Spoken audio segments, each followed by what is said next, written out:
You'll never guess the places that I've been. You never guess the places that I've been. 'Cause everything is like a dream, yeah, but only in that dream that I live in. I'm never gonna let the day begin. Never gonna let the day begin. 'Cause everything is like a dream, yeah, but only in that dream that I live in. Oh, don't wake me up before you go, and I'll just make this bed my home. Oh, darling, please just let me sleep. Give me my dreams.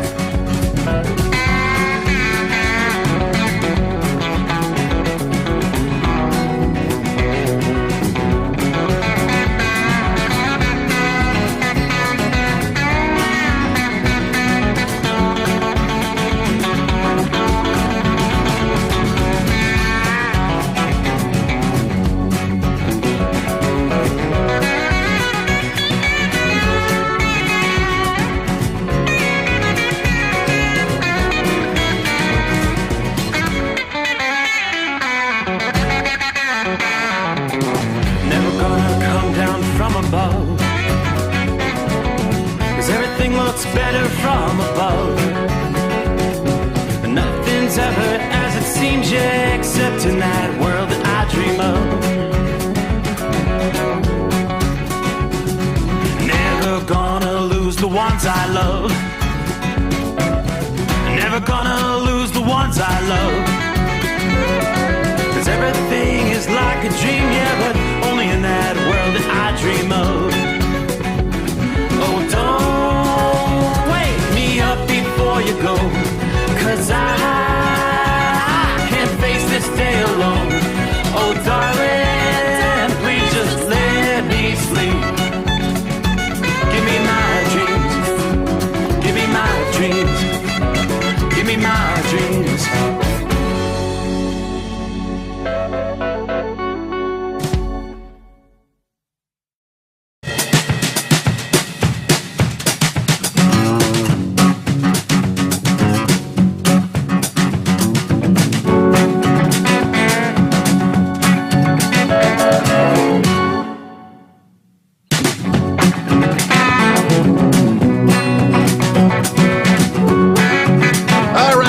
Up at the midnight hour Eastern time zone. Means we got a Friday. Everybody set to roll? Well, let's get the show on the road as we head into the weekend. There you go. All right. And of course, first Friday for the month of March, we've got a special guest tonight. The one, the only Chris Gabrelcik will be joining us. He's the man. He got it all started. He's why we're here talking tonight. Hot Shot Secret. So big show ahead. As we typically do, let's get a quick look at some of our travelers' weather around the country. Things becoming a little bit more active tonight than we've seen, say, of the past night or two. It was a very good night last night. A bit of a change in the weather pattern coming on. So let me start as I look at the national radar scene. We've got some rain out there, some showers, even some pockets of heavier rain in central and north-central portions of Oklahoma, from about Enid, Oklahoma. All the actions north of Oklahoma City. And this is all circulating counterclockwise, a low-pressure system, to where you have rain in Oklahoma kind of moving from southwest to northeast. You get up into Kansas. It's more like from south to north, from areas west of Wichita up into east side of Great Bend. You got some pretty decent thunderstorms. A couple of separate batches, one to the southeast of Dodge City, one impacting the north side of Dodge City, rains on up into northwestern Kansas. You sweep on back into Colorado. Right now it's rain in east central Colorado. We've got some snow in areas, lower elevations of Denver, it's rain. Higher elevations around, especially east and south of Denver, down toward Colorado Springs. Yeah, we've got some snow falling tonight. You got some rain south of Pueblo. It's central and eastern portions of Colorado. That's pretty much where all the precip in the lower 48 is located tonight. While we begin to see our next storm system just beginning to move into the Pacific Northwest. A system that's going to be bringing a lot of moisture in the coming days to Washington, Oregon, eventually on down into California. Rains have moved into Seattle. During the overnight hours, we'll see the rains begin to move into Portland, and eventually, over the next couple of days, we're going to see this shower activity impacting much of the West Coast, all the way down into central and southern portions of Florida, California, they tell us. Meanwhile, right now, Florida, you're pretty much high and dry, but that's going to be changing as well. Let's start off, though, with a look at warmer weather. We've had a couple of teases here and there, some spring-like warmth. Forecasters say that for those hoping for an extended stretch of warm weather, especially those sick of those one-day teases here and there, you'll be happy as the change in the pattern is about to allow a more lasting warmth to build over the central states starting this weekend, and then beginning to expand into much of the east next week. After some recent hints of spring and another shot of cold air predicted for this weekend in the Northeast, it's nice to finally at least be able to forecast a string of days of much warmer spring weather for next week for the Midwest to the east. The seeds of the warmth are going to be planted over parts of the plains and southern Canada, southern Canadian prairies. Starting today and then on into early next week, temperatures are forecast to surge across these regions. In some cases, they're telling us record highs dating back to the early 1900s may be challenged. Now, even though many records may remain intact, temperatures are expected to range 15 to as much as 30 degrees above average for early March. Average high temperatures for the first week of March would be normally like the middle 20s across the southern tier of Canada, mid 40s over western portions of South Dakota. For example, in Bismarck, highs are projected to be 60 or higher, 60 degrees or higher from Friday right on through Monday. Likewise, Chicago, you're forecast to have high temperatures in the 60s 3 consecutive days. The warmth doesn't arrive there. The 60s don't arrive till Monday, but Monday, Tuesday, Wednesday, even in International Falls, Minnesota, where temperatures dipped to a brutal 42 below zero back on the 13th of February, you're forecast to reach 50 degrees for a day or two next week. That warmth is then going to expand through the Great Lakes and the Ohio Valley, all the way to the East Coast as we progress through next week. Now, keep in mind, we've got a chilly weekend in store for the Northeast. That wave of warmth finally begins to move in earnest starting Monday and continue to swell each day as you head toward the middle portions of next week. Once again, while temperatures are likely to stop short of records, in most locations, temperatures are expected to be a good 10 to 20 degrees above normal there. So for the second week of March, normal highs range from the lower 30s in northern parts of Maine and Michigan to near 60 down in Kentucky and southeastern Virginia. It's possible temperatures may even exceed that prediction, especially where the snow has totally melted away and the ground has a chance to dry out a bit. When there's no snow on the ground and the ground is dry versus wet, that's when you get more of the sun's energy that absorbs, warming the ground and the air just above it. And that gradual meltdown, not only beneficial to warming the weather up, it could also prevent other weather dangers from unfolding. This sort of a gradual meltdown without rain and a drying process in most areas, just what the doctor ordered to reduce the risk of springtime flooding. Right now, highs are forecast to climb within a few degrees of 60 in New York City next week, Tuesday through Friday, climbing well into the 60s, the same time frame for D.C. Even in Boston, you're looking for highs forecast in the 50s, Wednesday through Friday of next week. Temperatures may flirt with the 70-degree mark or higher in parts of Kentucky, Tennessee, West Virginia, and Virginia for a day or two next week. Following the record low temperatures, lower than average temperatures during the first 3 weeks of February, that actually brought departures 15 degrees below average in much of the country. By the time we get to the middle and latter portions of next week, Wednesday, Thursday, Friday, even in the Northeast, the cold is going to push out. So we'll continue to provide updates in the coming days.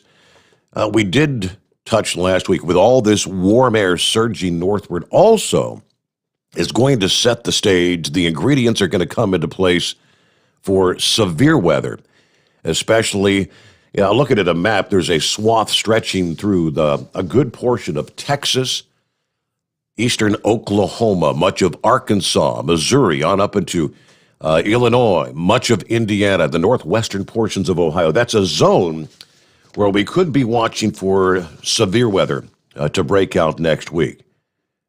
Right in step with the warmer temperatures, Wednesday into Friday. Increasingly warm and humid, and all forms of severe weather are going to be possible in that portion of the country.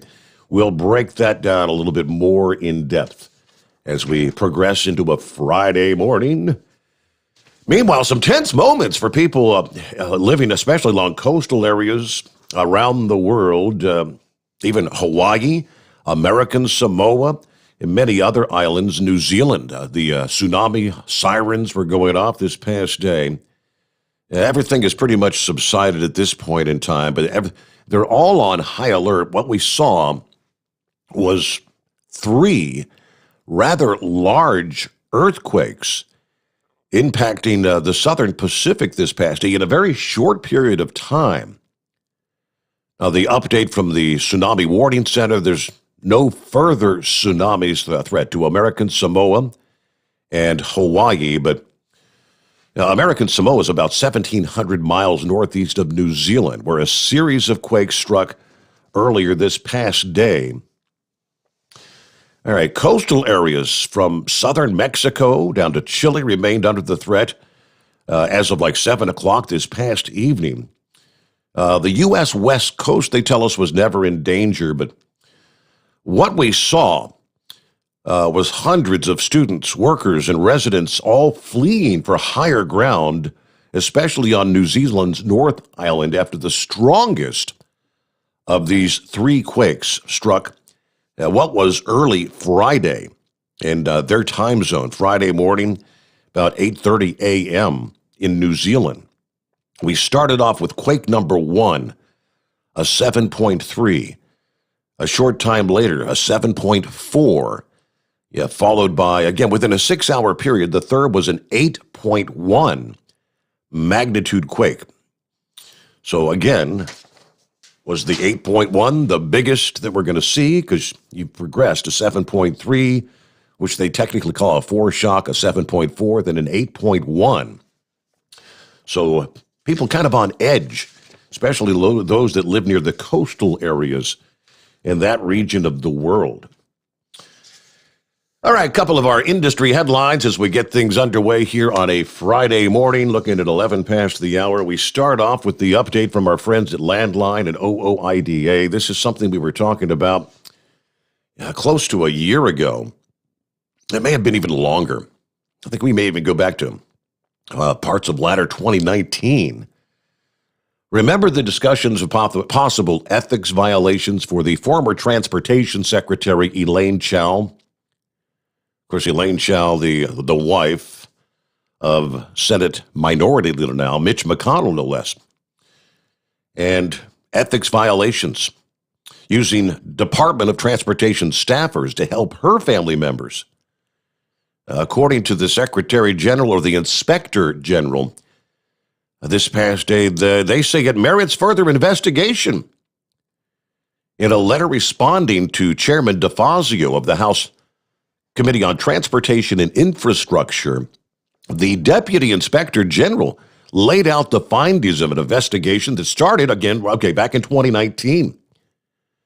Media reports questioning the propriety of the then secretary's decision to include her family members in an official trip to China in 2017, a trip that later was actually canceled.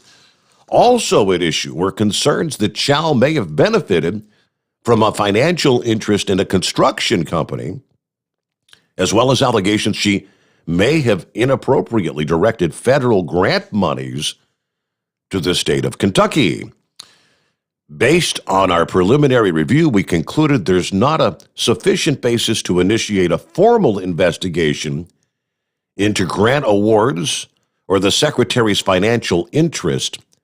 However, we concluded that a formal investigation into potential misuses of position might be warranted. Now, the Office of Inspector General referred the findings of the investigation to the U.S. Attorney's Office for the District of Columbia here just back in December of 2020. And both offices at that point declined to prosecute.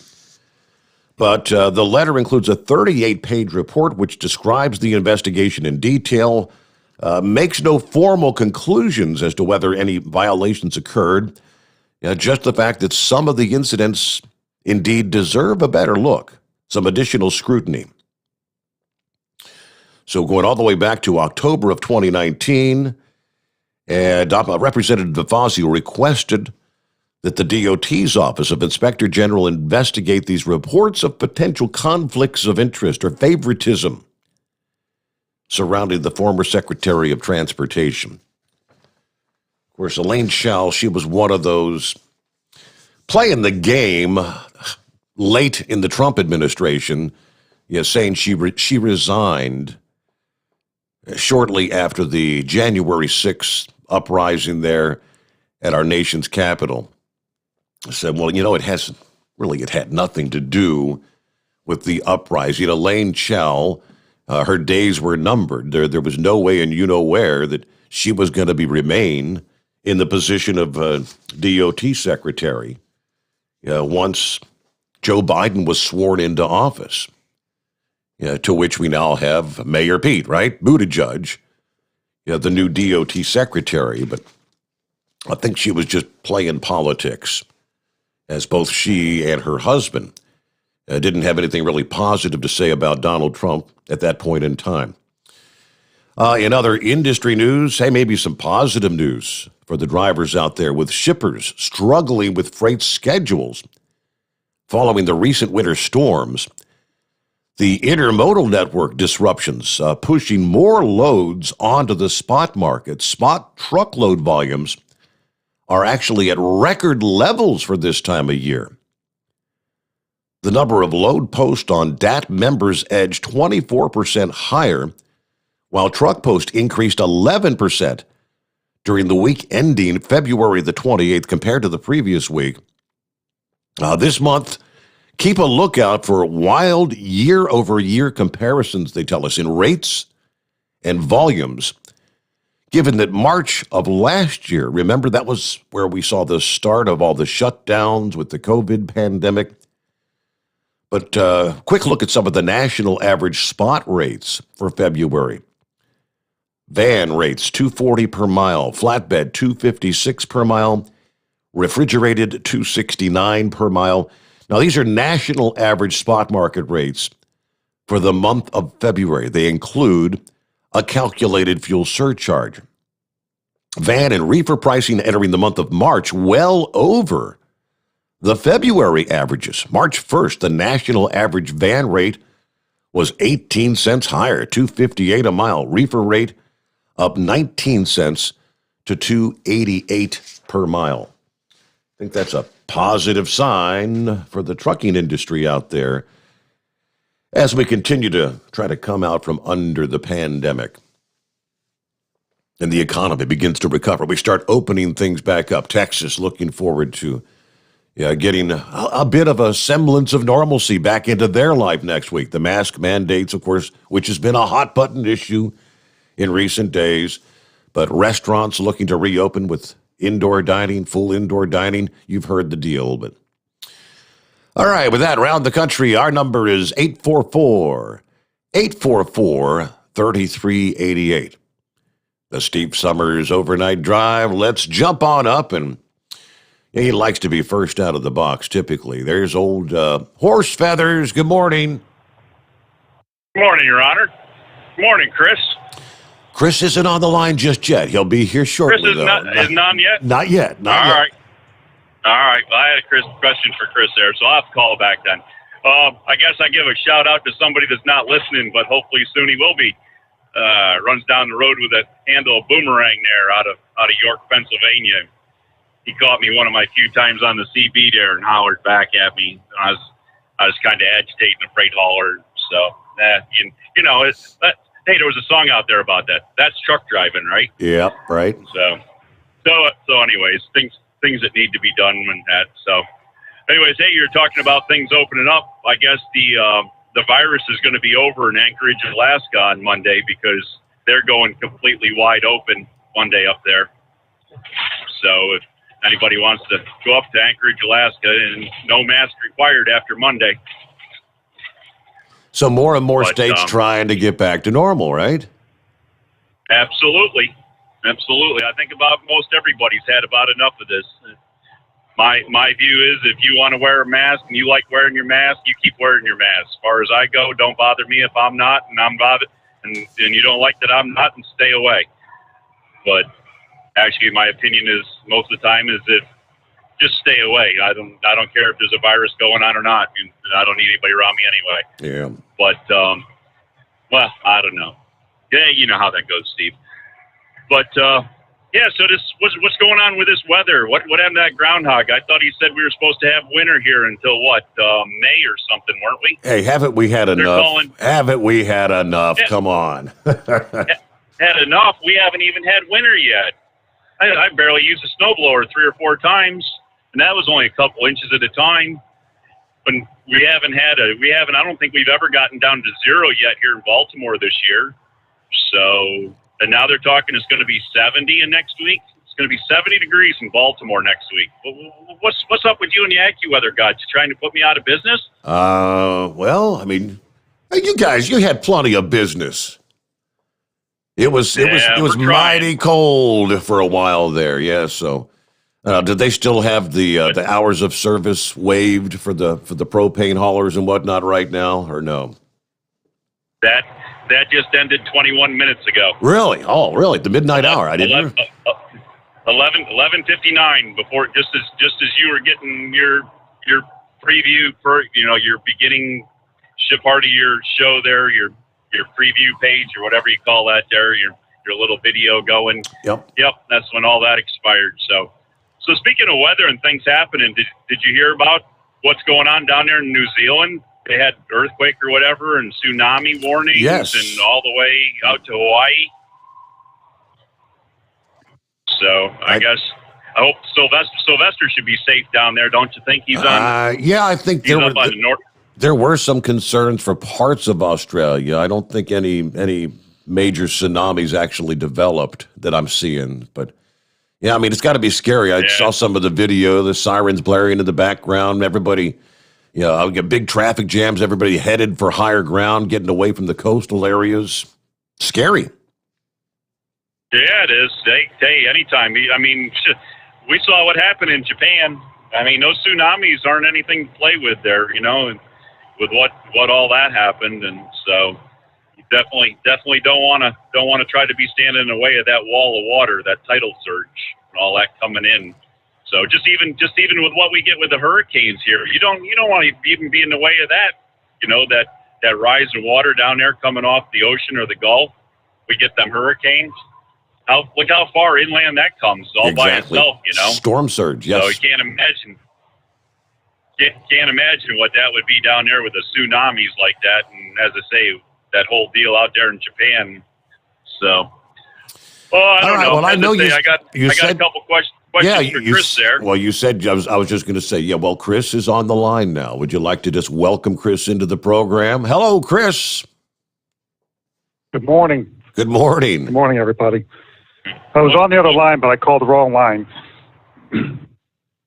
So, well, that's all right. We can't say anything about the boss calling the wrong lines. He has the right to do anything he wants. Yeah. Also, that was you. Well, you know what? The voice recognition thing didn't know who you were, so that's why I didn't know. Didn't know that was you. That was me. You'll have to go back. You'll have to get a secret code. Secret We're gonna code. talk on He's each- got Go a ahead, secret Chris. code. Yeah, he Well, does have a secret code.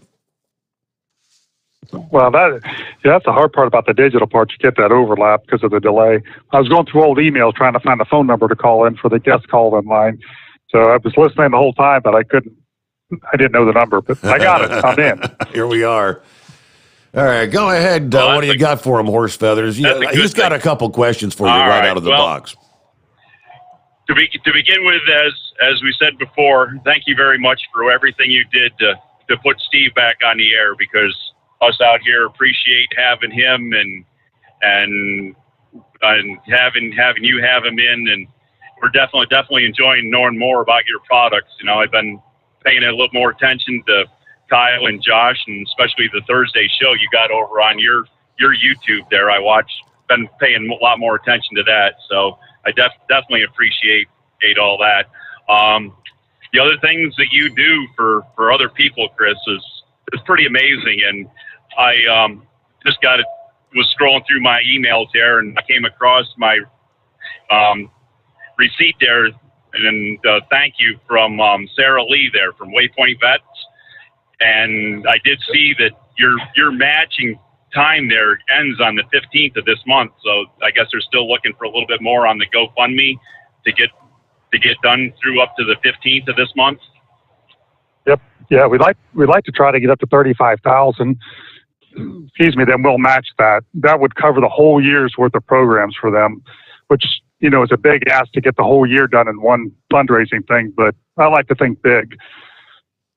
Well, you definitely do that, because, as I say, you got a worldwide program here going on the air with Steve, so that's definitely big. And so, but anyways, Well, I do have an oil question for you. I've been listening to a little station every now and then during the day, and they're mentioning that Pennzoil, there's an advertisement for them, they're making their base oil out of natural gas instead of crude oil.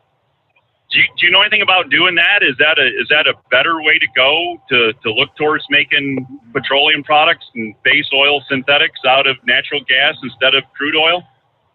yeah, it's a really interesting process, and we've got samples of it. We're testing it. It's considered more of a Group 3 oil, but it's got some really unique properties that regular oils don't have. So we've been in the process of testing it out and seeing what we can do with it. So we'll have more updates on that later. But it's kind of cool. It's really cool. The supply is limited, though. That's the only downside because of the process to make it. Okay, so kind of my question is because there's kind of different natural gases. I mean, so is there one specific natural gas that has to be used for that, or is it? No, I think what they're doing is putting it into like a reactor, and then they're breaking out the molecules. So the different natural gases would still have the same, base hydrocarbon, but the other impurities that are around it would give it different smells, like sulfur or phosphorus or whatever might be mixed in with it. So I'm sure they have some way of stripping all that off and getting down to the base molecules, and then they wouldn't tell me how they make it. I did ask them at a show at the STLE last year. They said they're not, it's kind of proprietary. But I'm guessing that they're putting it into a reactor, putting a lot of pressure and heat on it, and causing the molecules to join together and make the oil. So it could have a lot of promise for the next couple of years as far as high performance lubricants go. Yeah, I was kind of wondering, because back in the day I used to run a lot of trash, haul a lot of trash, and did a lot of landfill work, and I was just wondering if the methane gas out of the landfills was an opportunity to do that. And as I say, there's different types of natural gas to come across, and I was just wondering which ones they were using, or if it's just specific, or if all of them could do it. So anyways, that's about what I had for you. As I say, well, I just mentioned, go ahead. Oh, you're welcome. Let me just jump in on that land The landfill gas, that methane, is really hard to work with. We've got a couple of experiments going with a few of those. So the folks that don't know what we're talking about, all that garbage that they put underground, they used to flare off the methane gas that will be created under there. They're not allowed to do that anymore. So they take it and compress it and use it in engines to generate electricity. The problem is that it has this stuff that builds up inside the engine called siloxane. So it's basically a form of silica, and it comes from all the plastics and personal products that are in the landfill that don't normally break down easily. And the inside of the cylinder looks almost like stalactites that build up on the pistons, and then they break off, and then they could, break a valve and that type of thing. But it's a great source of free gas. It's just really, really dirty with that siloxane. Okay. Well, as I say, I'm always interested to know, and you seem like you have a good share of answers for that. But anyways, yeah. So no, definitely appreciate what you do, and the people you're sponsoring and helping other people be able to help people in that. So thank you very much. Greatly appreciate everything you're doing. Thank you, Horse Feathers. Well, thank you for the compliment. Sorry, Steve. That's all right. We're glad to help. I've been extremely blessed in my life, and we want to try to give back as much as we possibly can. And thanks, Horse Feathers. For those of you that don't know about Sarah Lee, she was a vet from Iraq, and she came up to our office one day. This was probably 2 years ago, and she was talking about how more vets have died from suicide than have died in the war. Well, that was just like shocking to me. It's like, I said, we got to do something about this. So she kind of went through her program. It was a grassroots idea, just try to get out away from all the clutter of your normal everyday life, and go on a canoe trip or a camping trip or something like that was the idea when she started. And then it just seemed to work really well. We sponsored the first group of vets to go out because she didn't have any fundraising arm in place at that point. And I said, well, how much is it? She told me, I said, we'll pay for it. Just put it together and do it. And it was a big success. So then this year came on, and she's, as she told you before, or Steve can elaborate more, she's got a lot more organization behind what she's doing. She, put together the nonprofit. She's doing fundraising. She's got, a lot of sponsors to donate camping gear and discounted rates on the trips and that type of thing. So we're moving forward. It's a good program. She was a great interview, Chris. I mean, she was so sweet. She hung out with us. She didn't want to go. She wanted to hang out with us. But yeah, I think the GoFundMe page, the goal was set at 30,000. You'd like to even get it higher. She did have an update, like on Wednesday, I think it was, that they're almost a third of the way there. I think they were at over 9,000. So she was pleased about that. But yeah, if you want to go to the GoFundMe page, just go to their website. It's waypointvets.org, O-R-G. And Chris is matching dollar for dollar, the donations that go to that GoFundMe for this year. She explained 5 different big adventures they've got. And of course, if you are a veteran or a veteran that might want to participate, there's an application form on that web page, waypointvets.org. Let's pause right there. We'll get a news break, and we'll come back. Chris Gabrelcik, the boss man, joins us tonight on the Steve Sommers Overnight Drive. Let's get some calls in for Chris. You just want to call, say hey, check in. You might have questions about some of the Hot Shot secret products, whatever's on your mind. Chris will be happy to chat with you. It is 844-844-3388. The Steve Sommers Overnight Drive, live from the Hot Shot Secret Studios. USA Radio News with Wendy King. The Senate will be up late as they have yet to begin debating President Biden's $1.9 trillion coronavirus relief bill. Vice President Kamala Harris broke a 50-50 deadlock in the Senate to start the debate on the COVID-19 relief measure. A, the distribution and administration of vaccines licensed. But the debate is delayed as the Senate clerks read aloud all 628 pages after Wisconsin Republican Ron Johnson objected to a motion to dispense with the reading. I feel bad for the clerks that are going to have to read it, but it's just important. Democrats say there should be no delay in passing the relief bill, which includes $1,400 stimulus checks for most Americans. Republicans say the bill is loaded with unnecessary spending that has little to do with the coronavirus pandemic. This is USA Radio News. Does your business spend $500 a month or more on gas and electric bills? Did you know by making a simple free phone call, you can save up to 25% on your bill every month? What could you do with a 25% savings on utility bills every month? Energy deregulation is now available in your state. Making one simple phone call will show you how we can lower your gas and electric bills instantly, with no changes to your bill and no enrollment fee. This is a free service. The only thing you'll notice is a lower bill every month. Call U.S. Power and Light right now. Learn how easy it is to lower your utility bills for your business and save money. We promise. So if you spend over $500 a month on your gas and electric bills, please call right now and unleash your savings. 800-941-3381. 800-941-3381. 800-941-3381. That's 800-941-3381. The Overnight Drive with Steve Sommers. Live from the Hot Shot Secret Studios. Call Steve now. 844-844-3388. That's 844-844-3388.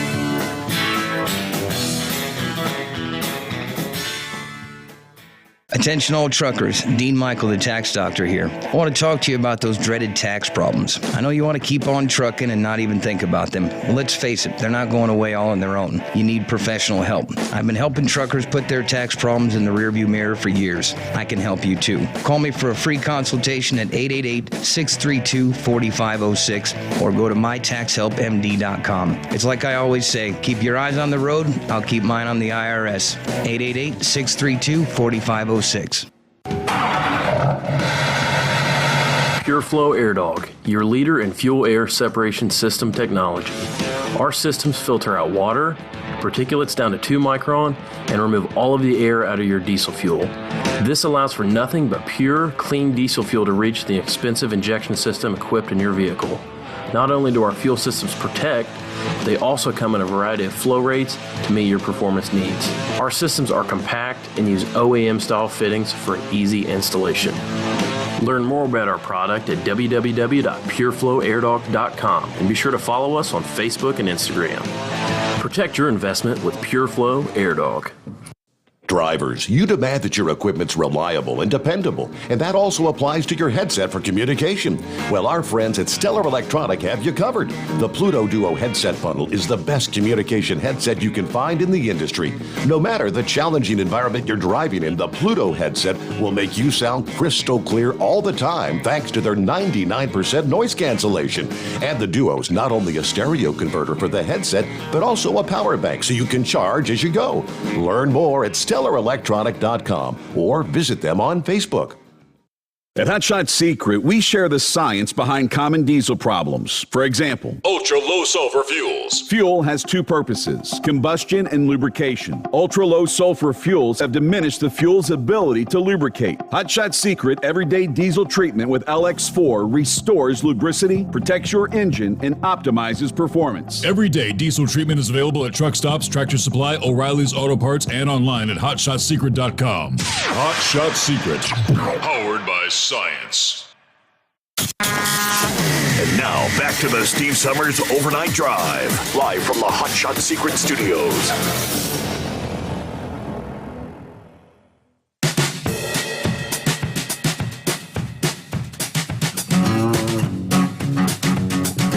Hey, we're joined on a Friday morning. The guy that kind of got it all started. The one and only Chris Gabrelcik. You want to take us back? I don't know, I guess the Reader's Digest version, because I think most of the audience knows what started it all with the stick shit eliminator. But for those who may not know, I know we've had some new folk calling in, joining us, who are not really familiar with Hot Shot Secrets. Give us a little breakdown on what you're all about. Sure. I started off in the industrial commercial lubricant business, so I would go into plants and look for things that are wrong and find ways to fix things.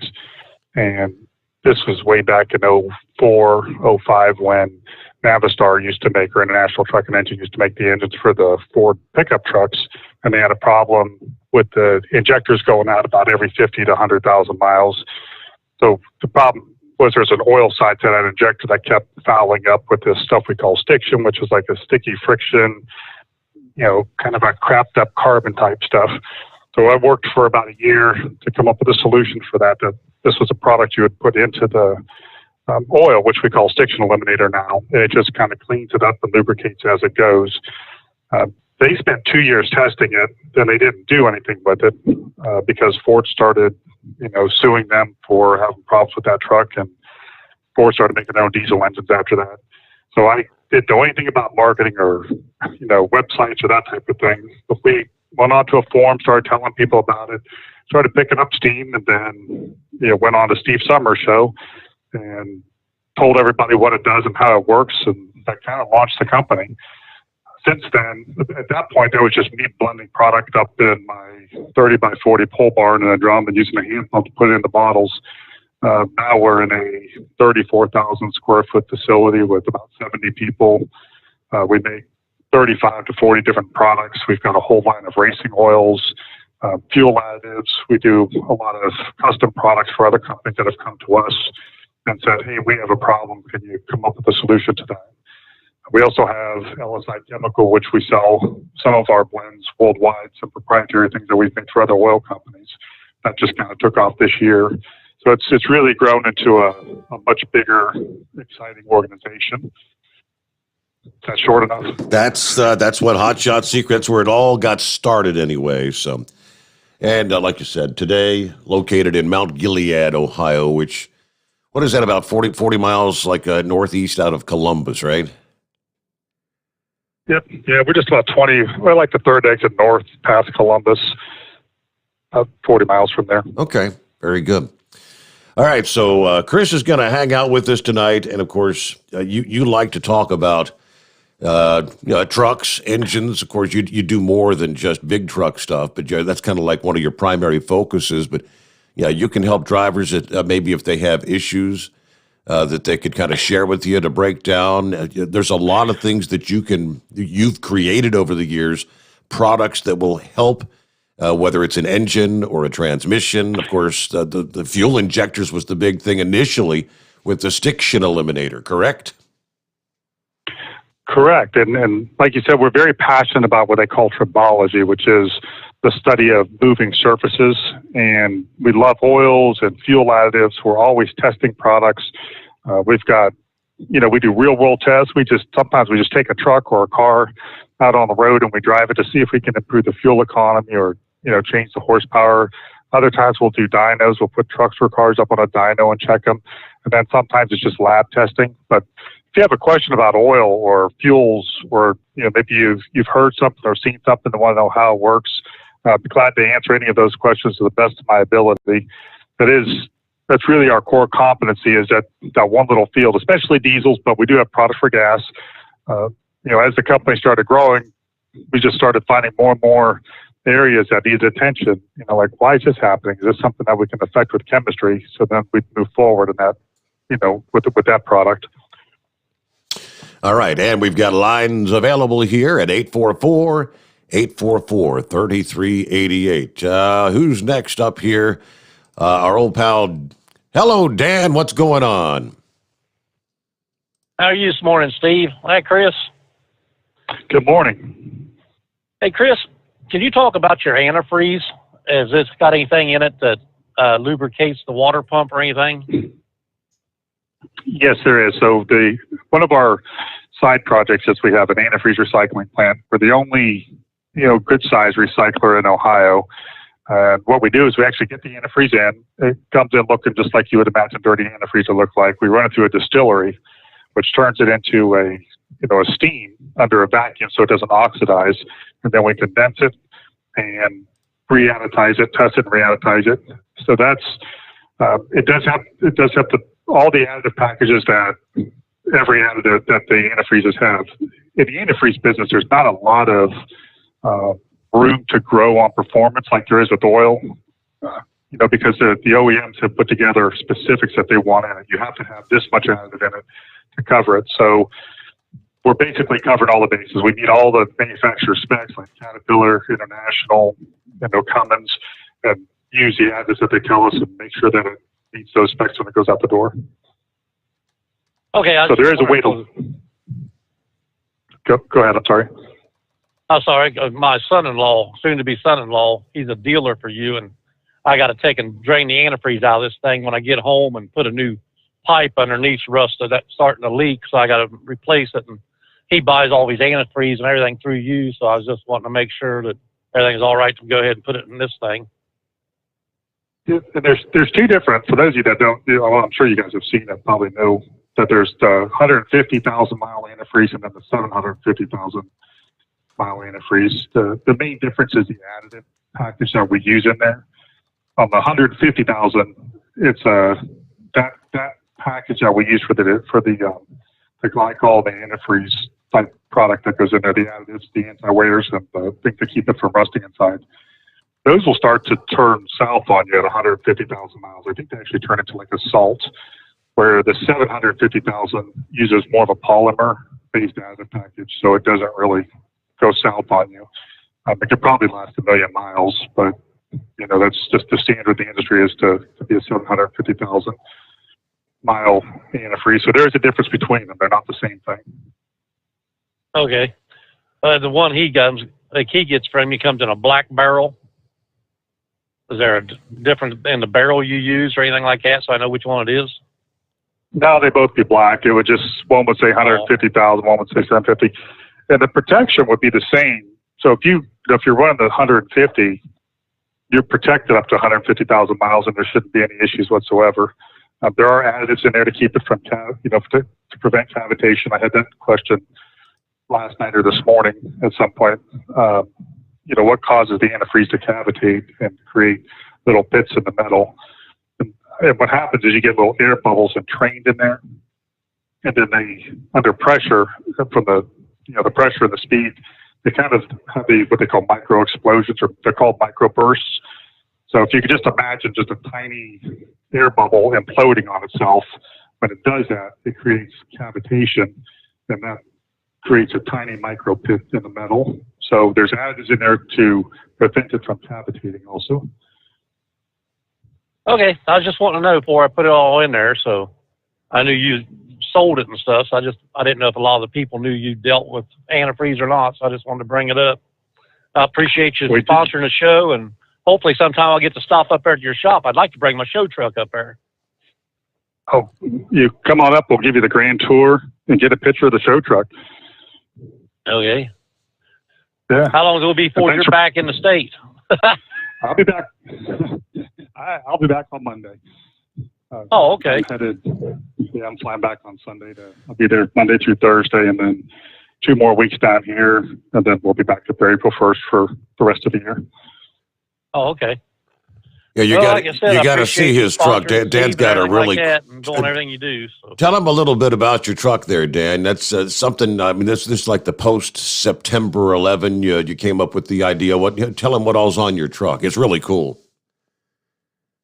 It's a 2003 Dodge 3500 dually. It's painted up as the bald eagle. The front end's the beak, side window is the eyes, flares in the flag. The whole back of the truck is Jesus on a cross with 2 draped caskets with angels flowing out. I really don't show it that much. I usually just take it around to events to get signatures supporting our troops. The wife and my friends and I have been able to take and send over 22,000 thank you messages to Iraq, Afghanistan. And now, since they're picking on our police officers and stuff, I had new stamps made up. We support our law enforcement. And I'm going to start taking around getting signatures back in the blue and giving it to our local police and sheriff and highway patrol and whatever state I can go to. That's what we're going to do with it. What a cool idea. See that? I mean, these are the grassroots things, I think, are the things that make the most difference. Like what you're doing and what Sarah's doing. That's great. I've seen that truck before. I think when I was down in Cincinnati last time, Steve was showing me pictures of it online. I may have done that. Yeah, it's really cool. Seat, I painted the back seat. I told myself I'd never make that truck political. And after the way they started treating President Trump, and If he'd have been a Democrat, I'd have voted for him, and I'd have done the same thing. I painted the president, the first lady, the second lady, and the vice president in the back seat is airbrushed. The leather seat is airbrushed with them in the back. Do you do that yourself, or do you take it somewhere to get it done? No, I had a guy to do it, and the sad part is he passed away last year when I was at the Daytona 500. He passed away that did that artwork, but the guy that actually painted the whole truck is from Piqua, Ohio. And we started painting it October of 2006. I got it out of the body shop in 2007, 3 days before Memorial Day. Then I've always added to it every year since then. It's all airbrushed. It's not a wrap. It's airbrushed. Well, it is a piece of work. It's very cool. So, I don't have any kind of creative talent, so I love people that can do things like that. yeah, I don't either, but that guy, man, he's one heck of an artist. I know that. So, but that's what we do with it. All right, Dan. Hey, It's impressive. So thank you so much for checking in. Good to hear from you. One of these days, we got to get you down to the Hot Shot secret bunker to check things out. Yeah, I have to get you come up there at the house there, buddy, and sit around the pool some weekend. Yeah, it won't be long, will it? I'm liking this forecast trend of warmer temperatures. Let me see here from some of our comments. This guy says, I've learned more listening to Chris for 15 minutes than I did listening to years of the other guy. I really appreciate the info. Okay, here, let's see. From the email bag, Steve at hotshotsecret.com. Let's see. I'm working on getting a handle or a nickname. I'm new to the trucking industry. I'm David Harvey. I've been pondering a career change from the business world to trucking. You and the Eagle have definitely inspired this decision. I'll be taking my CDL test probably next week. I was just kind of wondering if I get some tips on where to go for study material. I've gone to the Texas DMV website, which is where I live in the Houston area. They don't really have any study guides. And I'd like to say thank you for resurrecting this show. It's better than ever. Well, that's quite the compliment there, David. I do appreciate that. And yeah, honestly, personally, I don't have the advice, but I guarantee you some of our vast listening audience out there can give us a ring and give you some advice for study materials. All right, lines available at 844-3388. I'm looking here, and it says LTD, so who we got on the line? LTD, lazy truck driver. Okay, so it actually understood you. That's all right. Hey, I called in because last time Chris was on talking about that FR3, I put it in my pickup. Well, and he told me to order the Ship Restore. That took that shutter right out of my new transmission. Good product. The Gas Extreme, notice a big difference with the power and the fuel mileage on it. But I got one testimony I got to tell you about. My dad has an 87 Ford Ranger, and it wasn't carrying no oil pressure. We put an oil pressure gauge on it, took the sending unit out and put an oil pressure gauge on it, and it was carrying right around 30, 35 pounds. So we changed oil. I put 2 ounces of FR3 to each quart that we put back in it. That thing jumped up about 50 to 55 pounds of oil pressure immediately. I mean, it's unbelievable. He said he can't believe the way it runs. But I do have a question. I'm getting ready to service my 2017 Harley Davidson with the 107 on it. Now, I'm going to put the FR3 in it. Actually, I got the box waiting. I just ordered another thing from you guys, and it's waiting on my front porch when I get home. Is it okay to put the FR3 in the primary and the transmission as well as the motor? That's a good question. So this is the whole answer. We have done it, and we haven't had any problems. We actually took one to a dyno up in Cleveland. This is in the early stages when we were, going through trying to figure out where else we would use FR3 and what other kind of claims can we make.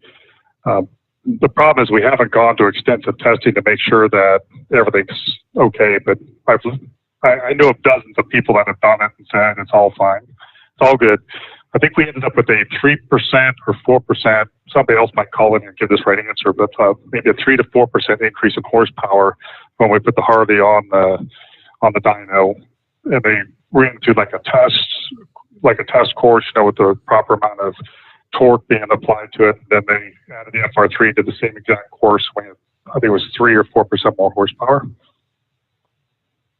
Yeah, I looked at some of your dyno sheets on that, actually. And I think you're right about 4 or 5% is what the dyno sheet was showing, yeah. The president of the company, Brett Tanner, is a big Harley fan. He's had many of them, and that was he wanted to know. He's like, I got to see what this looks like. So he took it up there and did that. So I'm not a motorcycle guy, but I heard the conversations. So it is okay to put, because it holds a quart in the transmission. I think it holds quart and a half, maybe 2 quarts in the primary. And it is okay to add the FR3 in place of some of it. I mean, correct. Just use that same treat rate that you were talking about, X ounces per quart, and it'll be fine. Okay, cool. Yeah, I really have some good luck with that FR3. I'm really impressed with it. Really, any product I've gotten from you guys so far has just been phenomenal. I mean, it actually does what it says it's going to do. I mean, like my truck, I've had it 5 years, got 240,000 miles on it. That transmission, I put $3,000 transmission in it, and it had a shutter from day one. Just when it shipped, it just had a little shutter, and that ship restore took it right out. And then that Gas Extreme has just woke that motor right back up. I mean, I can't believe it. Great products. I will continue buying it. And thanks again, gentlemen. Have a good night. Thank you so much for checking in this morning. Good to hear from you, lazy truck driver. Boy, he just calls it like it is, huh? LTD. That's pretty good.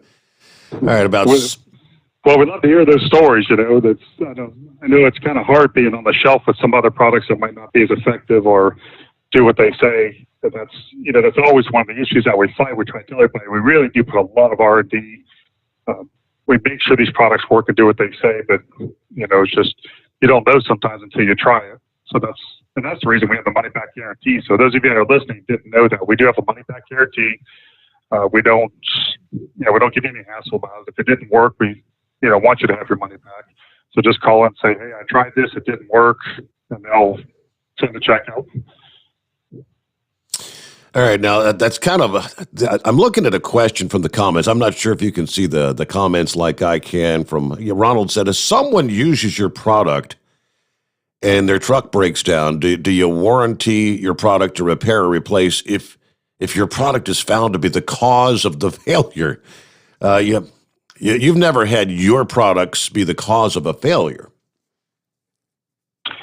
No, we have not, and we do have it. We have $4 million worth of liability insurance, so it would be covered, and we would handle it. But most of the time, which this doesn't happen very often, but sometimes there's already a problem there that's masked by something else that's happening, and all we do is kind of reveal it. But there's logically, and I know it's kind of hard to do on radio without having some pictures to draw here, but if you just think about what we're doing, there's really not a lot of opportunity to create failure. I mean, we're using a really expensive oil with some really expensive additives that you're putting inside, the engine, the transmission, or even in the fuel, like you was talking about gasoline extreme. The cause and effect really isn't there to cause damage. So I don't know. I've never been able to figure out what we can actually do to damage the engine, but we do have people that, it just seems like, the week after they put it in, they get a flat tire, and for some reason that's our fault. But we try to work with them the best we can, and we do. We have specialists that do failure analysis. You can send parts in, we go through them. We do it for race car drivers too, but we also do it for semi trucks, for pickup trucks. If somebody says, "Hey, my whole engine blew up," and well, that didn't really happen, but maybe something else happened, and they'll say, "The mechanics got this apart. Could you tell us what happened?" We'll take a look at them. We have our team do it, and then we have off-site teams, like third-party companies that we work with. Gotcha. Well, there's There's the answer to your question there, Ronald. Let me see here. We roll toward top of the hour, and we'll get a news update, get the very latest what's going on. I caught there at the bottom of the hour. I guess late night for the Senate. I don't know if C-SPAN's covering that kind of stuff live or not, but I mean, so they've got the poor clerks having to read, 638 pages of the COVID-19, the $1.9 trillion relief package. A number of senators have said, hey, we were just presented this. Nobody's read it. And you want us to vote on something that we know nobody's read. So we're going to sit here and listen. They said it's going to take 10 hours to read the entirety of that bill. And then once it's been read, they'll go into a 20-hour debate back and forth on the bill. I guess the one thing Republicans have been trying to point out is the amount of pork, the amount of spending that has nothing to do with COVID relief in it. The biggest counterpoint for the Democrats has been Republicans are holding up the much-needed assistance for stimulus checks for the American people or PPP loans for small businesses, unemployment, additional unemployment benefits, the $300 or $400 per week that's additional, that's about to expire here shortly. They've been bickering back and forth about this for literally, it's got to be 6 months now, because they started this discussion. It had to be back in, I'm thinking at least November, maybe earlier. I don't know. But time flies by. So what a great night to sit there and listen to 10 hours of reading. Well, does it say on there what percentage is actually going to be used for the COVID? Or because last time it was like like 100 billion out of 1 trillion. It's just some crazy number. Correct. And it just didn't make that much sense. I've heard varying reports. The originally, what I saw said it's about 1/3 of it is actually for COVID relief. Some of these representatives are saying it's more like 90% of it is not COVID related. So everybody juggles their own numbers their own way. Yeah, but again, an overwhelming majority of it is not really anything to do with COVID relief. But we'll pick up there. Lines available with Chris Gabrelcik this morning, founder of Hot Shot Secret, at 844-844-3388. Good to have you with us. The Steve Sommers Overnight Drive live from the Hot Shot Secret Studios. USA Radio News with Lance Pride. The U.S. House of Representatives on Wednesday passed H.R. 1, otherwise known as the For the People Act, which Republicans warned will compromise election integrity and ultimately lead to the federalization of U.S. elections. The Democrat-led House passed the legislation along party lines 220 to 210. The petition to recall California's Democrat Governor Gavin Newsom has climbed above 1.9 million signatures, with 2 weeks to go until its deadline. Organizer Orrin Heatley says we have cleared another milestone, and we are now entering the final stretch of this part of the official campaign to remove California Governor Gavin Newsom from power and office. End quote. If the effort succeeds, a recall election would likely occur later this year. The White House says there will be no announcement this week on who the future nominee to head the Office of Management and Budget might be. Nominee Neera Tanden has withdrawn after vile social media behavior was presented at her confirmation hearings. USA Radio News. Maybe you've heard about MediShare and you know what it is. It's the affordable alternative to health insurance, but you've wondered, can I really save a significant amount of money on my monthly health care bills? And the answer is an emphatic yes, you can. You can save a lot of money, whether it's just for you or for an entire family. MediShare has an option for you. In fact, the typical family saves $500 a month switching to MediShare. And it really is the gold standard when it comes to healthcare sharing. You get free telehealth services, you get a huge network of doctors, you get great customer support, and you get the sense of security that comes from being a part of 400,000 people who share not just each other's medical bills, but purpose too.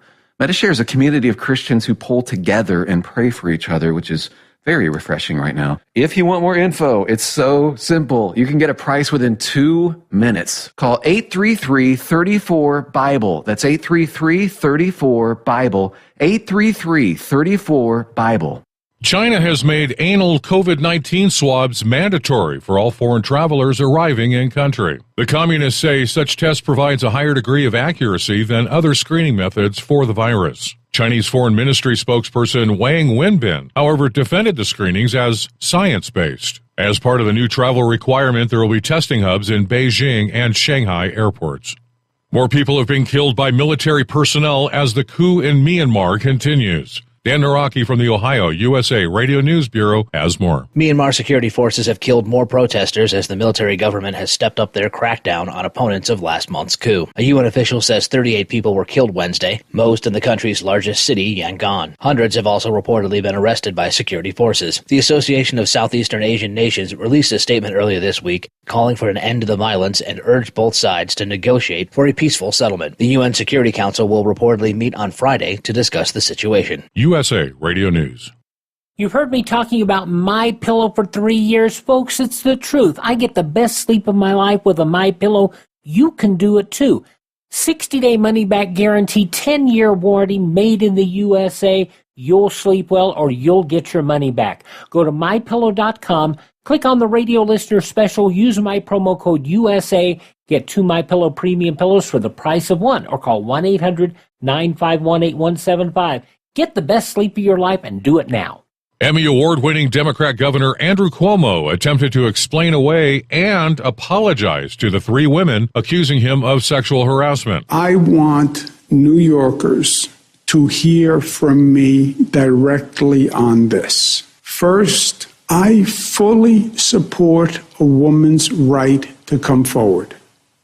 And I think it should be encouraged in every way. Disturbing, serious, troubling. Senate Democrats used those words to describe the 3 allegations of sexual harassment against the New York governor. But calling for his resignation is another matter entirely. Some lawmakers are silent on removing him from office, and that's just bad for everybody. Bad behavior without repercussions will not discourage anyone from entering into such bad behavior in the future. Mississippi dropped their COVID-19 mask mandate Wednesday. Now get ready for concerts and sporting events to return to Texas. Val Dior from the Texas USA Radio News Bureau reports. Texas is dropping its COVID-19 restrictions on businesses and ending its statewide mask mandate, Governor Greg Abbott announced on Tuesday, which happened to be Texas Independence Day. It's the latest in a string of states that have relaxed or dropped restrictions as cases have fallen nationwide. He spoke from a restaurant in Lubbock and declared that all businesses of any type can reopen at full capacity as of next Wednesday, March 10th. The statewide mask mandate first went into effect in July. For USA Radio News, I'm Lance Pry.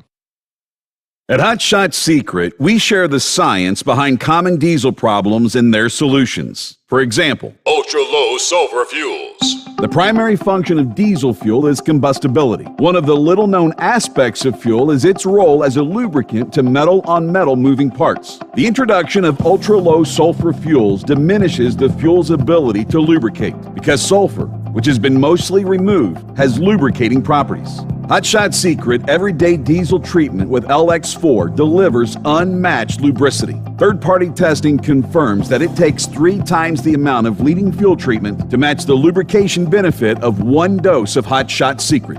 Everyday Diesel Treatment is a fully formulated 6-in-1 premium fuel treatment for every fill-up, every time. Everyday Diesel Treatment is available at truck stops, Tractor Supply, O'Reilly's Auto Parts, and online at HotShotSecret.com. Hot Shot Secret, powered by science. Because Channel 19's a little congested.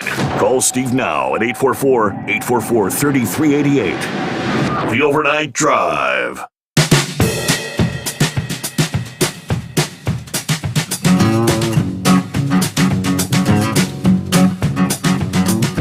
All right, that brings us around hour number 2 on a Friday. TGIF. As we get set for the weekend and the beginning of a warming trend.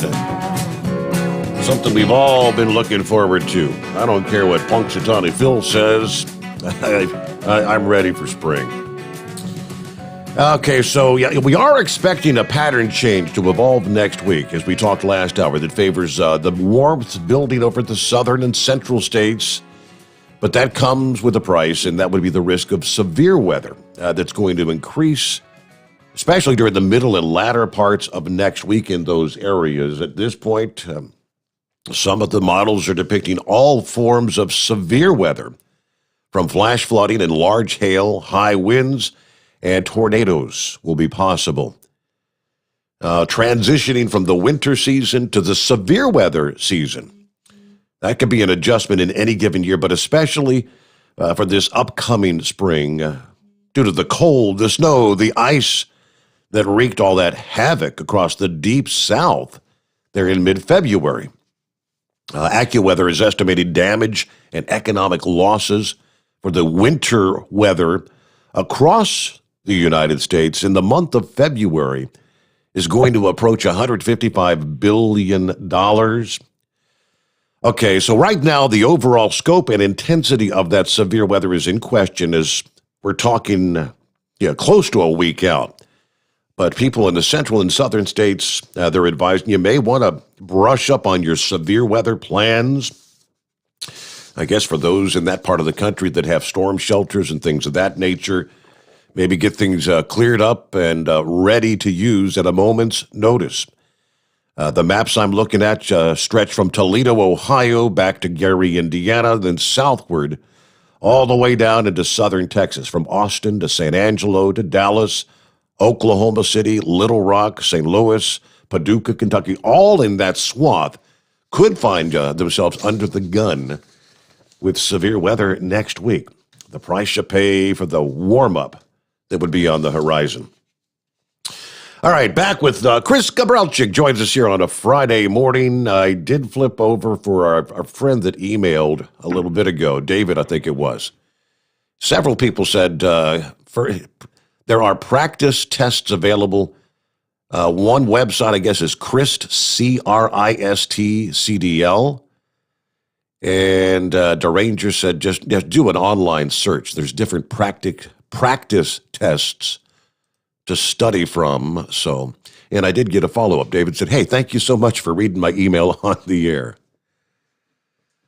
All right. Hey, Steve and Chris, liking the show, long-time listener, first-time emailer. Does that count for anything? Can you use FR3 and the Stiction Eliminator at the same time? I bought the Gasoline Extreme for my 2013 Toyota Highlander that was getting bad gas mileage.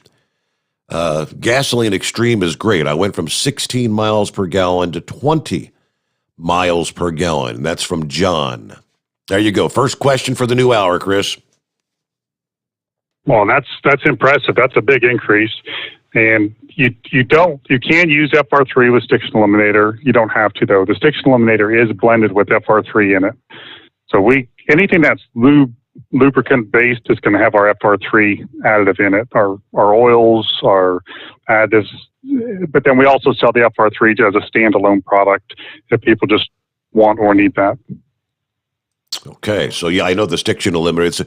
Is it already blended with what would be a normal treatment if you just went straight FR3, or how much percentage-wise? It would be the same amount as if you just went straight FR3, but the Stiction Eliminator has twice the treat rate because we've got more detergents in there. So a common question that we get is, and this is hard for us to, which product do I need? We don't try to make it complicated, but we're trying to be, as economic as we can for, all of our customers. So the Stiction Eliminator has more detergents in it with the FR3, which is the lubricating part of it, and then the detergents are the cleaning part that clean up the stiction that's inside there. The FR3 is, as a standalone, we need almost half as much, so it makes it a lot more economical to use it for every oil change. And that's going to basically go in there and lubricate the inside. It's going to keep it clean and reduce your engine wear by about somewhere between 40 and 50%. Our test came back at around 47%. So it literally should make the engine last twice as long, but does increase the fuel economy and takes care of blow-by and things like that. because what we're doing is we're layering the inside of that engine with a layer of nanocarbons. Now, we've heard those terms, nanos and microns and things, but just to give you some idea, a human DNA is 5 to 10 nanos. So that's the size of carbon atom that we're using. It's 5 to 10 nanos. So it's a really small, a little tiny nano additive that's going in there and that's layering the inside, making everything roll a lot faster, if that makes sense. Nanotechnology. I've heard the term. I didn't really know what it was all about. But all right. I guess I should offer a happy belated birthday. I got this in the last hour, and I didn't get to it before the end of the show, but our old pal Possum Breath celebrated a birthday this past day, 85. Happy 85th birthday, old Possum Breath. It was Big Moose that sent me that, and he wanted to wish you a good birthday there, Possum Breath. All right, we get back to our callers here. If you want to jump on board, it's 844-844-3388. Hey, good morning, Roadmaster. Got you on with the boss man, Chris Gabrelcik.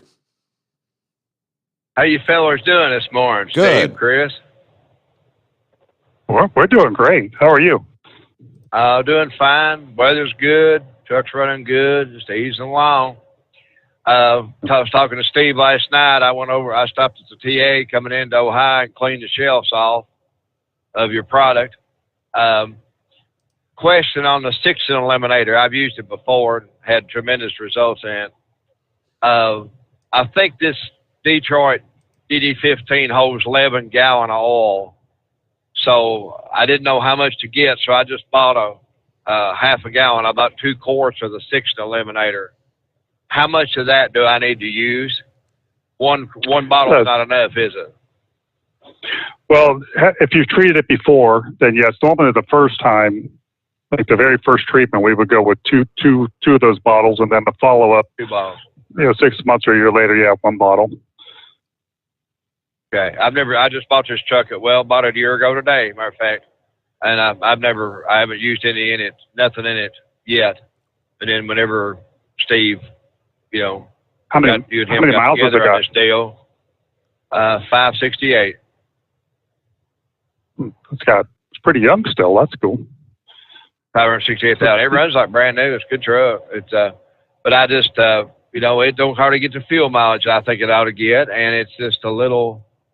It's just sometimes when you push the gas down, the pedal down, it's just got feels like a little dead spot in it. And I know my other Detroit that I had before this one, that's I put 6 eliminator in it, and it straightened it out, and period. So I just wondered. Yeah, I would go with 2 on the next oil change, and then did you use Diesel Extreme in it? Yes, I didn't use Diesel Extreme in it. Now I'm using the EDT every day.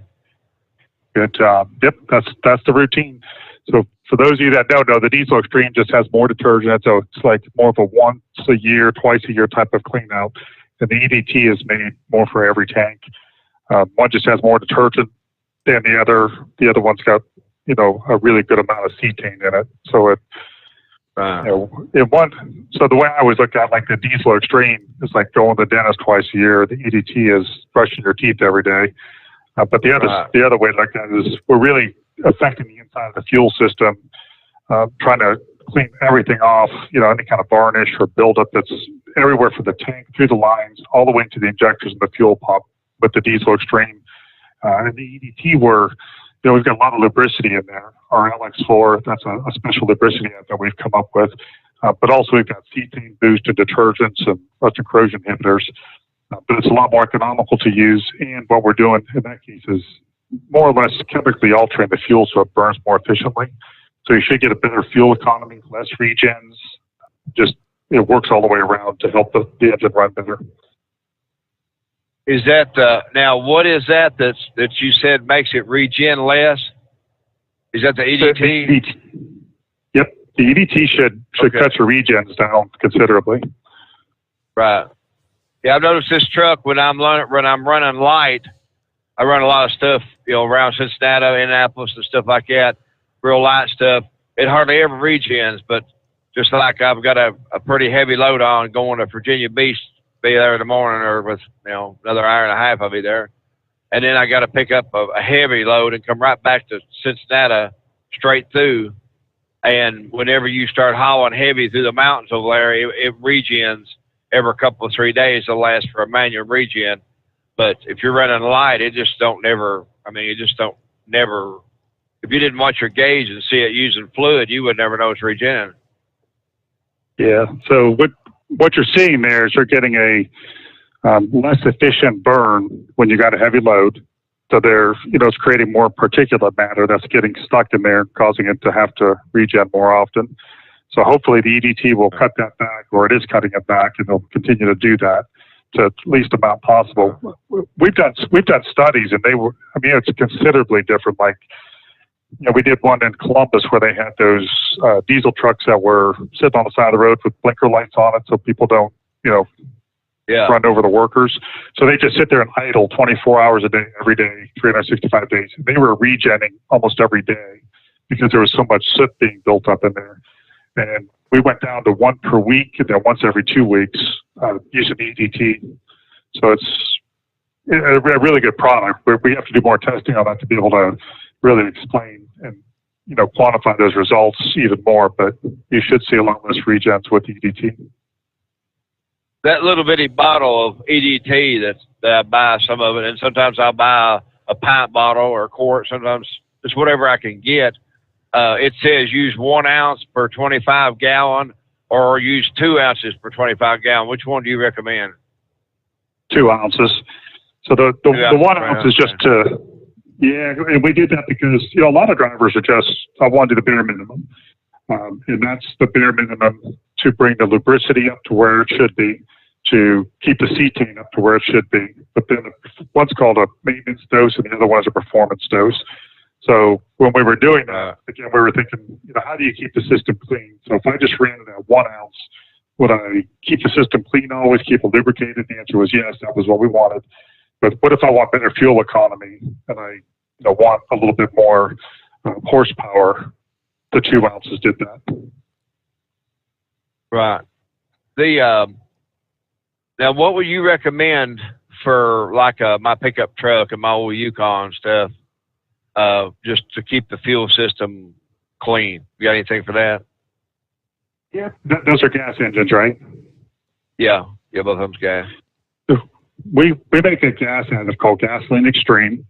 And it was something that we worked on for years because there's some good additives out on the shelf, and there's probably 100 gallons of gasoline additive made for every 1 gallon of diesel additive, just because there's gazillions of cars out there. So we try to do things that are really top tier and better than everybody else. We don't want the company just to make what we call commodity items, like power steering fluid or just something that anybody can do, like windshield washer fluid. That's not what we're about. We're about high performance or solving a problem. We're just making something really, head and shoulders above what everybody else can do. So we worked on different gasoline additives for years, tried literally hundreds of different tests to come up with something that was head and shoulders above everything else. And the Gasoline Extreme was what we ended up with. It's got some really neat additives in it that clean up. It could be a one-time clean out. The effects of it seem to last about 2 to 3 tank loads or 2 to 3 tanks of gasoline. And then it starts to come back down again. But we're going to try to do some more testing on that this summer once the weather clears up, just to see how long, and try to, again, just explain it a little bit better. So gasoline, I can say everything I've ever used of yours has done exactly what you said it would do, period, without fail. So thank you. We appreciate it. I really enjoy your products. I like using them, and I really do appreciate that you brought Steve, partnered up and brought him back. I kid him this, and he kind of chuckles and laughs. I call him the living legend, but he really is. I mean, he's our hero that we look up to. We have for years. And I just don't think Steve actually realizes how much that we think of him and how much that he means to us. Really, seriously, heartfelt what I'm saying. Well, has been for years. You are singing. You're singing to the choir. I feel the same way about him. I think he's the best guy on the radio. It's our goal to make this the best, number one trucking. It's already the best trucking radio program, but to make it the number one, most listened to. Yeah. That's all right. right, Steve, are you blushing? Yes, I'm humbled. He's probably laughing at me. I'm humbled. No, he's blushing. Yeah. So anyway, that's all. I just wanted to say, you know, I'm gonna. He said somebody last night about I could get a discount for CDL and then one for. He said it was a Steve Sommers code or something I need to use or tell them when I order some stuff. I'm gonna make up a big order. When you go to hotshotsecret.com, when you get to the checkout, use the code overnight drive, and that'll get the 10% off. Then they've got the place there for first responders, veterans, active duty, or CDL holders. You get an additional 10% off. So you get 20% off your order. Okay. Yeah. The only reason I bought it off the shelf last night is because I was going to change oil. When I get home this weekend, I want to make sure I had enough for that 6 eliminator because I want to put it in there with a fresh oil change. But I'm going to order the rest of my stuff. Order a quantity of it because I get tired of having to buy it over the counter. You know, sometimes I find them little bitty squirt bottles of EDT, and then sometimes I have to buy just a regular bottle and guess at it. So, yeah, believe it or not, I do that too. It's fine. You can't overtreat. It's perfectly fine to do that.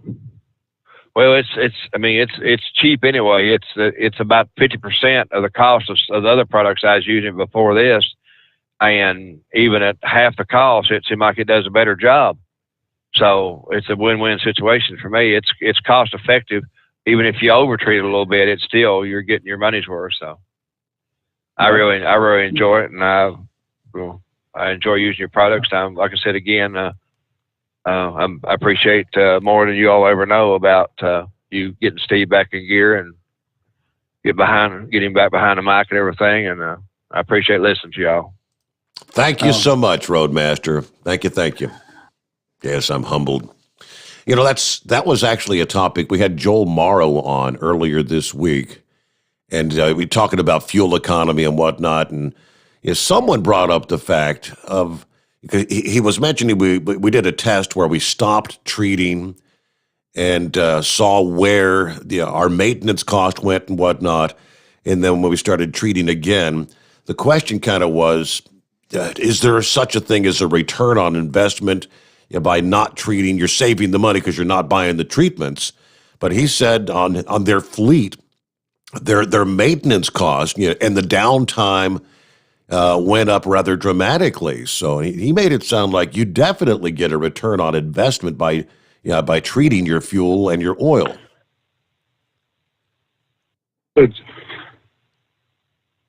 We're very, I'm tuned into that. We're very frugal. So we're always looking for things like that. Almost everything that we make, you should get a better than 2-to-1 return on your money. The products that fix things, like the things that fix injectors, you're spending $50 to save $3,000. So that's huge. But when we do mileage tests, and the drivers can appreciate this, there's so many different things that could happen when you're driving. The temperature can change, the humidity can change, the terrain can change.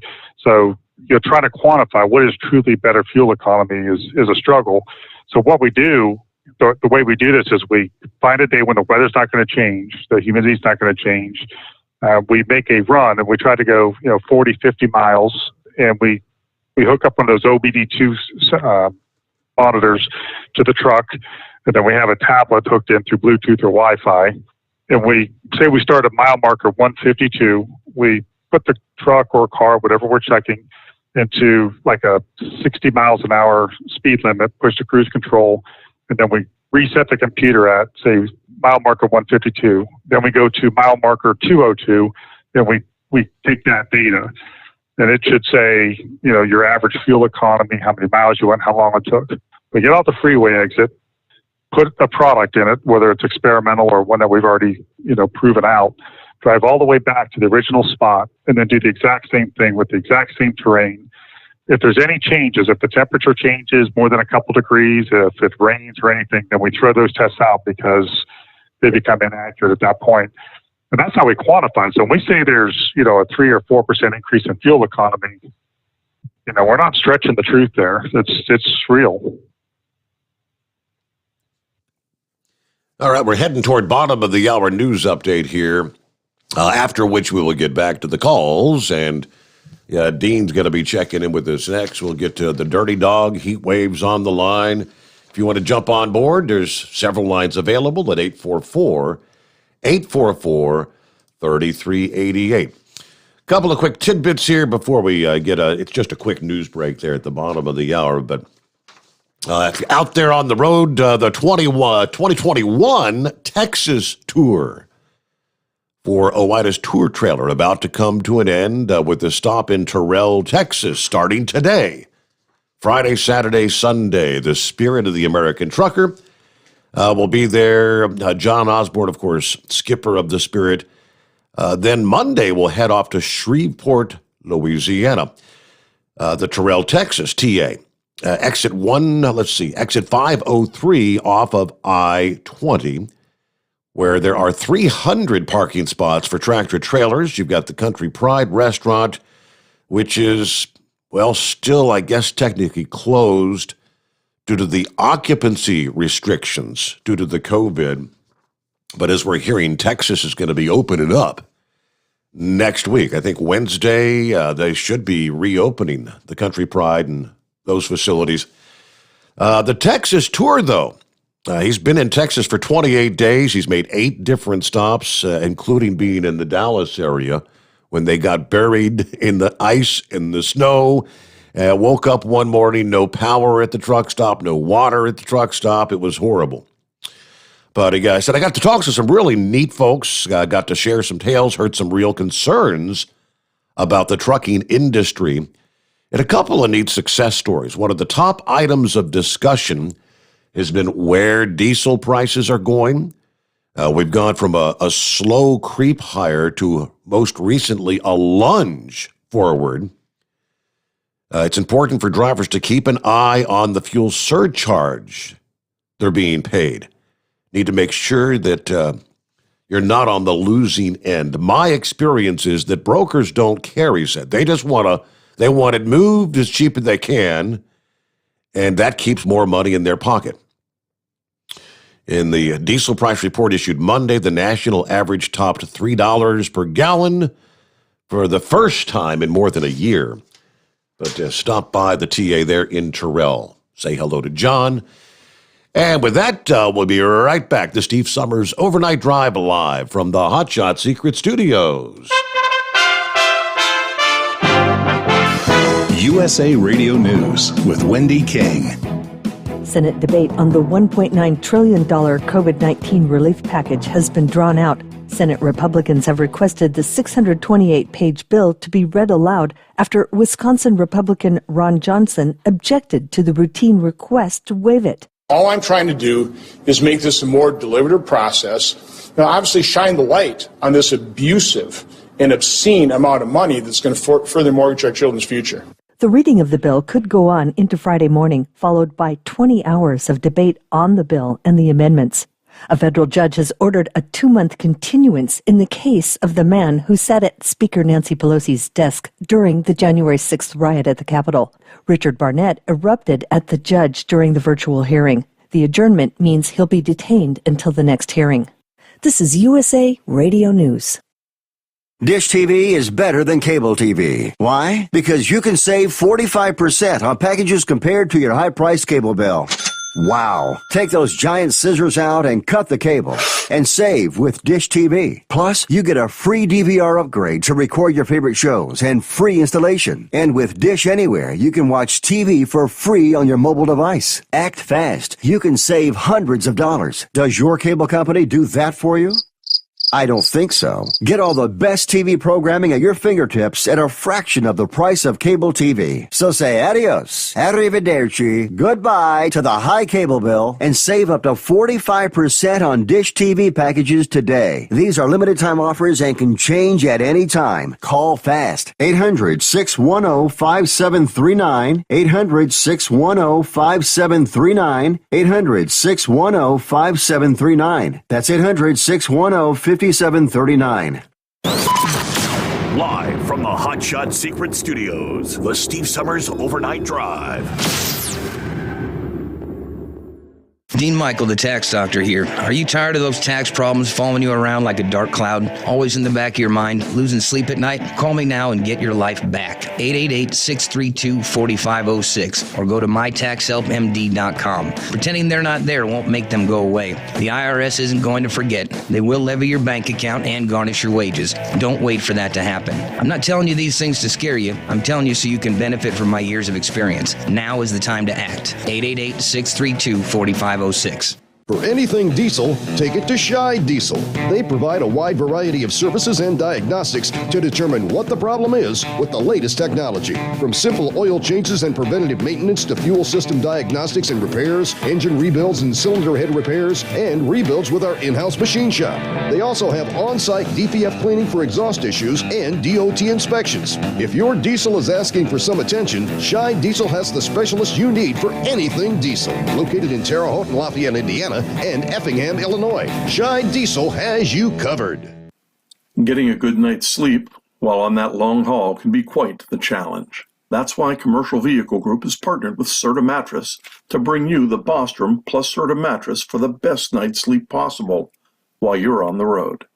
The Bostrom plus Serta mattress, manufactured with Serta's patented Cool Gel memory foam, acts to dissipate body heat and eliminate pressure points, which reduces the tossing and turning that can be so disruptive to your sleep. The Bostrom Serta mattress comes in two thicknesses, 7 and 10 inches, offering support to drivers of all shapes and sizes.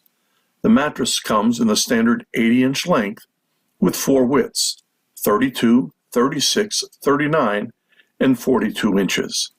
For more information on the mattress or where to buy, call us at 800-459-7328. That's 800-459-7328. At Hot Shot Secret, we share the science behind common diesel problems. For example, Fuel additives.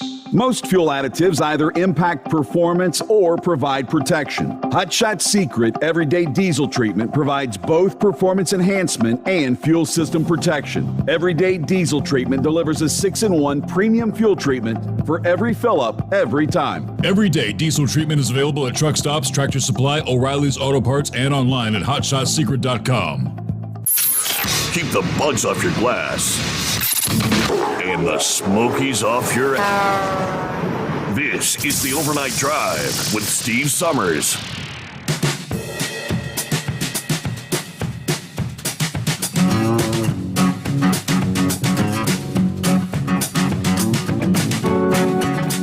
Okay, right back at it here on a Friday morning. So we're kind of making the transition. Josh earlier this week told me to get people to kind of move over from the Hot Shot Secret Facebook and YouTube page to the Steve Summers Overnight Drive YouTube or Facebook page. And of course, the Android app is now up and running.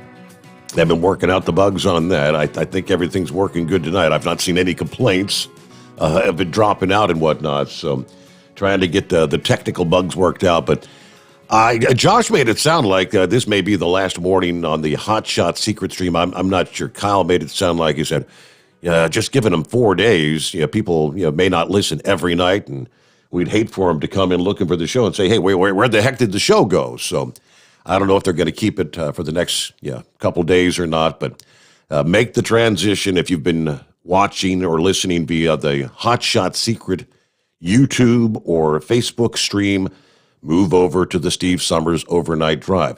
Easiest thing to do is just on your web browser, go to overnightdriveradio.com. Same with the Android app.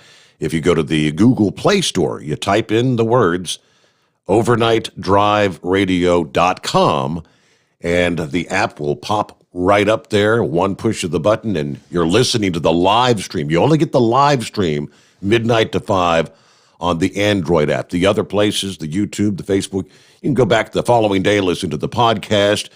Pretty much every show since we got the show started is available on the podcasts.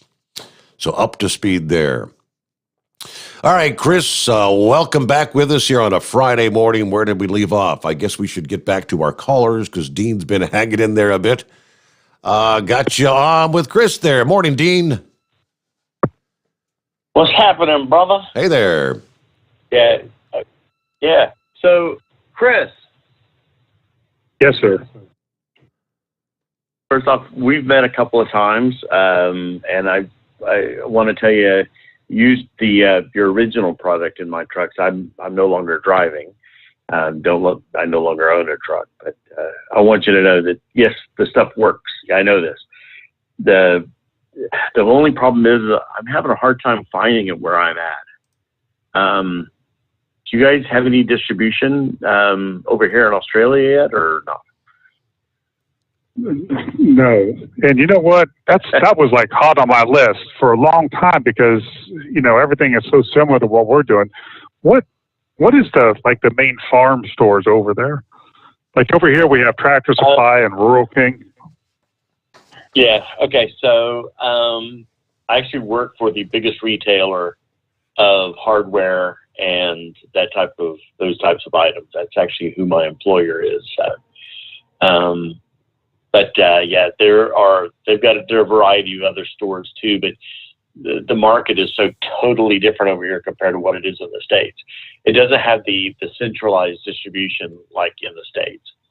The big distribution companies that are here, like the one that I work for, import probably 90% of their products, except for the timber and things like that, from China. And they do most of that directly. They also, a lot of the products that they sell here are specific to the parent company that actually owns the retailer. So they actually own a vast number of the companies that actually produce, for example, the timber, some of the fixings, the hardware, and things like that are actually owned by West Farmers, which is the parent company of the company that I work for. So it's a very different distribution system here. I personally believe that this product has a lot of merit here and would do very well here. And a big part of it is because of the integrity that you carry with it, and that is carried with your company's ethos. It's very, very different here, and people very much look at that when they're purchasing a product. So there are a lot of companies over here that sell snake oil, and they have to be really careful with that. And Australians are very cynical when it comes to that, because there's always been a lot of that. And there's been a lot of that in the trucking industry in the States, but they don't last very long usually. So. Now we've spent.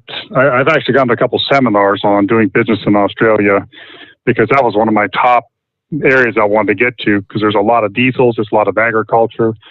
And our first national distribution point here was Tractor Supply. And at the time we were doing a lot of UPS orders and, shipping things out. And we went to them, we went to the other retailers, and they said, no, this isn't big enough for us to mess with. So we went to Tractor Supply, and they said, yeah, we'll take a chance on this. And they, knocked it out of the park the first year. And I've had such a tough time trying to get any intel on Australia. Like, who should we go to? Who should we talk to? So that's been the frustration. So so Lowe's tried to move over here with a local company called Woolworths. It's not the same Woolworths as the one in the States, and with backing from Walmart. And they failed miserably because they didn't understand the market over here. Like, they tried to bring an American style Lowe's over here, and it failed. You got to be really careful, because the company that I work for actually moved and took over a series of hardware distributors in Great Britain, and they lasted 2 years, and then they failed. It cost them. They bought the company for like $3 billion, and they ended up selling it for $1. Wow. It was that bad. Oh my gosh. So, yeah, so it could be a huge mistake if you don't really understand the distribution over here and the mindset of the Australian consumer. One thing though that's happening is that because the trucking shows are not going on in the States, the Australians that generally go to the trucking shows in the States aren't, and so it's really isolated, this country, especially that side and that industry. A lot of the distribution, like to farms and things like that, is through the co-op system here. There are basically 3 primary distributors in the area that I'm at for this type of product. There's one in particular, which is the company I work for, which is by far the biggest. In fact, it's the biggest employer in Australia. And then the other 2 are the cooperative system, which is kind of it's almost like a confederacy. It's not so much like a strong, centralized organization. It's kind of different, different smaller organizations. And then you have another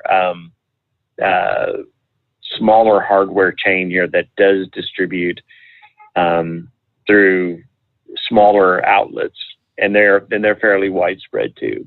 And I'm not sure how they're going to survive. They were just bought out by another company based out of Germany, I think, and I'm not sure how they're going to go. But WD-40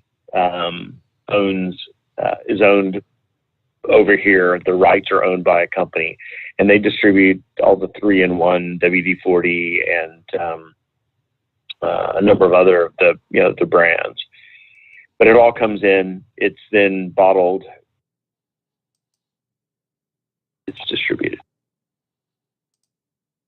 Well, that's something I'll bring back up again tomorrow and see, or Monday, I guess, and we'll see what we can get going. We do have a full-time international person that works on that now, and I know he's signed up, I think, 13 or 14 different distributors in different countries. I don't know if Australia is one of them, but it should be. I mean, again, I feel like that's a huge opportunity just because, there's so much agriculture, there's so much diesel, and that's really our strongest point. I mean, we do gasoline and we do other things, but diesel's where, there's a huge difference between what we produce and everybody else does. Do you have like maybe an email address or something if Dean wanted to give him some tips or who to contact kind of thing? Who would he email or whatever? Just send it to me, Chris@lubricationspecialties.com. It's not a hard code to crack. Okay. Chris@lubricationspecialties.com. Very simple. Mm-hmm. All right, Dean, thank you so much for checking in here in the land down under. It's getting into the global market, I guess. I mean, for all practical purposes, it's hard, as you know, to even get into the big retailers here in the U.S., even when you're based here. So, I don't know, I guess it's even more difficult to crack into the foreign markets, other countries. Oh, well, just like he just said, it's a whole new learning curve, and we're still a small, fresh company, so it's not like we've got, haven't been doing this for 100 years. But we do have, we have been doing a lot of work. We're getting a lot of samples in. Each area that we go into has a new set of problems. It could be the fuel was really bad, or, we just signed up a distributor in Africa. I guess the engine oils over there are not made the way ours are. They're just not, they don't have the same kind of API and the same kind of, standards that we do. So they have a lot of really crappy engine oil, and they wanted us to develop some additives that they can top treat, which we already had some of those ready for them, like Stiction Eliminator and our TBM booster. So it's each area we go into, we're looking at different problems, like that. So it's a whole new world. It's exciting. Just trying to navigate through it all. Okay. Let me get down to the Dirty Dog, I believe it is. What's happening this morning, Dirty Dog? Oh, not much there, Steve. First off, my question is for Chris, but I'd have to agree with that one caller about you. It gets kind of lonely if you're not for being able to hear other brothers and sisters out there. Well, thank you very much. I'm glad to be But, here. So, Chris, my question is, I'm a company driver, so I don't own my own semi, but I recently purchased a pickup truck diesel. Is there somewhere I can go and look to find out what products I need and what for and how much to use? The Hotshot Secret website, hotshotsecret.com, would tell you, and there is a place to put in a truck and be truck specific. They're rebuilding some of that so that it can be a little bit more like an Amazon site, which I really like the way they did that, where you can put in your model and it'll bring it all up for you and show you what things fit. The other thing is we do have service technicians on the phone, from 8 until 4:30. And they can answer all of your questions. One of the fellows in there, Tom Green, is a diesel mechanic. He's been a diesel mechanic for, 30, 40 years. So he answers the deep dive questions, but all the other executives are there to help answer questions. Because a lot of people call up and say, I just bought this or I just got that, and what do I need? So they're there to walk you through that and answer those questions. Okay. All right. Yeah, because right now it's pretty much been a money pit for me, and I kind of want to save money, not put more into it. Yeah, that's not good. If you call in the morning and talk to Tom, even some other problems that you're having, he can help you through it. Or if you know what you're looking for now, I can give you the answers. Okay, appreciate it there, Chris. Y'all have a good morning. Thank you for checking in there. Thank you for listening to the program, Dirty Dog, and thank you, or more importantly, for supporting our sponsor using the Hotshot Secret products. All right, question from one of our social media listeners here. How does your product work in farm tractor as far as bringing down the gallons per hour while under a heavy load for 8 to 12 plus hours during plowing and planting season? When I was on our farm many years ago, if you got like 5 gallons per hour, you were doing good. Wow, that's a lot of fuel. We should be able to increase. The hard part with farm equipment is, of course, trying to quantify that. So the honest answer is we will increase your fuel economy. We know that. We know that from every test we've done. The complex part of that is, how do I prove that now that I've said it? And with farm equipment, because the load is changing from minute to minute, it's almost impossible to get a straight out test to be able to say point blank scientifically I can prove it. But we know that it will increase the fuel economy, and be a really good chance if exactly, if you're getting 5 gallons per hour, we're able to move it to 6. That's a 20% increase. So that'd be really cool. All right, very good. Now, who's next up here? Heatwave back with us. By the way, about 10 before the hour. What's going on, Heatwave?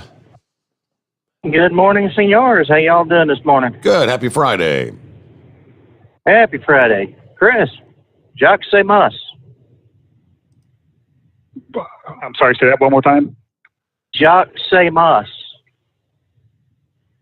You said you was Czech, so Jacques Sommers. Yeah, you said you had a Czechoslovakian heritage, so I was just going to greet you with a Czechoslovakian greet. What it means, I really don't know. I think it means how you doing. It's just that kind of greeting. When I was being raised up in Texas, growing up in Texas, I mean, you'd see bumper stickers all over saying Jacques Sommers, and it was just a bohemian greeting from one to another, So appreciate that. We always said Dobre Ocho, and I think that meant like good evening or good afternoon or something like that. Yeah. But well, I asked Siri about what the translation was, and she said, "Sorry, I don't do Czech." I was like, "Huh, really?" So, anyways, yeah. So, Chris, have you found that depending on the fuel prices, is it dependent upon your sales? Do you sell more when the fuel prices are climbing? Or is it like a steady sales no matter what the fuel prices are? the sales go up when the fuel prices go up. I think there's a limit of, somebody told me this one time from one of the truck stops, I don't remember which one it was, but when the fuel price hits $4 a gallon, the fuel additive sales go up because that's when drivers are willing to take a chance on something. Now, because we're probably at the beginning stages, even though we've been around for a while, but compared to somebody like a Lucas or, Howells and Power Service, our growth is so, we're growing really quickly just because we haven't reached those equilibriums that they have. So we're always seeing, double-digit growth. But usually when the fuel price hits $4, that's when the people that don't normally buy additives will take a chance on it to try to save money. I was kind of thinking the same thing too, and I guess does the sales vary from winter to summer, or is that kind of steady as well?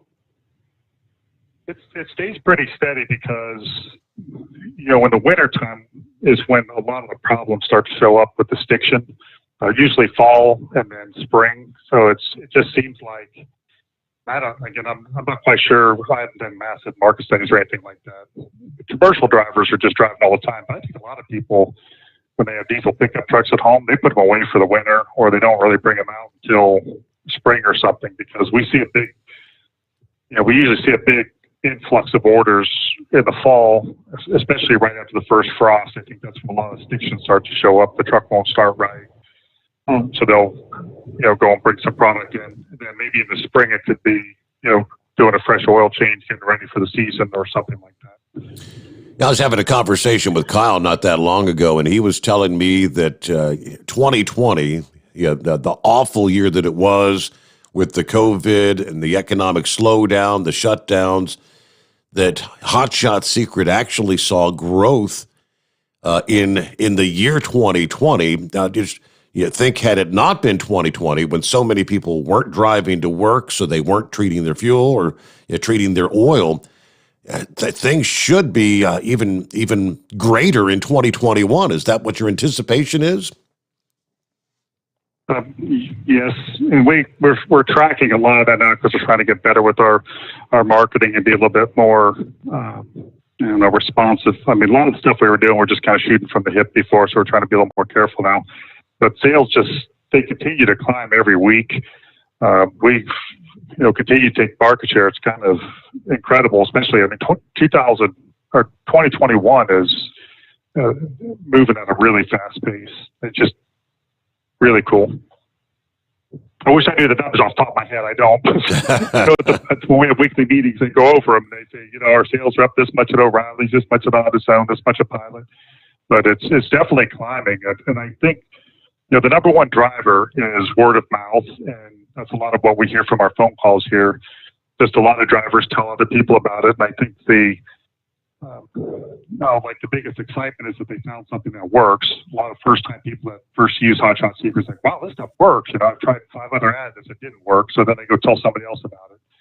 And then, the other things are TV and radio that pick up after that. But it's still word of mouth. That's the biggest way to grow. Well, if you have a good product and people use it and they're impressed, that's the best way to do it. Well, Chris, thank you very much again for bringing Steve back. Steve, there have been some tired, long, lonely nights out here, but whenever I have you on, I'm just as wide awake as a young man in spring season. I mean, just get it. That's but good. As soon as you're off the air, I crash and burn. Oh, sorry about that. So thank you again very much for bringing Chris, for bringing Steve on, and continued success for everybody. Y'all have a good night, senors. All right. Thank you so much. Okay. Marty checks in via the email, by the way. If you can't dial us up, you can feel free to email steve@hotshotsecret.com. Marty says, first and foremost, thanks for getting Steve back on the air. I'm that guy that tries to get the longest life out of my vehicles. As long as they run good, I'll drive it till the wheels fall off. Some guys say as long as it's an API certified motor oil, it's good to go. Me, personally, I'm like a Valvoline guy. My question for Chris is, what brand of oil, motor oil, do you use for your personal vehicles? Well, obviously I use Hot Shot Secret. I mean, I use our own oils and everything that we have. But if I were to, and those of you who don't know, we make a whole range of engine oils from 5W40s up to 1540s. We have transmission fluids, gear oils. This last week we broke a world record again. I think it was this week or last week. We hit 3.99 on an 8th mile with a diesel truck. So it was a really big deal, to be able to break below 4 seconds on that. I don't think anybody ever thought a diesel truck could do that. That was the Hot Shot Secret truck. But that has all of our products. I mean, a lot of that has to do with Levon Miller and their driver and how well they, modified the truck to make it run. But that's got our transmission fluid, our gear oil, and our engine oil in it. And when you buy our engine oils and transmission fluids and gear oils, it's the same ones they're using. We don't have a different line. So you're actually buying the same thing that they're using to break the world records, for your own truck. But if I had to buy something off the shelf that wasn't my product, I would probably go with one of the top three, like you've mentioned, the Valvoline or the Chevron or the Mobil. We get dozens and dozens of oil analysis from drivers like yourself. So I'm always watching to see which ones seem to stand out. And usually Chevron and Mobil would be like my first two picks, and then I would go to the Valvoline after that. Okay. They're synthetic. I think maybe Marty had no idea that you guys actually made the full line of oils as well. Yeah, for the most part, you got to go. It's like that. That's not in like the Rural King and whatnot, is it? Or it is not. You have to get it through a dealer, Hot Shot Secret dealer, or online at the Hot Shot Secret website, or just call in and talk to one of the account reps. The problem with the engine oils is that there's not enough markup for the stores to be able to put it on the shelf. They need, they got a lot of overhead there, so they got to make a pretty decent amount of money on it. So I don't know that it could ever become a retail product. There's just not enough. It would have to cost too much to do that. It's already pretty pricey because it's synthetics, full PAO Group 4 synthetics. So it's, the highest price or one of the higher price oils you can get. Okay.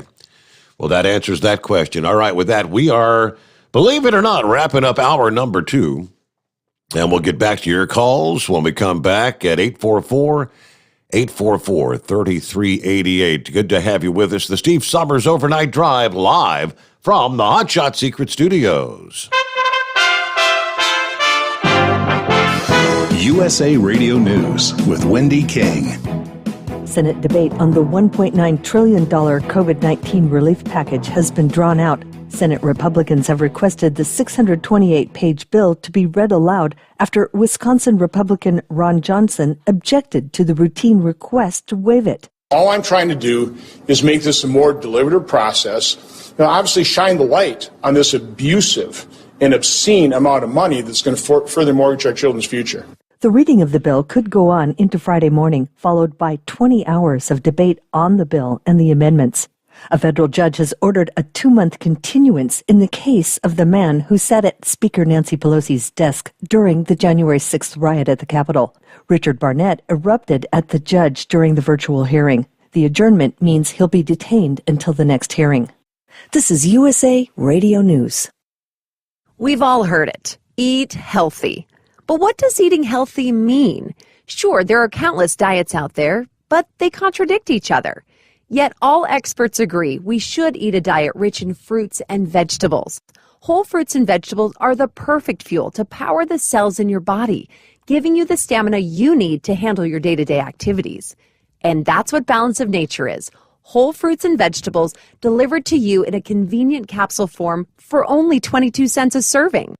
Our proprietary blend has no additives or fillers, just the full nutritional value of a variety of 31 different fruits and vegetables. Balance of Nature provides you with a natural energy boost without a caffeine crash, a 3 o'clock slump, or an early bedtime. Experience the Balance of Nature difference for yourself by going to balanceofnature.com or by calling 1-800-2468-751 and use discount code USA. The American Society of Civil Engineers have given the U.S. infrastructure a C grade. With more, here's USA Radio Network's Lance Pry. America's airports, roads, and other systems received a grade of C-, a slight improvement from 2017's D+. Describing America's infrastructure, the American Society of Civil Engineers released its grade on Wednesday. The organization analyzes 17 individual categories, ranging from bridges, roadways, public transit, parks, and ports, and release a grade every 4 years. Grades this year range from a B, good, in rail, to a D- poor in transit. The C grade represents a mediocre rating. Grades in 5 categories: aviation, drinking water, energy, island waterways, and ports improved. Just 1 category, bridges, declined. It is the first time in 20 years America's infrastructure is out of the D range. From the West Coast USA Radio News Bureau, I'm Lance Pry. You're listening to USA Radio News.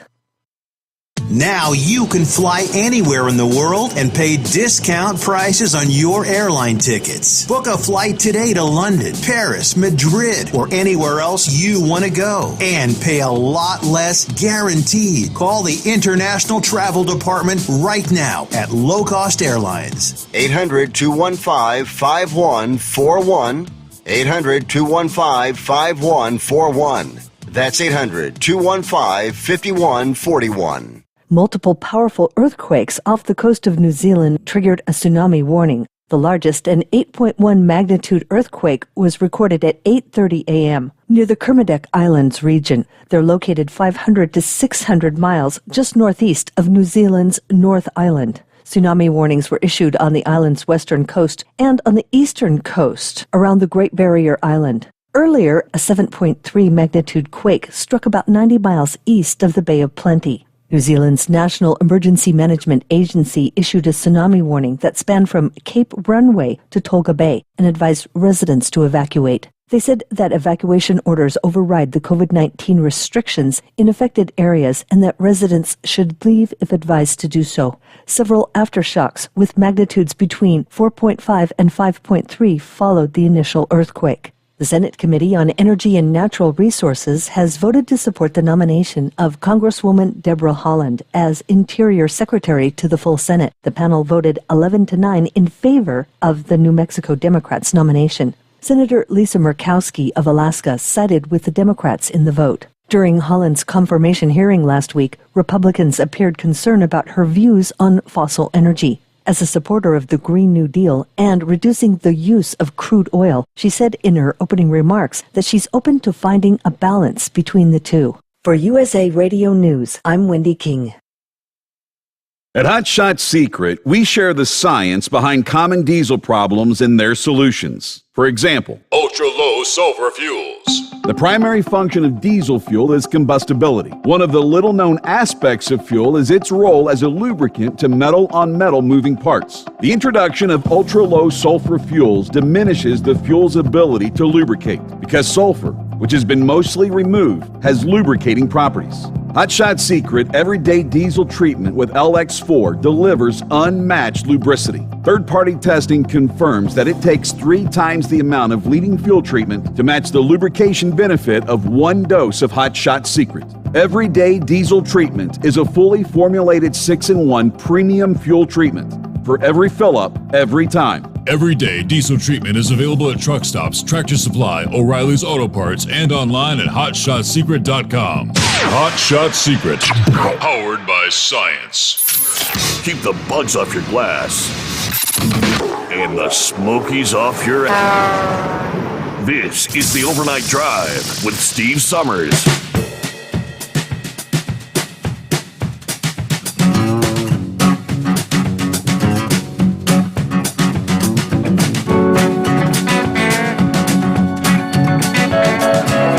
Okay, back at it here. Roll it into a Friday.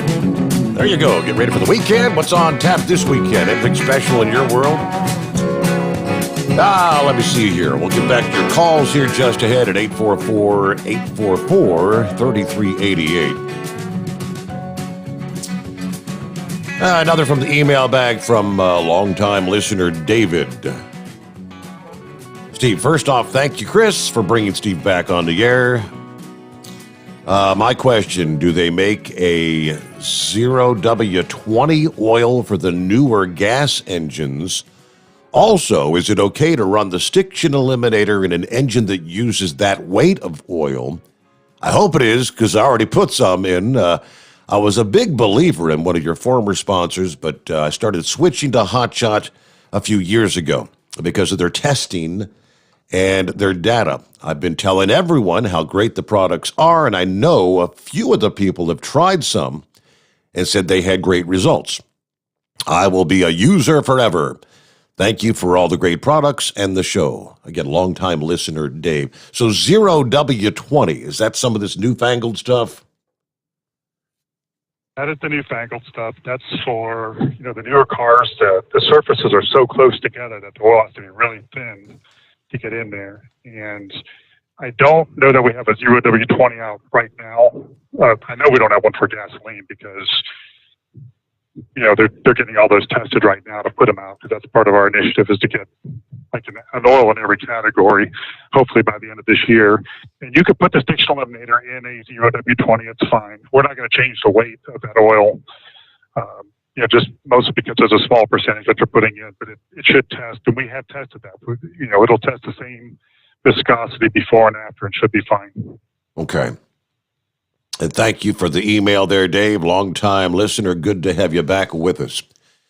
And I'm seeing several people saying that your signal, Chris, and I'm kind of hearing it's kind of dropping in and out when you're speaking. I don't know if it's the headset or what the deal might be. Let me move I'll put my mic over closer to my mouth. Sometimes I think it's maybe not quite there. Does that sound better? No, it's still kind of, you sound kind of distant for whatever reason. Give us a... See if I can fix that. Okay, while he gets that, he'll work on that. Hello there, Monkey Gouger.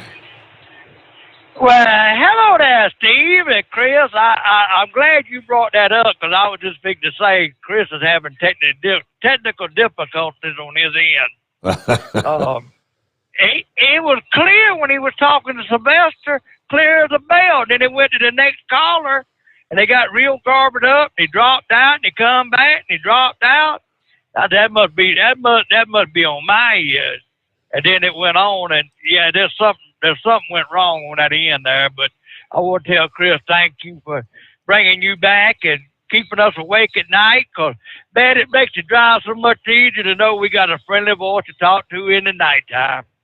This is the first time you've had a chance to talk to Chris, isn't it, Monkey? Because you've been off the road for nearly 3 months. Right. This first time I got a chance to talk to Chris, I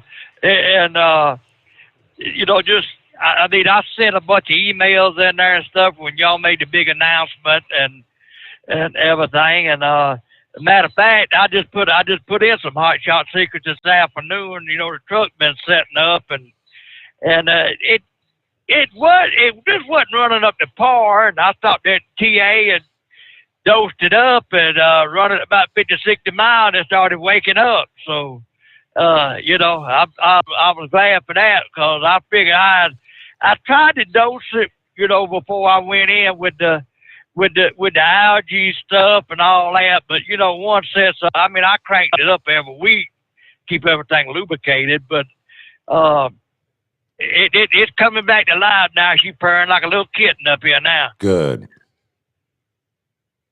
That's what we like. But Steve, one other thing, we talked to that lady that you was asking me about last night again today. Okay, yeah. And we give her your email address, and I said, hey, look, call the show and talk to him. Tell him what you want to do, and talk to him, or either email him, and he'll give you a time to call in there. He'll make a place for you. And she said, okay. So she was supposed to get in touch with you today, but I don't know if she did or not. She's from over there across that pond, and she talked kind of funny. I told her, I said, you got to slow down, girl. I'm South Carolina. We don't talk 900 mile an hour. But she got a real heavy British accent. Okay. But other than that, What's he talking about, Steve? There is it was got an email from the Grump, and it's they're looking for truck drivers to participate in I guess they're calling it like a television pilot, looking to maybe do like a series about the truck drivers, like, what it's like to live out there on the road. I'm pulling up the flyer here. Calling truckers for a TV pilot. Is your job affecting your love life, your waistline, your sleep patterns, your mental health? So they're looking to a new TV pilot for a major U.S. broadcaster is casting for trucking men and women who feel the effects of life on the road, looking to get their lifestyle, appearance, and or relationships back on track. And maybe the truck cabin could be use a makeover too. So that's kind of, I was asking Monkey Gouger about that last night. He and Grump have been talking to this woman, I think over in the UK or something. Do they have a name for the show? Chris, they hadn't named it yet. It's in developmental stages. I think they're going to shoot a pilot and try to sell it to the Discovery Channel or, one of those like, gold mining or Deadliest Catch or something like that. This lady, she's it's Lime something over there. They're out of the UK. Like I say, I only got about half of what she was saying. She was talking 90 miles an hour. We talked for an hour and half of it. Could you repeat that?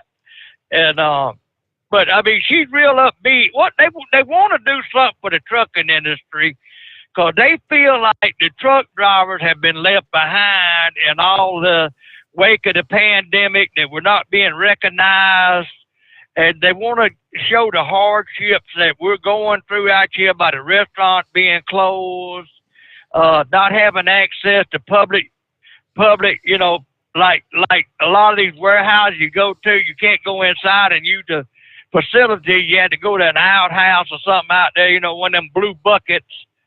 And they just want to show America what the American truck driver is experiencing right now. And if anybody's gained any weight or had any mental issues or anguish or anything like that, she's a real upbeat lady, and what they're trying to do is a great thing for the trucking industry. I feel like it is. Grump feels like it is, and we've been trying to get her hooked up with Steve and let her come on and talk about it one night. Sounds kind of like a good idea to me. What do you think, Steve? I think it sounds pretty cool. I have not got an email from her, haven't heard from her yet, Monkey Gouger, so. But I do have the email. Well, I don't know what's them. Let me look over here. What was that? It was her. I got it. I got something from. I guess that was what Grump forwarded to me from Jude. Is that who you were talking to, Jude? Yeah, she pronounced her name Judy, Jude. I called her Jude. She said it's Judy. Okay. So, Judy. Okay, that's the one. So I've got her email address here. Maybe I can reach out, as they say. Yeah, but we had to reach out to her because I really pumped it today when I was talking to her. But Chris, it's great to hear your voice, and I want to tell you something, man. I can't thank you enough for what you've done for the trucking industry. You give us a Christmas present back there that, 2020 was a bad year. And we was all in doom and gloom. We done lost a faithful leader that kept us up at night every night, kept us safe, kept us alert with the weather reports, road reports, everything. And I want to tell you something, Bubba. I mean this from the bottom of my heart. I can't thank you enough for what you've done. Well, it's my pleasure. You guys know I think the world of Steve, and I'm glad that we can do it. Hopefully we could, keep this thing going and make it even bigger and better than it's ever been. Well, there's no doubt in my mind this is history in the making, and it's going to only get bigger and better from here. But while I got you on the telephone, I asked Steve this question last night.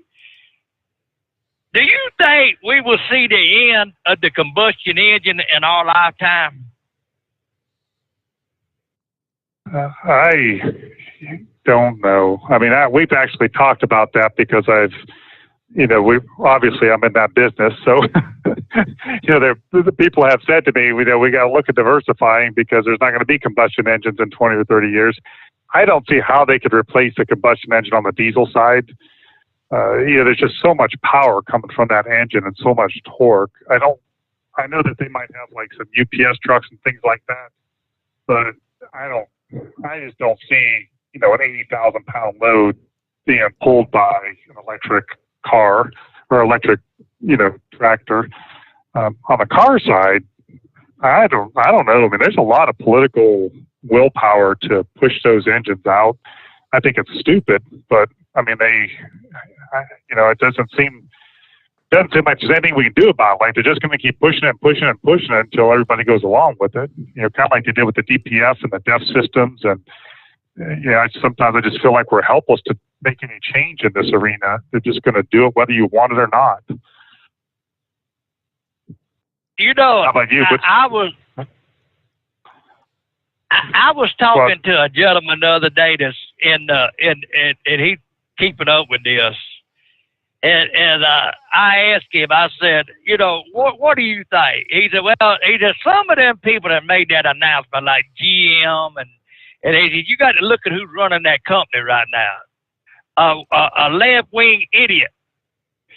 And she, she made that now, 2035 or 2040 or something. I can't remember the end of the combustion engine. Chevrolet would no longer make.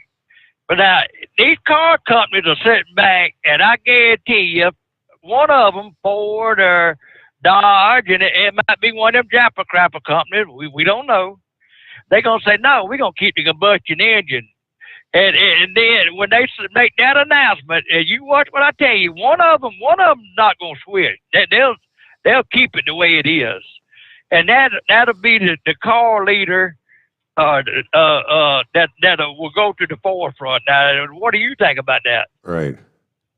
Well, I think you're probably right, because there's tens of thousands, if not hundreds of thousands of gas stations. I mean, what are they going to do with all those? And I don't know that there's, like, the American the public, I don't know that we really want electric that much. I know some people do, like the people that drive Teslas think they're really cool. And, I could see that in some cases, but I'm like you guys, I drive long miles. I'm not going to stop and wait 45 minutes to charge a battery up. I just want to stop filling up with diesel or filling up with gas. I just don't know. I really don't know. It worries me. I mean, it worries me when they start pushing the agenda because, again, it just makes me feel like we, get the short end of the stick on those things. I kind of felt like there would be a wake-up call when we had that whole deal in Texas a couple of weeks ago. Yeah, we see that the power grid in this country is going to struggle in times of heat waves or extreme cold like we saw into the Deep South. There ain't no way in Hades they're going to get the grid bumped up enough to be able to handle 200 million electric-powered vehicles. It ain't going to happen. That's good point. Well, the guy from Tesla said that they wasn't ready for that. But the thing that got me was, and I was telling Steve this back in November, right before I went in for surgery, was that they were putting up a new Tesla power system up in a place in Arkansas, and right on the back of it was a big cat generator. And I said, boy, y'all's really defeating the purpose here. You tell everybody to go to electricity, and y'all got to have a diesel-powered backup for it. I said, now, how's this supposed to work? They just kind of shook their head at me like, we don't know. So, but, I mean, we've so heard weird. so much about it's weird. I mean, and we've heard so much about this. I mean, even NASCAR is talking about this mess now, but I just wonder, I just wonder what your feel was on that, and I'm gonna get out of here. But before I get out of here, be sure hot shot secret everything, and you can't go wrong. I like that. You're our spokesman. Very good. Thank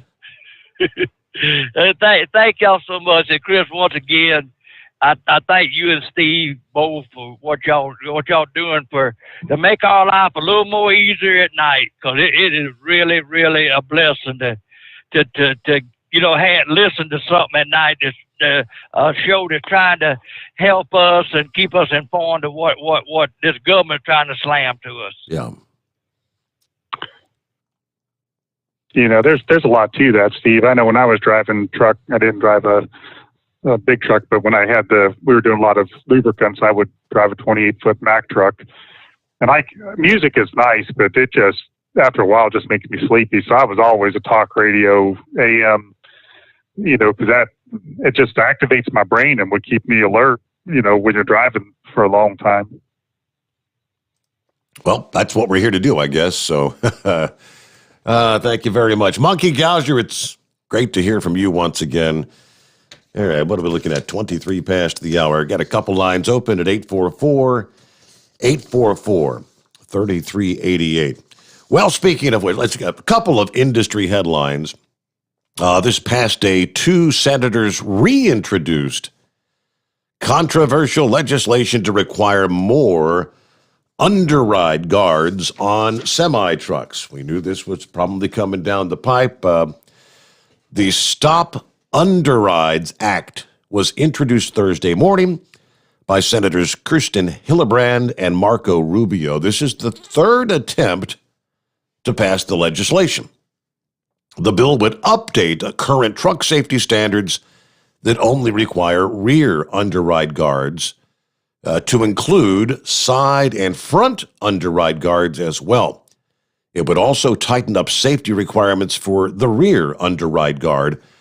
According to the Insurance Institute of Highway Safety, 850 people were killed in crashes with the side or rear of a semi-truck in 2019.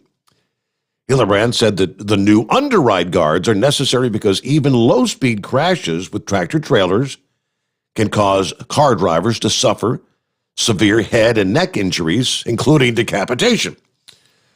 Hundreds of individuals across the nation are lost to underride collisions every year, with Florida unfortunately ranking among the top states reporting fatalities. This Congress, I'm proud to join my Senate colleagues in reintroducing the Stop Underrides Act. That was the statement from Marco Rubio. As a parent with kids of driving age, I look forward to working in a bipartisan fashion to advance efforts to keep our roads safe. Now, of course, groups like OOIDA have opposed the Stop Underrides Act in past attempts, saying that the bill intentionally disregards reality and ignores the safety, economic, and operational concerns. OOIDA argued that the side and front underride guards would cost tens of billions of dollars and would be too costly to be practical. Obviously, I guess they'd be talking about retrofitting all those vehicles all around the country. So, all right, there you go. Update there on the underride guards. That was one of the questions also that came up with Pete Buttigieg in his confirmation hearing. Like everything else, he didn't commit to anything. He just said, well, I look forward to working with industry partners and holding conversations to see if this would be better for safety. Hey there, the Big Moose is on the loose. Got John with Chris. What's happening this morning? Hey, morning, fellas. How y'all doing? Good. Good. Good. Hey, a couple of things. First thing, I want to tell you, I had the power steering pump squalling on me there about a week ago, and I had a bottle of your shift restore sitting up there in the shop, and I dumped that in that power steering pump, and that thing's been quiet as a church mouse ever since. So knock on wood, I think it worked. That'll do it. That stuff does a great job in there. That's and I even know why it works. It's because of the Group 5 esters that are in there. It does a great job in the power steering pump. Yeah, that's a good deal. And they were talking about these electric vehicles. You know, this is not a new concept. I was talking to a fellow the other day, and back in the mid '80s, they had a truck that I think it. Now, don't hold me to this. I think it was General Electric, or Bosch, or one of them. I think it was GE though. They had this electric solenoid engine, and it was like 12 solenoids all lined up that turned a crankshaft, and they'd start it with a little 2-cylinder. I think it was like a little Yanmar or some little diesel, and they'd get that thing spinning, and then them solenoids would start firing, and that was supposed to carry the load, but the problem was it had like 15,000 pounds worth of batteries on it, and it'd only take you like 30 miles, and that was, it wasn't no real world testing done. It was done, out on the salt flats or something, no grades or nothing. And, they've been trying to replace these big diesels with the electric for a long time. And it ain't going to happen. I'm telling you, it ain't going to happen, And I don't care what kind of battery technology they come up with, you're just not going to get the convenience that you got with these diesels where you can pull off extra ramps, fill them back up, and take off again, because regardless of how good the batteries are, it takes some time to charge a battery, whether it be 45 minutes. I mean, there's been times I haven't had 45 minutes to spare, So I would love someday to, I do read a lot about this and think about it, but I would love to come up with an additive that could double the fuel economy. The combustion engine is only 25 to 30% efficient. So for every dollar you're putting in there, 70 cents of it is wasted, which sounds really crazy when you think about it. So there's so much room for improvement on the combustion engine, that we should be able to come up with something. Well, I tell you, I don't really concentrate too much on the fuel economy on the tractor. My biggest thing is I pull refrigerated units, and I've got to keep that idle time and fuel consumption on those reefer units as low as possible to make it economically feasible. And I service these reefers every 600 run hours, and I've been using your product in them, and man, I'm seeing right now consistent 3.5% on the gallon per hour on my fuel consumption on these reefers. And I've got a DD16, and it's turned up as hard as it'll run. I'm getting about 600 horse out of this thing. So, I mean, this truck would be a lot more fuel efficient if I'd neuter it. But there's a lot of times I can't afford to neuter it because we get into some hilly areas, and I need this thing to run, because it's more important for me to get this stuff there on time every time, because I'm all specialized, and I've got real short windows, and a lot of times I've got, freight with expiration dates on it too. So I've got to get this stuff there while it's still in good shape. I'm not hauling no fuel. It's a whole lot of specialty chemicals, photo development chemicals and stuff like that. But I got an issue, a lot of times it's not even so much about the temperature, but it's, more of a humidity issue. But these reefers, they work their tail end off, and I'm seeing a big drop in my fuel consumption using the Hot Shot Secret. And like I said, I've been dumping the waste oil in my waste oil furnace there at the shop, and it's even quieted down. It's got a big old pump on it that squirts that stuff in the fire pit, and the pump's even quieted down on the waste oil furnace. I couldn't believe it. Good stories. I love this. Yeah. Well, I'm going to jump off here and let somebody else talk, but I was going to tell you, if y'all get a chance, stop by the local Kentucky Fried Chicken, because they've got a new Democrat special. It's a Nancy Pelosi special. It comes with 2 bony thighs, 2 small breasts, and a bucket of left wings for $9.99. All right, Big Moose. Keep it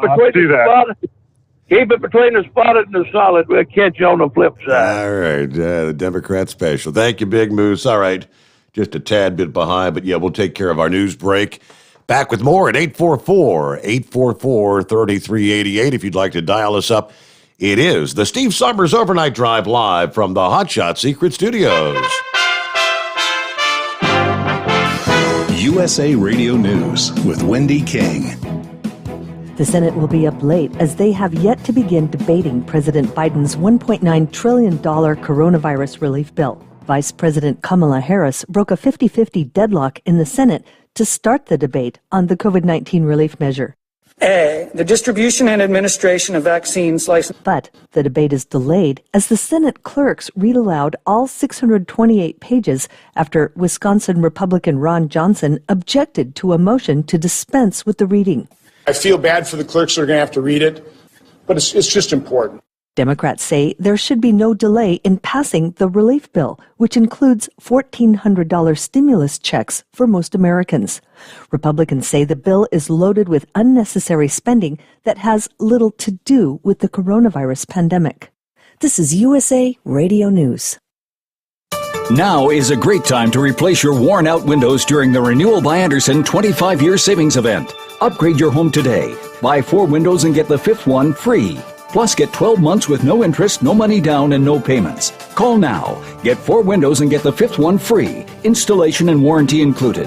Renewal by Andersen takes every CDC-recommended safety precaution to protect your family. For 25 years, people have trusted us for their window replacement needs, and you can too. Call now to learn about our Buy 4, Get the 5th one free window replacement offer. 800-603-8489. 800-603-8489.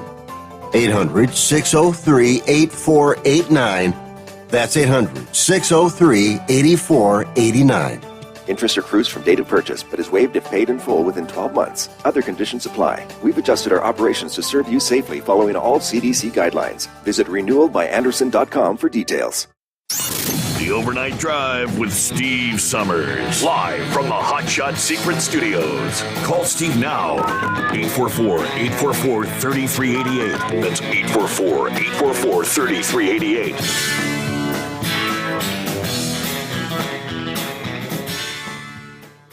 Attention all truckers, Dean Michael, the tax doctor here. I want to talk to you about those dreaded tax problems. I know you want to keep on trucking and not even think about them. Well, let's face it, they're not going away all on their own. You need professional help. I've been helping truckers put their tax problems in the rearview mirror for years. I can help you too. Call me for a free consultation at 888-632-4506 or go to mytaxhelpmd.com. It's like I always say, keep your eyes on the road, I'll keep mine on the IRS. 888-632-4506. Pure Flow Air Dog, your leader in fuel air separation system technology. Our systems filter out water, particulates down to 2 micron, and remove all of the air out of your diesel fuel. This allows for nothing but pure, clean diesel fuel to reach the expensive injection system equipped in your vehicle. Not only do our fuel systems protect, they also come in a variety of flow rates to meet your performance needs. Our systems are compact and use OEM-style fittings for easy installation. Learn more about our product at www.pureflowairdog.com and be sure to follow us on Facebook and Instagram. Protect your investment with Pure Flow Air Dog. Drivers, you demand that your equipment's reliable and dependable, and that also applies to your headset for communication. Well, our friends at Stellar Electronic have you covered. The Pluto Duo headset bundle is the best communication headset you can find in the industry. No matter the challenging environment you're driving in, the Pluto headset will make you sound crystal clear all the time thanks to their 99% noise cancellation. And the Duo's not only a stereo converter for the headset, but also a power bank so you can charge as you go. Learn more at StellarElectronic.com or visit them on Facebook. At Hot Shot Secret, we share the science behind common diesel problems. For example, ultra-low sulfur fuels. Fuel has 2 purposes, combustion and lubrication. Ultra-low sulfur fuels have diminished the fuel's ability to lubricate. Hot Shot Secret Everyday Diesel Treatment with LX4 restores lubricity, protects your engine, and optimizes performance. Everyday diesel treatment is available at truck stops, Tractor Supply, O'Reilly's Auto Parts, and online at HotShotSecret.com. Hot Shot Secret, powered by science. And now, back to the Steve Sommers Overnight Drive, live from the Hot Shot Secret Studios.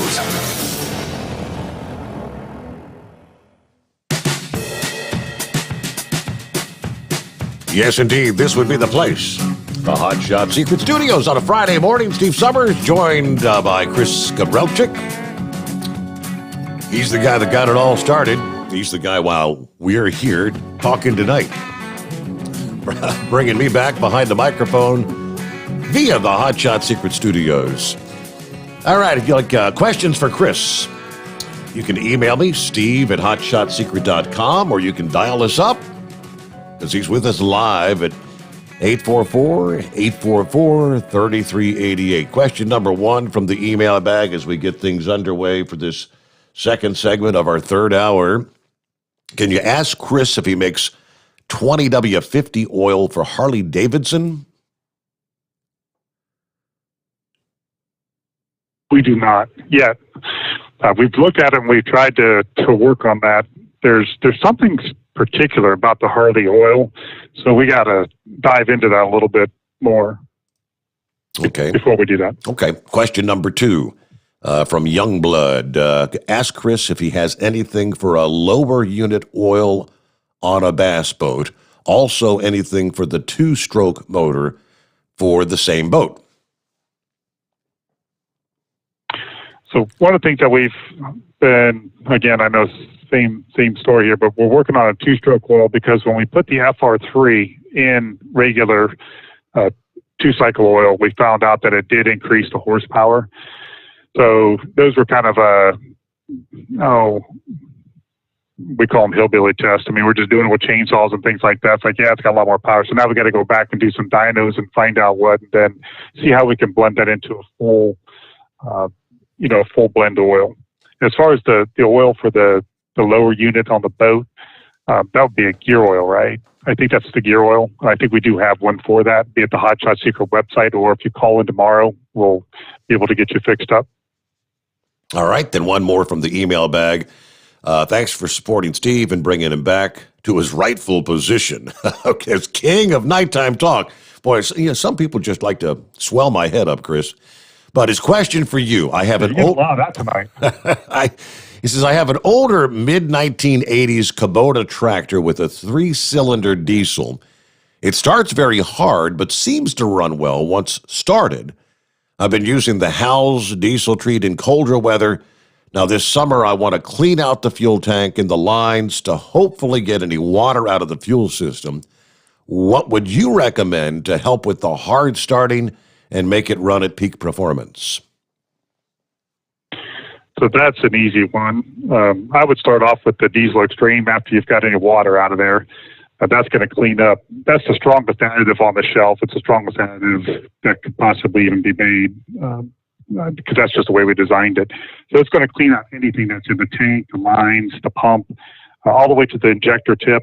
And then I would it wouldn't take very much, probably only take 8 ounces of Stiction Eliminator in the oil just to try to clean up the other side of those rings to get the better combustion when you're starting up. So if you think about the rings, on one side you got the fuel side where the combustion's happening, on the back side's the oil, and that sucker gets really hot. So what happens over time is you get little carbon deposits on there, and then the rings don't move around and slide in and out the way we need them to.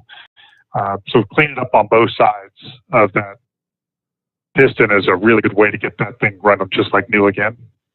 And Steve, did he say that you were the king of late night radio? Something like that, yes. King of nighttime radio. Okay, I like that, man. We should start using that. I'm writing that down. Oh, boy. All righty. Thank you so much, Uncle Pete, I think that was. All right. Let's get back to our calls here. Rubber Duck up next here. I think he's been hanging in there the longest. Hello, Rubber Duck. Hey, guys. Chris, thanks, man. Seriously, like everybody else is saying. But without Steve, we wouldn't have this little circus we call a family either. Well, you're welcome, and it's my pleasure. Believe me, it really is. My question regards hydraulic fluid. Up here in the colder climates, it seems like our manufacturers, when they build a truck down there in Georgia, they just, whatever bucket they have, they fill the tanks and they ship them to, everybody. Every fleet gets the same ones. What can you do to speed, when it gets colder and the hydraulic fluid gets thicker and everything's starting to work slower, is that stiction? Or no, that's because we have a cylinder and a piston and seals. So yeah, so the two things, depending on how bad it is, that I would do, and this has happened to me before, just in the wintertime with backhoes and excavators and plows. So think about, there's two approaches you want to take here. One is to get everything inside there, metal-wise, as slippery as you could possibly get it. So that would be the FR3. You're coating everything just so it slides easier and you're not fighting it as much. The other thing is the oil itself is getting thick, and if you want to think about it, kind of like jelly or like molasses. So if we can lighten that up a little bit, use a little bit thinner oil, or even, I've done this myself, drain out some of the oil and put a lighter weight in, and then put it back in the summer. That will fix the problem for you. But those are the two mechanisms that you're fighting. One is oil's just too thick for that temperature, and then the second thing is the inside just needs lubricated a little bit better, so it just slides around better. Things just move better when they're lubricated that way. That's where the nanocarbons come in and the esters. The FR3, the esters, that will help the pour point. Excuse me, I'm sorry. That will help the pour point of that oil too, because they literally don't freeze until you're way low, like 100 below zero or something. So what I'm talking about when I say esters, the FR3 has got two very specific molecules that are called group 5 esters that are made right now just for us. And then it's got a nanocarbon that is a patented product also. So the idea is that those, most oils get thicker the colder they get, and thinner the hotter they get. But this specific ester just doesn't get thin as it gets colder. So we're testing it right now for things like refrigerant oil and those types of areas, just because it's a very, specific kind of molecule. It's just got very specific properties. So that could help you out a lot using the FR3 in there from both of those sides.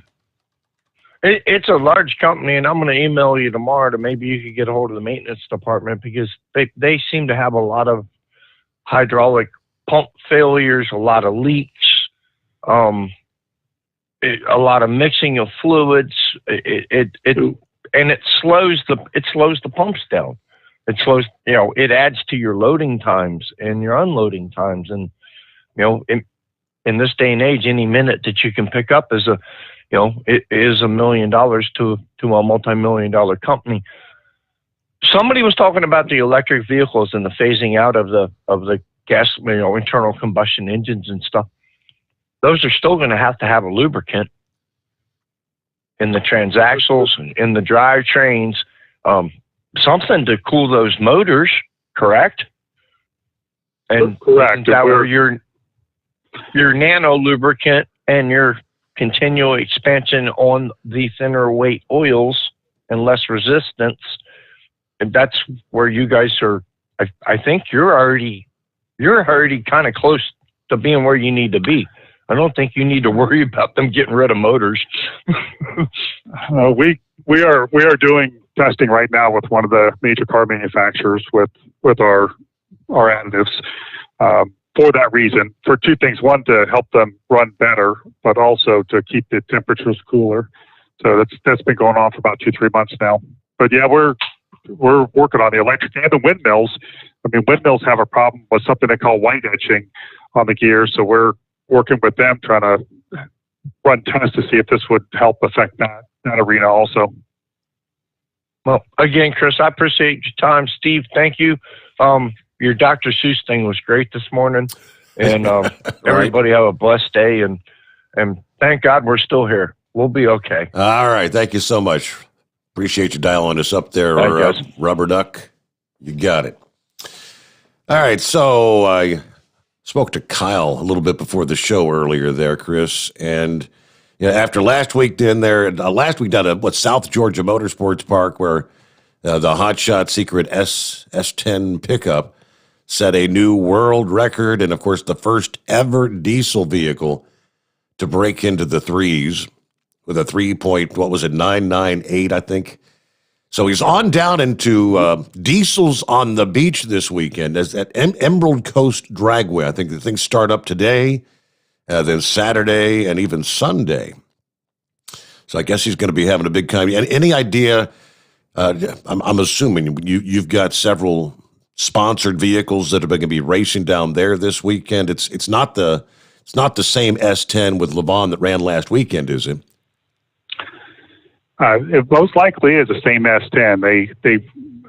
I know everybody that's listened to me talk before knows that I'm a maintenance guy. I'm not a racing guy. Uh-huh. So Kyle is the guy, and he's the racing. They had to drag me into racing, kicking and screaming. And I'm glad I did it because it's turned out to be a really great partnership to be able to test products and learn what works and what doesn't. And really, it's been a great research and development thing.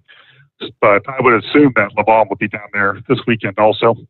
Okay, yeah, but it's called Diesel's on the Beach, and I was looking over some of the breakdown here. I guess things start later today.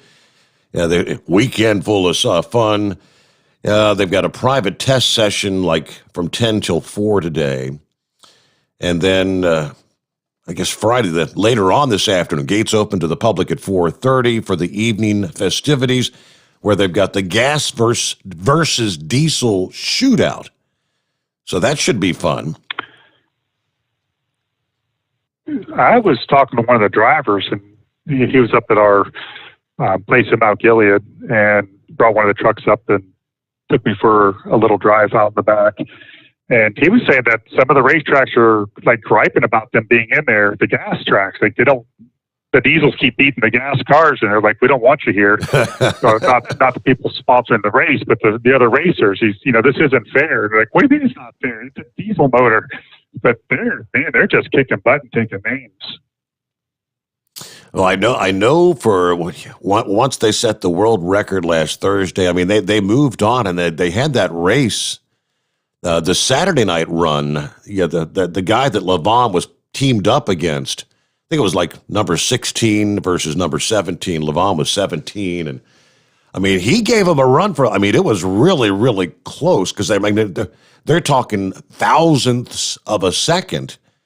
And I think Levon was, like within 10 1,000, something like it was really, really close. And Kyle said if they had won that particular run, that would have been a major upset down there at South Georgia Motorsports Park. It's exciting. I mean, this is Kyle's. I thought he was going to cry. When Levon hit that, but it's exciting. Okay, let me see here from the email bags. John says I've got a 2008 Jeep with a 3.8 V6. It has a small knock during initial startup. It won't do it rest of the day. The knock only lasts a short time, second or so. It also uses a quart of oil about every 6 weeks. It doesn't smoke. I don't have any driveway drips. It's just a common issue. I hear it's a common issue with this engine because I've done some Google searches. Do you have any thoughts or suggestions? Yeah, my instinct would be to go with the stiction eliminator. And this is why. When the tick goes away after it's been running for a little bit, that normally, in my mind, I picture there being some varnish or some stiction in there holding things up. And then once the oil gets warm, it warms it up so it doesn't, it's not noticeable. Getting that cleaned out and given the super lubrication that the stiction eliminator will give, since it's got the FR3 in it, that should fix that problem. The oil burning, if that's the rings not sealing right, it might help that too. If it's just maybe a loose tolerance. Some of the older, I guess it's not that old, but there was a time when they expected cars to burn a certain amount of oil. They didn't really want you to not. It was even in the owner's manual. We have put a quart of oil in every 1,000 miles. So I know that might be part of the engineering, or the stiction eliminator may fix that. It could go either way. Okay. And I know, as far as the stiction eliminator, I guess the original, the reason you developed that was you've explained it was the coking up or the stiction building up in the fuel injectors. But then you come to find out that it does a lot more internally as far as there's a number of, is it turbos or, yeah, it cleans up a number of things in the engine. Yeah, I mean, the turbos, the camshafts, the bearings. Once we took the engines apart and started looking around, we termed this hot pockets, and most of the listeners probably know this. They probably know more about than I do. But inside there, the engine oil temperature may be, 180. But if you look inside there and you were able to take a heat gun and check it, and you see your turbo bearing at 400 degrees, you might see the cams, the cam lobes at, 300 degrees or 350, and that's where the oil's getting burnt and leaving behind that film. And that's what we're cleaning off. That's why we see the effects across the board inside there. All right, let me get back to the calls here. Got several lines available here, and it's 844-844-3388. Let me see here. Would that be the beaver stuffer? Yes, sir. Often replicated, never duplicated. What's going on? Hey. I got two different engine questions. Okay. I've got a 3406B model cat, a 4MG, and I've got a freshly remanned 60 series Detroit. That's in a brand new truck. The Caterpillar is my personal engine, in my personal truck. The truck's been sitting for about 4 years. The engine got about 890,000 miles on it. What do you recommend on something that's been sitting that long? I'm not going to run it. It's going to be a show truck, so it's just going to be run periodically. Okay. I would use the diesel extreme all the time in there on the fuel side. And the reason is it has more of the fuel stabilizer in it, because I'm assuming that the fuel is going to be sitting in there for longer periods of time because you're not running it all the time. And then on the engine side, everything's running fine, correct? You're not having any issues? We did an oil sample on it. We pulled the old oil. It had a high amount of aluminum, but them cats had them aluminum oil pans, and that's my thinking on what was going on with that. But I guess I could be wrong with that too. It seems to run good, but it had most of the studs were broke off on the manifold. So until we get that completely fixed, it's going to be maybe a little hard to tell if it's running right. Mm-hmm. So normally we would start with the stiction eliminator just to kind of clean things out a little bit and make sure that there's nothing in. Theoretically, if you took an engine before and looked inside, you would see, a bunch of, things that look like plaque around, just stiction here and there and everywhere. Afterwards, it should look brand new, clean, just like it. Nothing should be in there, literally nothing. But if you feel like it's clean and it's going to be sitting for a while, there's another product we make. It's called TBN Booster, Total Base Number. It's the actual additive package that we use when we blend oils. And the reason we came out with it is for people that run extended oil changes, because there's a lot of guys that run 50 or 100,000 miles and put a bypass filter on there. But it's also really good for trucks that sit, because once you start the engine up, you start creating acid inside there, and then once you shut it down, that acid continues to become a problem. The extra TBM booster would kind of take care of that for you. It just neutralizes the acid longer. Does that make sense, or is that clear? Yeah. So the TBM booster and the stiction eliminator. Did you ask? Could you use it for a 6-cylinder? No, the TBM and the stiction eliminator.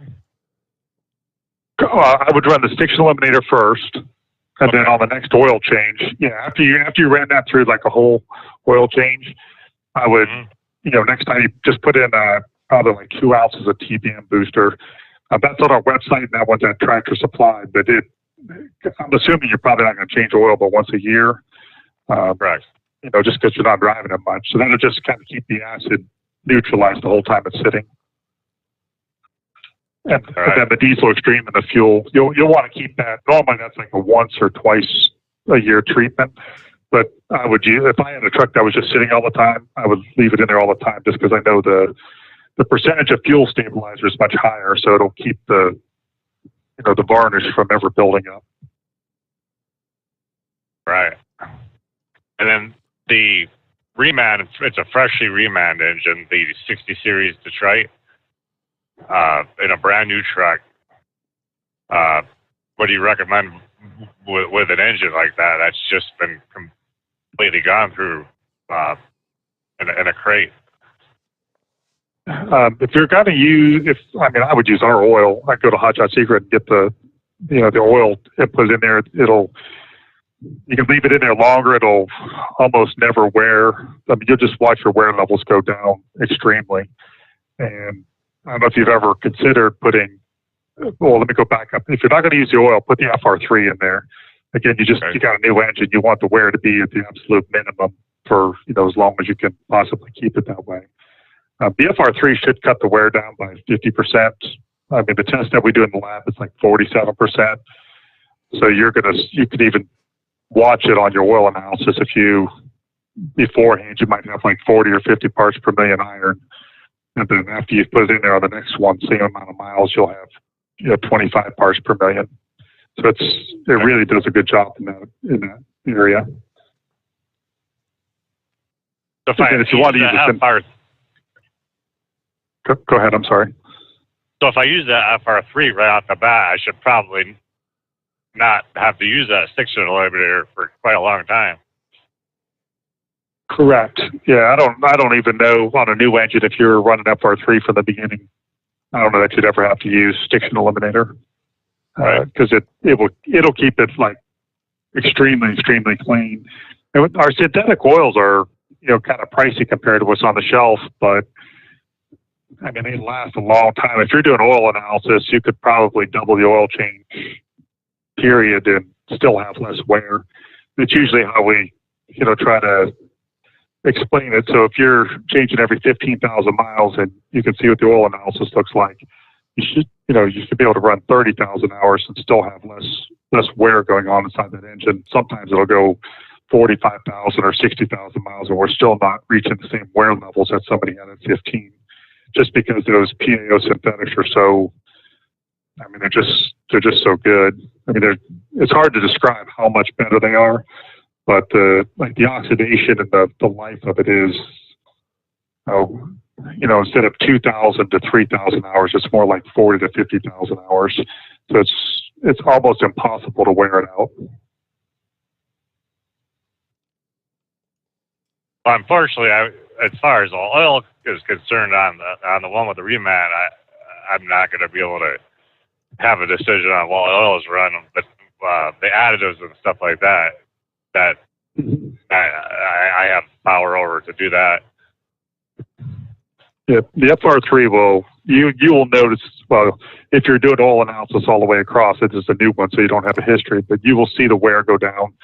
And if you ever want to see the testing, you can go to our website. We publish the white papers, or we could even, send you over the numbers on how we did it and show you the pictures of it. So how we know that it does reduce the wear by 50%. We, actually did studies on that and published it, so people would understand that we're not just saying that. We really do run the test and we can prove it. Oh, I believe it. I'm the one that had the issues with the starting on the 12.7 with almost 700,000 miles on it. We added the stiction eliminator and already went through the first oil change, so then I added a half a bottle of the stiction eliminator and the next oil change, and I've been running the everyday diesel treatment, and it's run like a completely different engine. Any issue that I was having with that engine, and the big thing is with the 60 series is when you shut that engine off, it shakes sometimes. It completely eliminated that. That's interesting. Have to figure out what happened there. What was it, like overrun? I don't know the correct term for it because I'm not a big mechanically inclined person, but I've been driving them since the 60 series was out, and every single one I've ever operated, it on occasion will have that problem when you turn it off, and there's just like a shake in the engine, and it's eliminated that, and it's eliminated any kind of roughness in the throttle, just as smooth as can be now. So Excellent. I'm firmly sold. Perfect, Dan. Thank you. You're another good spokesman for the company there. All right. Well, let me, we're up to I appreciate it, guys. Thank you so much there. Beaver Stuffer, often imitated, never duplicated. Have a great weekend. Hey, we need to do our reset thing on the phones here at some point. I don't know. Right now is probably a good a time as any. If you want to dial us back up, those that are on hold, just hang up and dial us back up in about 30 seconds. That goes for you too, Chris. And we'll return following our news update. The Steve Sommers Overnight Drive live from the Hot Shot Secret Studios. USA Radio News with Wendy King. A federal judge has ordered a 2-month continuance in the case of the man who sat at Speaker Nancy Pelosi's desk during the January 6th riot at the Capitol. Richard Barnett erupted at the judge during the virtual hearing. The adjournment means he'll be detained until the next hearing.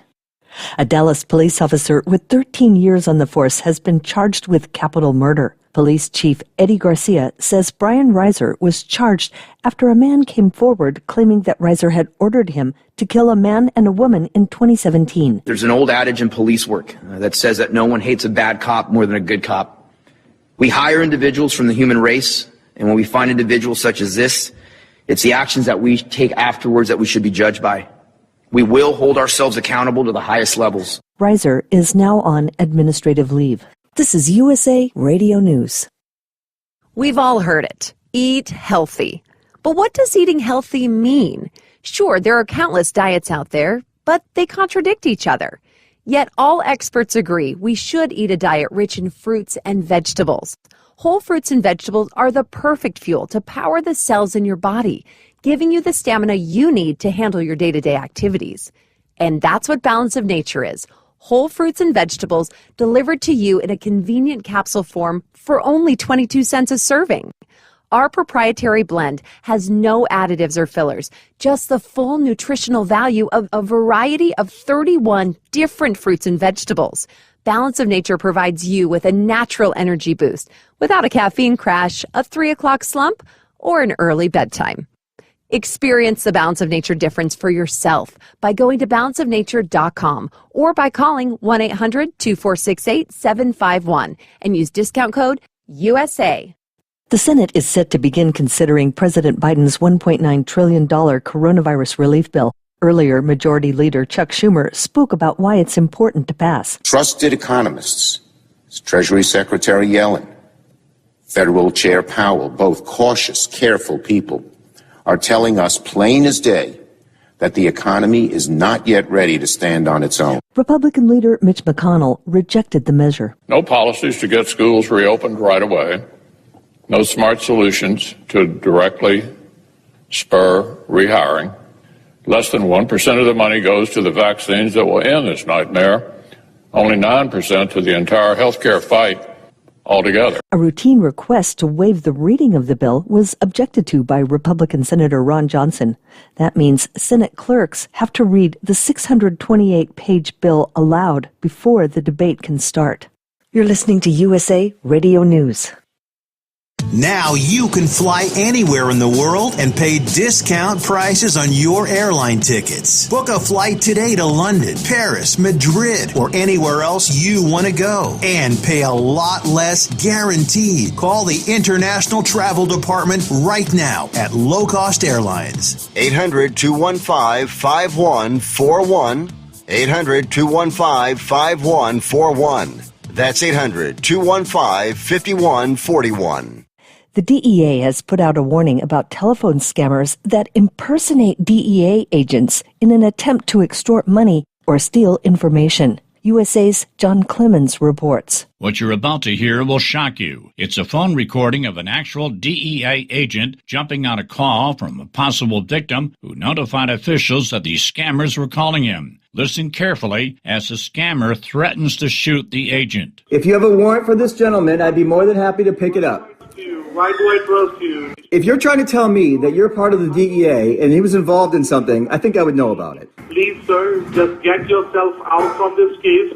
Otherwise, I will find you anyhow and I will shoot you, okay? Better you just keep yourself away from this matter. Reporting these scam calls will help federal agents find, arrest, and then stop the criminals engaged in this fraud. Americans are paying more each month for their car loans. From the USA Radio News Phoenix Bureau, here's Tim Berg. Americans are paying more than ever each month for their car loans. The average loan payment of a new car is now around $600. That's according to Experian's 2020 auto financing report. Loans for used cars also breaking records, with drivers borrowing around $24,000. It's the first time monthly payments on used cars has reached over $400. This is because the price of all vehicles has increased with demand due to the pandemic. For USA Radio News, I'm Wendy King. At Hot Shot Secret, we share the science behind common diesel problems and their solutions. For example, ultra-low sulfur fuels. The primary function of diesel fuel is combustibility. One of the little-known aspects of fuel is its role as a lubricant to metal-on-metal moving parts. The introduction of ultra-low sulfur fuels diminishes the fuel's ability to lubricate because sulfur, which has been mostly removed, has lubricating properties. Hot Shot Secret Everyday Diesel Treatment with LX4 delivers unmatched lubricity. Third-party testing confirms that it takes 3 times the amount of leading fuel treatment to match the lubrication benefit of 1 dose of Hot Shot Secret. Everyday Diesel Treatment is a fully formulated 6-in-1 premium fuel treatment for every fill-up, every time. Everyday Diesel Treatment is available at truck stops, Tractor Supply, O'Reilly's Auto Parts, and online at HotShotSecret.com. Hot Shot Secret, powered by science. The Overnight Drive with Steve Summers. Live from the Hot Shot Secret Studios. Call Steve now. 844-844-3388. That's 844-844-3388.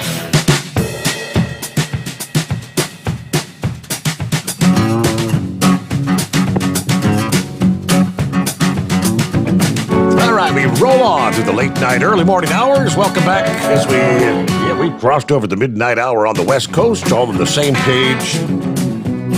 That'd be a Friday, 5th day of March. March 5 for 2021. Hope you've had a good week. Looking forward to the warm-up that begins in earnest over the weekend. So as we're into the month of March, kind of looking at the change in the weather as the seasons shift from winter to spring. And as the seasons turn, of course, the duration of the night will be shorter than the length of the daylight. So that puts a shorter limit on the amount of time you can spend under the stars. But if you like the sunshine, you get more fun in the sun. But since the nights are getting shorter, temperatures are slowly but surely on the rise, leading to more comfortable conditions. And for the month of March, for the stargazers out there, with astronomical spring right around the corner, the clock is ticking to see some of the wintertime constellations before they will temporarily vanish from the night sky. All right, a couple of top events here in the month of March, one of which is taking place this morning, March the 5th. That would be the Jupiter and Mercury conjunction, the biggest and smallest planets in the solar system, appearing side by side this morning, the early morning hours. About an hour before daybreak this morning, Mercury and Jupiter will appear extremely close in the southeastern sky. Jupiter will be the brighter of the two on the right. Mercury, much fainter, it'll be on the left, but a good opportunity to spot the elusive Mercury, as it's kind of the hardest planet to spot. It's able to be seen by the unaided eye. Now, you've got cloudy weather this morning. You can look to the southeastern sky over the weekend. You'll still see the two planets, but yeah, Saturn will be seen as well before sunrise. Mercury and Jupiter not quite as close to each other as they'll appear on this morning. They tell us Jupiter and Mercury will not be this close together until March the 21st of next year. And we look ahead, of course, the arrival of spring. March the 20th, the equinox, as they call it. Days will outlast the nights north of the equator following the equinox. That's really beginning the change of the seasons, 5:30 a.m. Eastern Time on the 20th. The northern hemisphere will officially transition from winter to spring. Southern hemisphere, you're shifting from summer to fall. All right, equinox. That's when the sun's rays are most direct over the equator. Nearly 12 hours of daylight, 12 hours of darkness for the entire planet. The arrival of spring, though. All right, it looks like we're all back together like one happy family. Chris is back with us here, and we've got lines available at 844-844-3388. Again, 844-844-3388. Let's see, do we have a repeat offender here? Would that be Horse Feathers? Yes, sir. Thank you, Your Honor. Yes. For Your Majesty. Or how are we putting it out? Do we have to change it? Your goatness? What are we going for here now? Oh, boy. King of Nighttime Radio. The King of Nighttime Radio. All right. We can do that. Hail to the King. Anyways, hey, Chris, yeah, I was kind of going to ask you about the demise of the internal combustion engine there, and if you guys were working on things if you had something for helping out the batteries to make them either stay cooler or work better or easier or something like that. But anyways, I guess you got into all that. Speaking of the batteries, Steve, I tried to send you a link, and I don't know if it'll work for you or not. The Nikola truck there that they've been working on, Did you see that they kind of, I don't know if they misrepresented or miscalculated, but the truck is heavier than what they thought it was going to be. I guess the truck itself is somewhere around 30,000 pounds without a trailer, which is normally somewhere a truck and trailer should be empty. So they're kind of missing the tear weight, your empty weight to be able to put a full load on if your truck is that heavy, So I didn't know if that link that I sent you would work, or if you might be able to find the story somewhere else. Yeah, I mean, it was a Financial Times story, and of course you click on the link there, and they want you to subscribe to pay for the Financial Times. All I can really see is that, like you say, that Nikola dropping the claim on the truck's weight. Apparently, after they started investigating, the U.S. investigation started into that, so, Yeah, sounds kind of interesting. The other thing I had, Chris, I don't know if Steve's got it forwarded to you or not, but I participate in the Make-A-Wish truck convoy in Lancaster, Pennsylvania every year. Been doing it for about 5 years now since they took the world record back with right about 600 trucks there about 5 years ago. And with the COVID deal and all that, it was pretty much canceled, and it was a little virtual one last year. And still with the COVID going on, they're not having the Make-A-Wish children at any of the events. So they were looking at doing everything. They're going to have the regular convoy, but they're going to have a kind of an amended one. They're going to run approximately 100 trucks for the convoy, and they're going to limit it to that, so they don't have any more than that come. But I got talking to the lady that is kind of in charge of it there with the Philadelphia, Delaware chapters that does that convoy, and it's the convoy is actually their largest fundraiser of the year. And I told her about what you'd done for Steve, what happened to Steve, what you did to get him back on the air for all of us, and also sent her a link to the Waypoint Vets and showed her what to let her know what you did with them. And she was saying there might be some kind of opportunity for you to work with her or her to work with you. And so I didn't know if you have interest in that. I forwarded her contact information to Steve that, if it's a phone call, if something develops, works out, it'd be great. If it doesn't, well, then it's not meant to be. But it's one of those things you just don't know unless you ask. And the worst somebody can say is no, from what I've always been told. Oh, it sounds like a great cause. Absolutely. Steve, if you get that, you could forward it over to me or just send it to Chris at lubricationspecialties.com and I'll give her a call and we'll see what we can do. Why are they limiting it to 100? Aren't you guys going to be socially distant 6 feet apart so that you wouldn't have to worry about the convoy catching the flu? Well, I think they just want to try to, because it's the going around the route and everything. I think with it being amended down and not having all the Make-A-Wish children involved in it and that, I think they're gonna try to have it be kind of for the truck drivers this year. So I think they're gonna let truck drivers come to the staging point at the Mannheim Auto Auction, which is just north of Lancaster, PA, and it's their new site.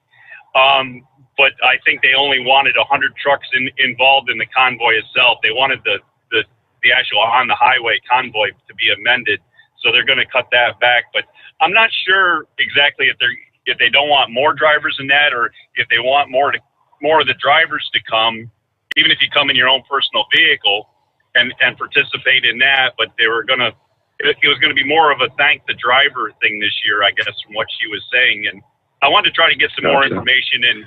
And that's the convoy date is Mother's Day, May 9th. So we got a little bit more time to figure out all the details here. But as I say, she did respond to me after I told her about you and the Waypoint vets. I kind of let her in on that, and she said that she definitely would be interested in talking with you and definitely being maybe even be able to get on the air with Steve and spend a little bit of time and.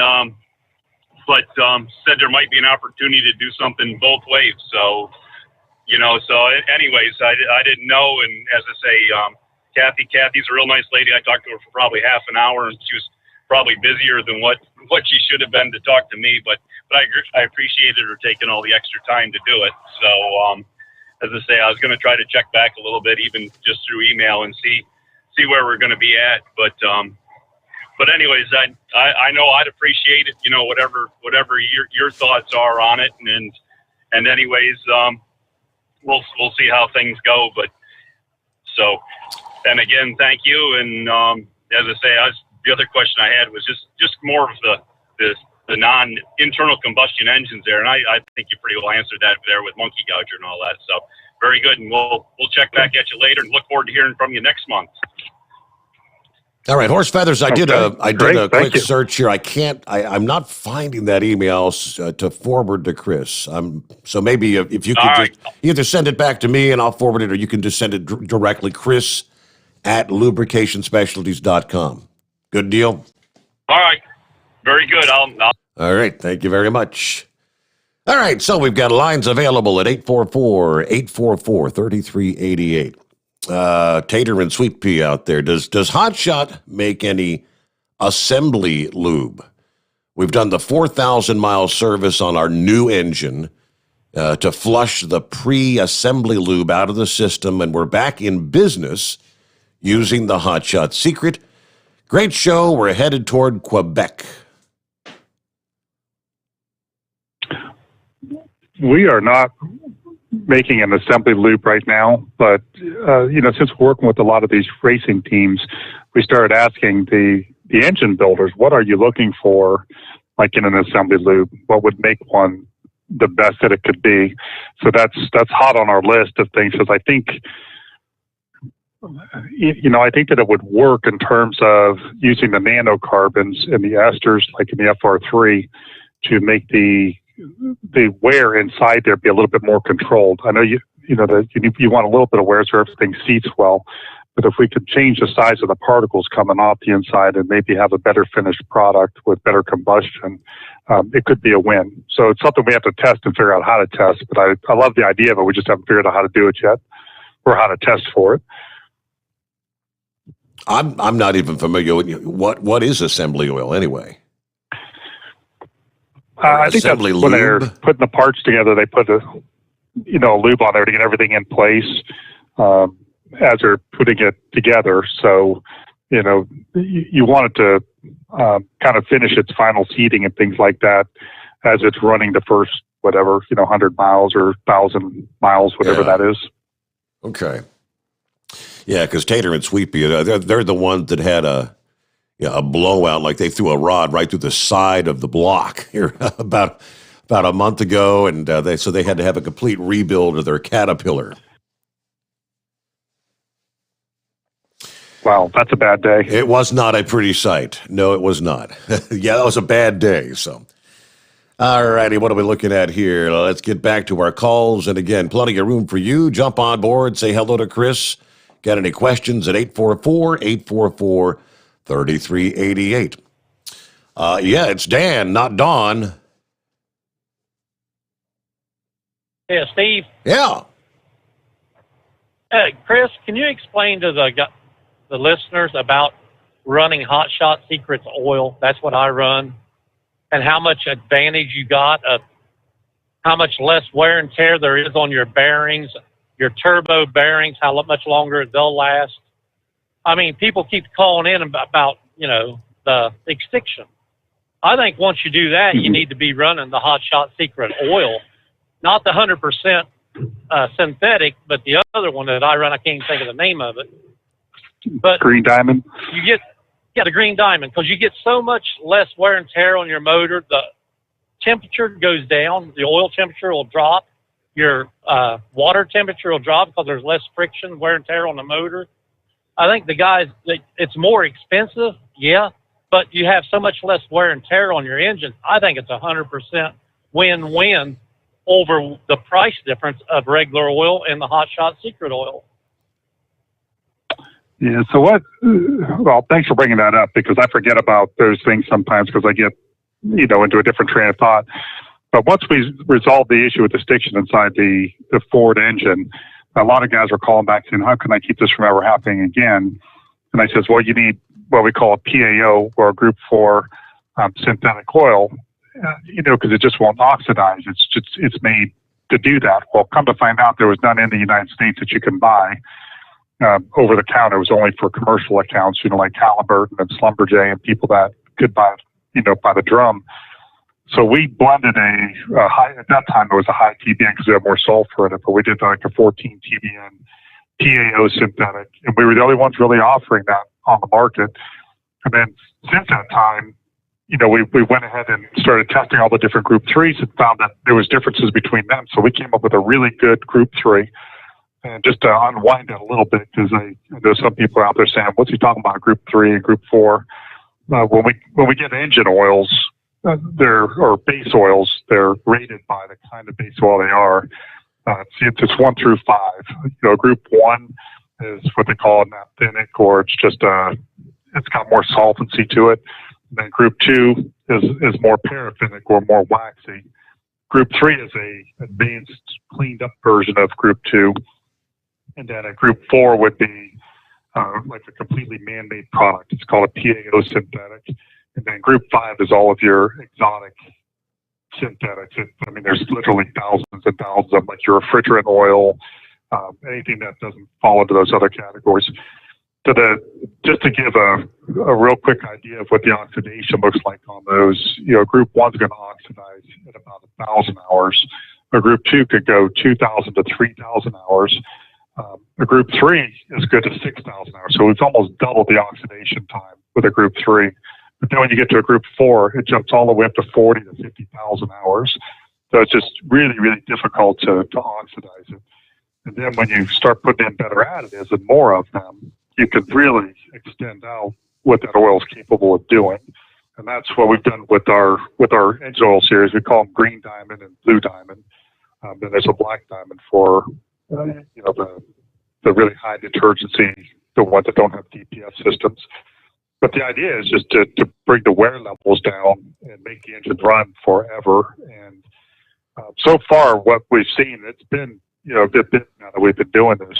The engines show like almost very little wear compared to what we're used to working with in the industry. So it makes it a really good bargain.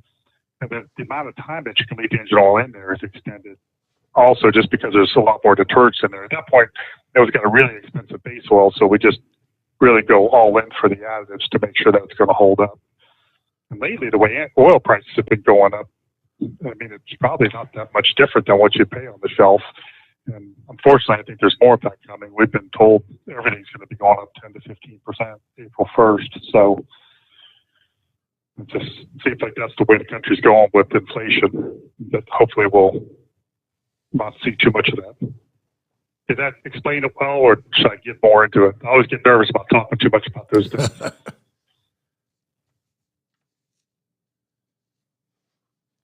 All right, Dan. I don't know if we lost Dan or what, but all right. No, I'm still here. Oh, okay. You were just quiet. Well, I was just listening. He was cutting out there, but I was telling Chris the last time he was on, I had 936,000 miles on my engine when the head cracked and hydro-locked the motor, and I went ahead and did an in-frame overhaul on it. And the mains and rod bearings wasn't even wore through the first coating on the bearings. If my head wouldn't have cracked, this motor probably would have lasted 1.5 million, 2 million miles, because there was no wear on the bearings or anything. And the turbo, I've got 1,750 mile on this truck. Just turned 1 million miles yesterday with the original turbo and injectors in it, and it's still smooth as can be. So, I mean, his oil is, you can't beat it, I don't think, especially as an owner-operator. I mean, it cuts that much less expense for turbos, injectors, anything else. That's what it's all about. I mean, if we can make the truck last forever, that's uptime. Yep, you got it. Yep, that's why I just wanted you to come out and tell, and I don't know what you recommend on the oil changes. I change my oil every 30,000 miles. And like I said before, the mechanic couldn't believe that I went that long on oil changes and not have any wear and tear on the bearings. I don't have any problems whatsoever with 30,000. And beyond that, I would just do oil analysis. It seems like each person drives their vehicle different and the engines run differently. So once you get a baseline, you don't have to do the oil analysis every oil change, but just do one or two of them. It just gives you an idea, kind of a gut check. And that's what I do with our vehicles, even our vehicles at work. We test them a couple times to get an idea. Okay, this one is spent at 25,000, or this one is good till 50,000. But once you figure that out, it stays pretty consistent, the life of the vehicle. It doesn't change a lot.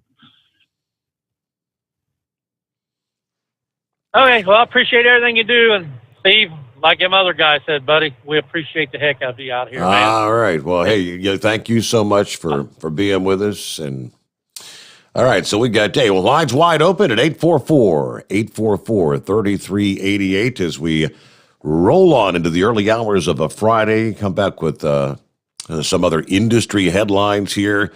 I guess all the concerns, all the hype we talked about for the last several days about a potential attack on the Capitol, where Democrats even canceled the vote. They canceled the session in the House this past day.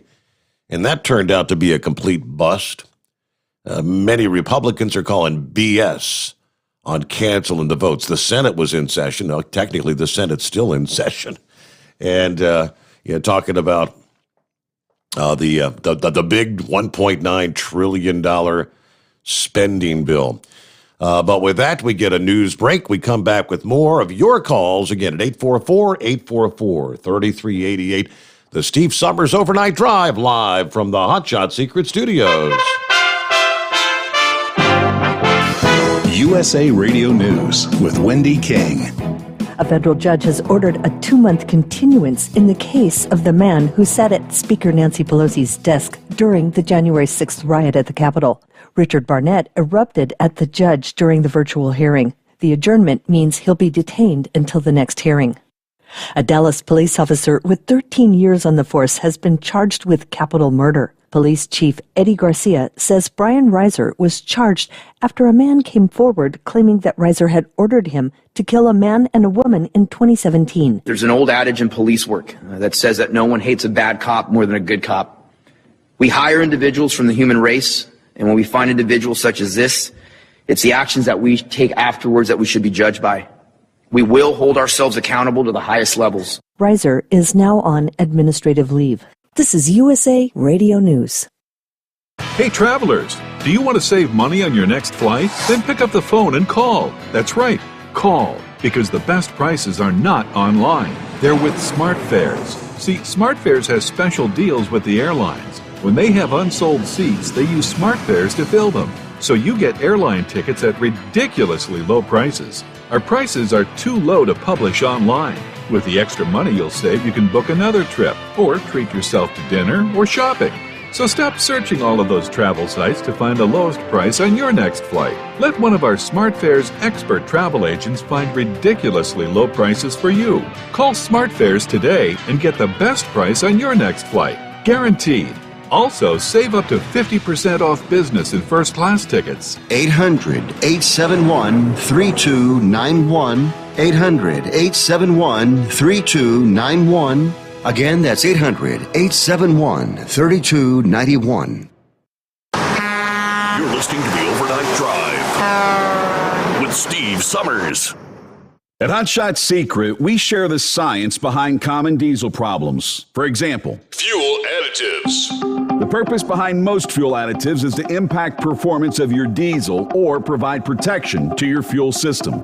Hot Shot Secret Everyday Diesel Treatment provides both performance enhancement and protection with 6 key components. This fully formulated premium fuel treatment includes the performance-enhancing cetane boost, injector cleaner, and LX4 lubrication, as well as protection against water with a demulsifier and rust inhibitor, plus a stabilizer that minimizes fuel filter clogs. Everyday Diesel Treatment delivers a 6-in-1 premium fuel treatment for every fill-up, every time. Everyday Diesel Treatment is available at truck stops, Tractor Supply, O'Reilly's Auto Parts, and online at HotShotSecret.com. Hot Shot Secret, powered by science. PureFlow Air Dog, your leader in fuel air separation system technology. Our systems filter out water, particulates down to 2 micron, and remove all of the air out of your diesel fuel. This allows for nothing but pure, clean diesel fuel to reach the expensive injection system equipped in your vehicle. Not only do our fuel systems protect, they also come in a variety of flow rates to meet your performance needs. Our systems are compact and use OEM-style fittings for an easy installation. Learn more about our product at www.pureflowairdog.com and be sure to follow us on Facebook and Instagram. Protect your investment with PureFlow Air Dog. Drivers, you demand that your equipment's reliable and dependable, and that also applies to your headset for communication. Well, our friends at Stellar Electronic have you covered. The Pluto Duo headset bundle is the best communication headset you can find in the industry. No matter the challenging environment you're driving in, the Pluto headset will make you sound crystal clear all the time thanks to their 99% noise cancellation. And the Duo's not only a stereo converter for the headset, but also a power bank so you can charge as you go. Learn more at StellarElectronic.com or visit them on Facebook. Do you have a Dodge pickup and hate your automatic transmission? Of course you do. Levon Miller at Firepunk Diesel here, and we specialize in heavy-duty and performance transmissions for your 3-quarter or 1-ton Cummins powered truck. So if you're interested in turning your stock slush box into a towing monster, call us today at 614-733-3744 or visit us online at shop.firepunk.com.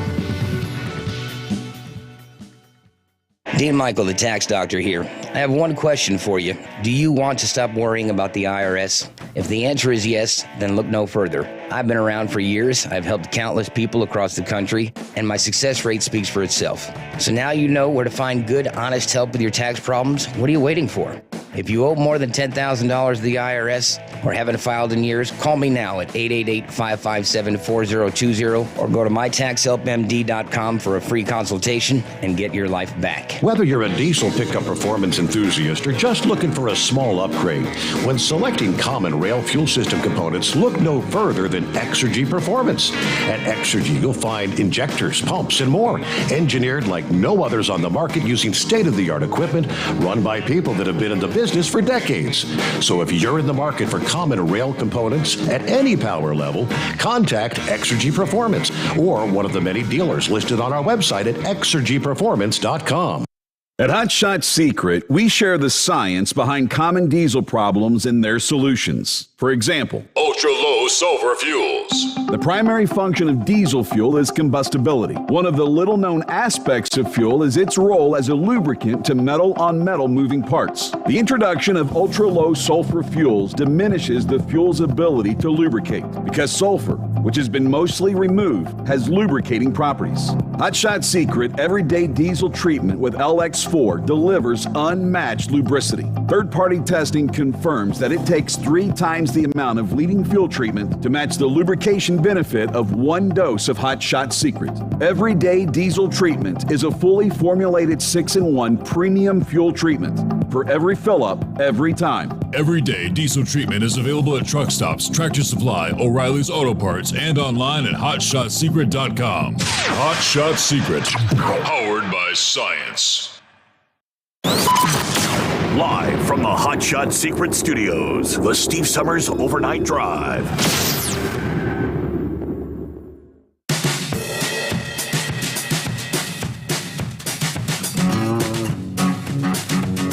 Yes, indeed, on a Friday morning. Welcome back. Good to have you with us. Weekend almost upon us. And let's touch on a couple of our industry headlines here quickly. Police in Alabama. This is an update on a story we've been following for a number of weeks. They are moving forward with charges in the case of 2 men suspected of shooting a truck driver to death during a robbery attempt. The Jackson Police Department confirming that capital murder warrants have been issued for 22-year-old Hakeem Edmond and 20-year-old Kylan Taylor in relation to the January 28th murder of the log truck driver, Theodore Dixon. Police also say they have physical evidence that matches evidence collected at the crime scene, but they declined to provide any more details. Both men arrested on unrelated charges on the 29th, the day after the truck driver was killed. Dixon was found dead near his truck at a gravel pit site in Jackson, Alabama, in the early morning hours of January 28, shot multiple times, what they believe was a robbery attempt.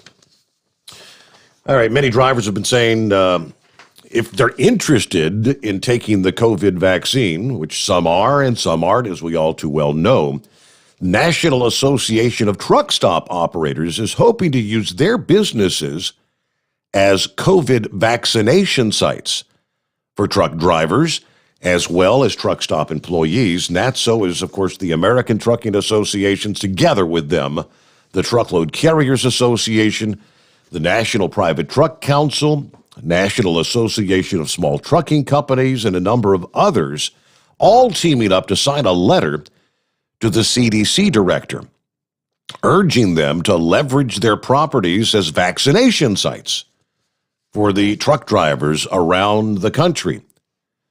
The very nature of the trucking, truck stop, and travel plaza industries allows an opportunity to have an immediate, meaningful impact on the distribution of vaccines to essential truck stop employees and truck drivers, they say. You know, these locations are designed to cater to the unique needs of truck drivers who spend hundreds of days every year away from home. Commercial drivers who are unable to access medical services in their home state or while driving a tractor trailer are already accustomed to accessing these services at truck stops and travel centers. The letter also highlighted the importance of allowing drivers to receive a vaccine in a state in which they may not be a resident, allowing them to get vaccinated while out on the road and away from home. Plus, they urge that drivers must be allowed to receive their second vaccine at a different location when where they received the first one due to the complicated nature of getting a truck driver to a specific place at a specific time without robbing them out of money-making loads. They say while the efforts seem to be in good faith, the question remains, do truck drivers even want a COVID vaccine? According to the recent poll that was conducted by CDL Life, the answer to that question was pretty much a resounding no. I have to go back to the original story. I think it was somewhere akin to 70% of truck drivers that aren't really interested in the vaccine. I'm guessing you actually dealt with the COVID. You had the COVID, Chris, so do you think you need the vaccine? Or No, I wouldn't take it anyway, just because I don't trust them. Sorry. Well, it sounds like you're one of those kids. You're with the 70% of truck drivers that, for whatever reason, don't feel confident in taking the vaccine right now. So, very interesting. I don't. I mean, it wasn't that bad. I mean, we had maybe 10 people in the company or 5 people get it, and nobody was really affected that badly. I mean, just a couple days out. We had to be quarantined for 10 days, but there was no long-term effects. It wasn't any worse than any other cold that we've ever had. So, I mean, I know people are getting sick and people are dying from it, but I really, really wish they would have spent more time trying to figure out why some people are getting so sick from it. Some people weren't, like the people that we knew. You know, was it the blood type? Was it their age? Was it their weight? I mean, they didn't really seem like they wanted to dive into any of that. They just wanted to scare the heck out of everybody. Yeah. I don't know. Well, and there's a whole bunch of people who don't show symptoms anyway. None what's asymptomatic, and they come to find out that they were positive. They had no idea they even had it. So I don't know, but I mean, I guess the good news is I think we've rounded the corner. Things are beginning to open up around the country, as we're hearing. Everybody's just kind of got their fingers crossed that there's not another surge in cases or whatever, because we don't want to go back to where we were. But all right. I think at some point we're going to hit herd immunity anyway. I mean, there's so many people that have had it. You know, we should be getting there at some point. The number that have had it and the number of people that are getting vaccinated, for those that do want the vaccines, that's all right. Question for Chris. Chris, my daughter has an 09 Nissan Rogue. I'm thinking she's needing the fuel filter replaced, but apparently you have to take the back seat out in order to get to it. Can you maybe recommend something that she might even try to use to clean out the filter rather than having to replace it, or is that not possible? It might be, depending on what the deposits are. If it's sediment like silica or dirt, then it's not going to clean it. But if it's old gas and things like that, it'll dissolve it and break it up. The gasoline extreme, like 8 ounces of gasoline extreme would be a really good chance that would work. And that back seat might not come off that hard. I had to do that one time to replace a gas pump. So it looks kind of scary at first, but it's really not that hard to get to. Okay. All right, so you might want to give that a try. See if you can adjust your microphone again, Chris. You got better for a while, and now it's getting kind of iffy again. Sorry, is that better? It's kind of in and out, kind of. Gotta love. Talk to our guys at Pluto and find out what's going on. Gotta learn about modern technology. Yeah. All right, one more from the email bag before we get back to the calls, and we've got plenty of room for listeners out there at 844-844-3388. Steve, does Hot Shot Secret make any lubricant for electrical motors, connectors, terminals? I've been persuaded by an extremely persuasive and intimidating mutual friend, and I've been using the Everyday Diesel Treat and the Stiction Eliminator, and I have noticed a big difference already. Anyway, I'm done for the night. Going to take a nap here at the Moose Den, drop his trailer, and head home around noon today for some much-needed R&R. That's from Billy the Kid. And could you please tell the Big Moose to stop calling me BTK? I didn't realize my handle had the same initials as the infamous serial killer until the Moose pointed it out. BTK, all right. All right, for his initial question on, I guess, the electrical motors, connectors, and things like that, yay or nay, or? Not yet. We are not yet. We haven't delved into that, but I'm sure it'll be on the drawing board. We just, for those that are listening and didn't know, we're kind of a growing company, so our focus was primarily on diesel. We just came out with an RV line of additives specifically designed just for RVs. And now we're working on marine line. So you'll see developments literally monthly as we find, the pain points in the industry and the areas that are being what we call underserved. So we look for areas that nobody else maybe wants to dive into, and then we see if we can come up with a really good solution for that. And that's kind of our specialty there. Okay. Yeah, whatever you so did. The answer is not yet. But okay. And whatever you did with your microphone, it is like, it's like a night and day difference. I don't. Well, I took it off and just using the phone now, but that was, I'll have to find out what's going on with that. Okay, let me jump over to, let me see, is it the Noisemaker? Is that the handle? That's it. Good morning, gentlemen. Good morning. I'd like to plug a product of yours. I have my personal vehicle is a 2010 GMC Acadia. And a few years ago, I'm checking my oil, I'm a little down, and I open up my cap, and this always happens in the wintertime.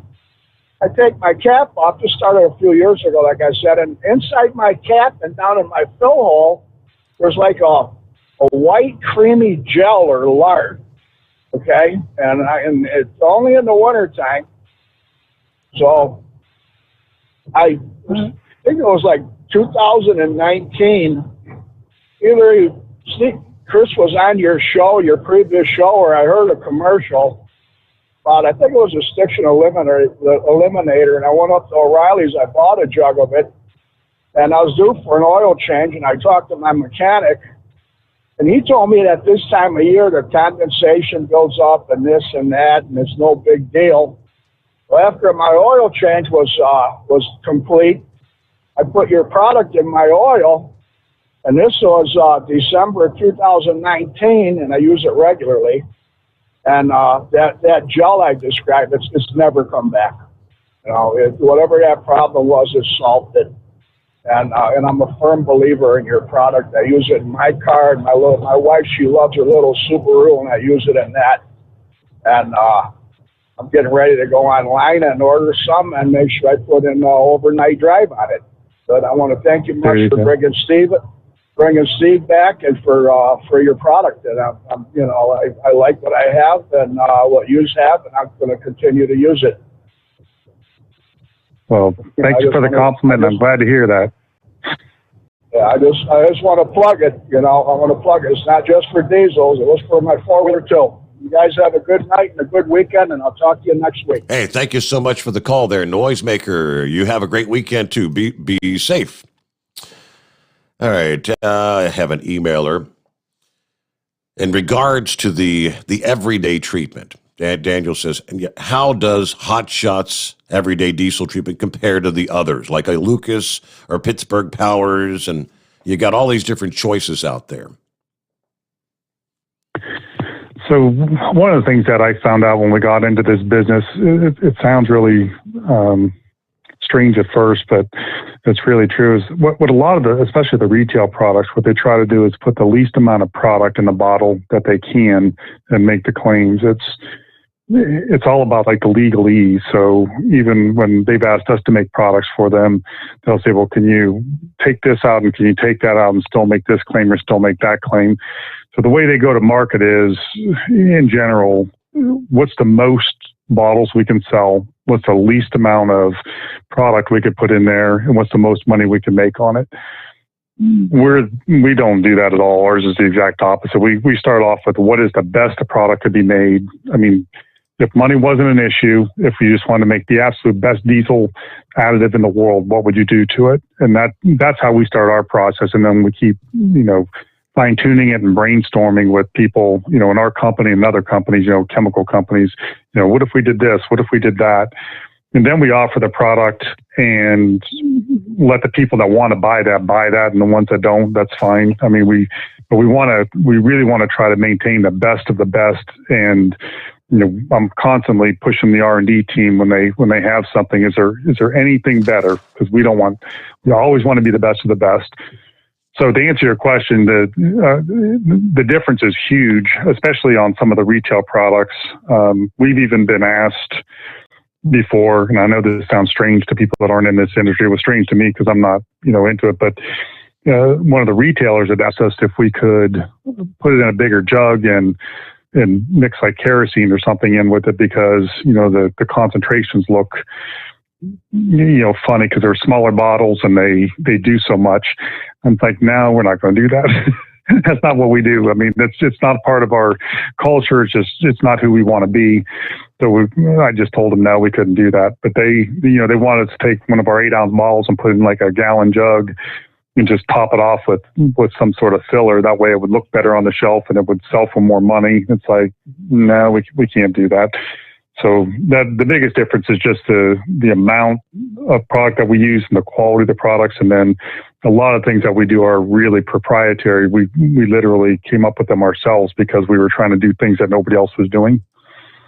So they're wanting to make it look to the customer like they're getting a bigger bang for their buck. Because, I mean, hey, if you got this big bottle here for the same price as this little bitty thing here, I'll take the big bottle. Is that is that the mentality?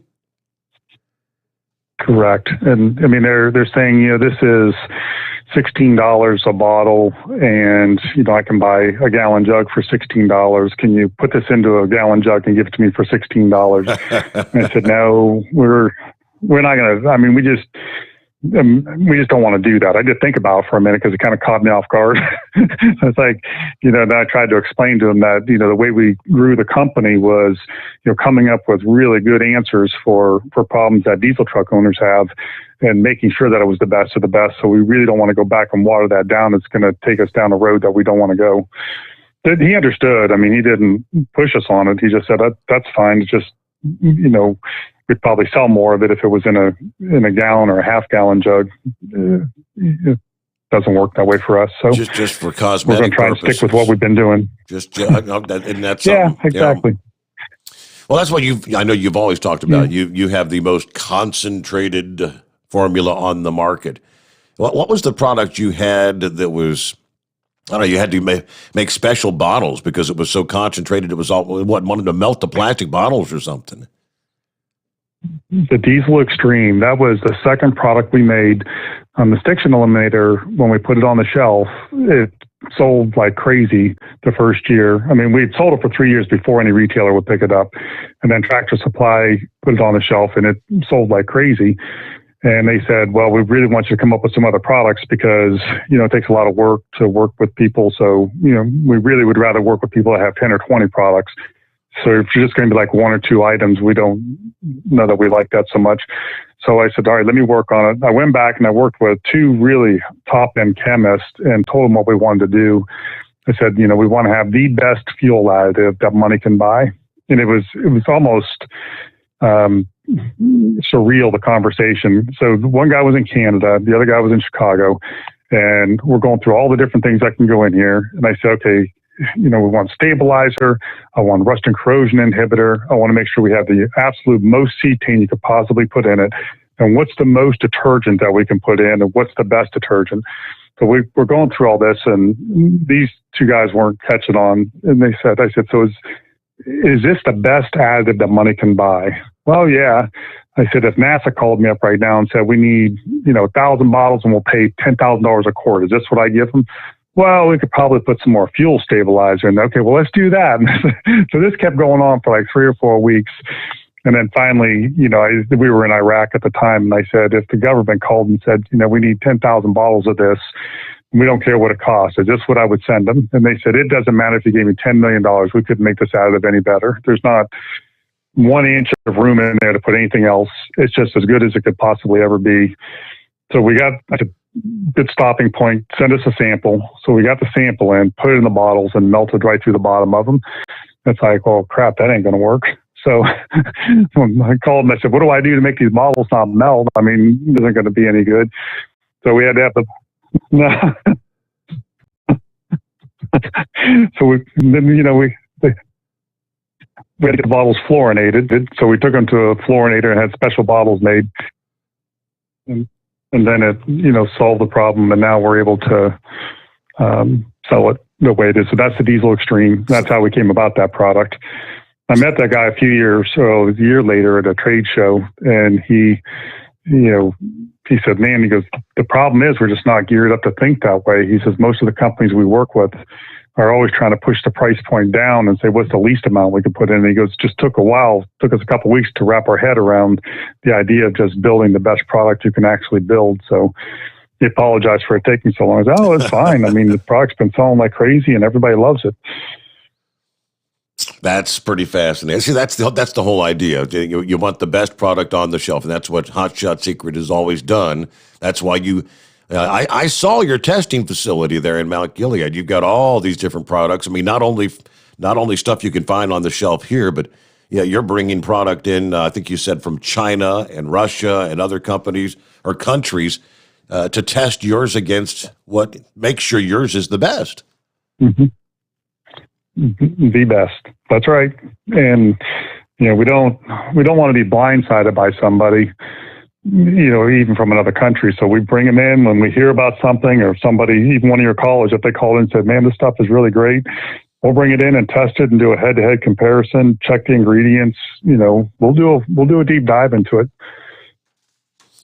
All right, so we're almost to news update, top of the hour. We've got 1 full hour yet to come. Can you believe it? We're down to our final hour just ahead here. Darren, hang in there. We'll get you next out of the break. And, of course, after Darren, lines are wide open at 844-3388 here. Well, it was yesterday, Thursday. Love's Travel Stops opened a new location in Steuben County, New York. The new location off I-86 in Bath, New York. What do we have? 56 truck parking spaces. They've got a Wendy's restaurant, 7 diesel bays, 7 showers, laundry facilities. They got the truck care and cat scale. And yes, they have a doggy park as well. With the new location, we're excited to better serve professional drivers in the Northeast by opening our 3rd New York location, according to Greg Love. All right. Earlier this year, Love's made the announcement that they have plans to open as many as 50 new truck stops across the country this year. I mean, big, ambitious plans. Ultimately, that would add approximately 3,000 new truck parking spaces in the Love's network around the country. They opened 38 locations, adding more than 3,000 truck parking spaces in the year of 2020. So these guys are on a very, very ambitious kind of a gangbusters expansion plan around the country at Love's Travel Centers. We return again with our final hour just ahead.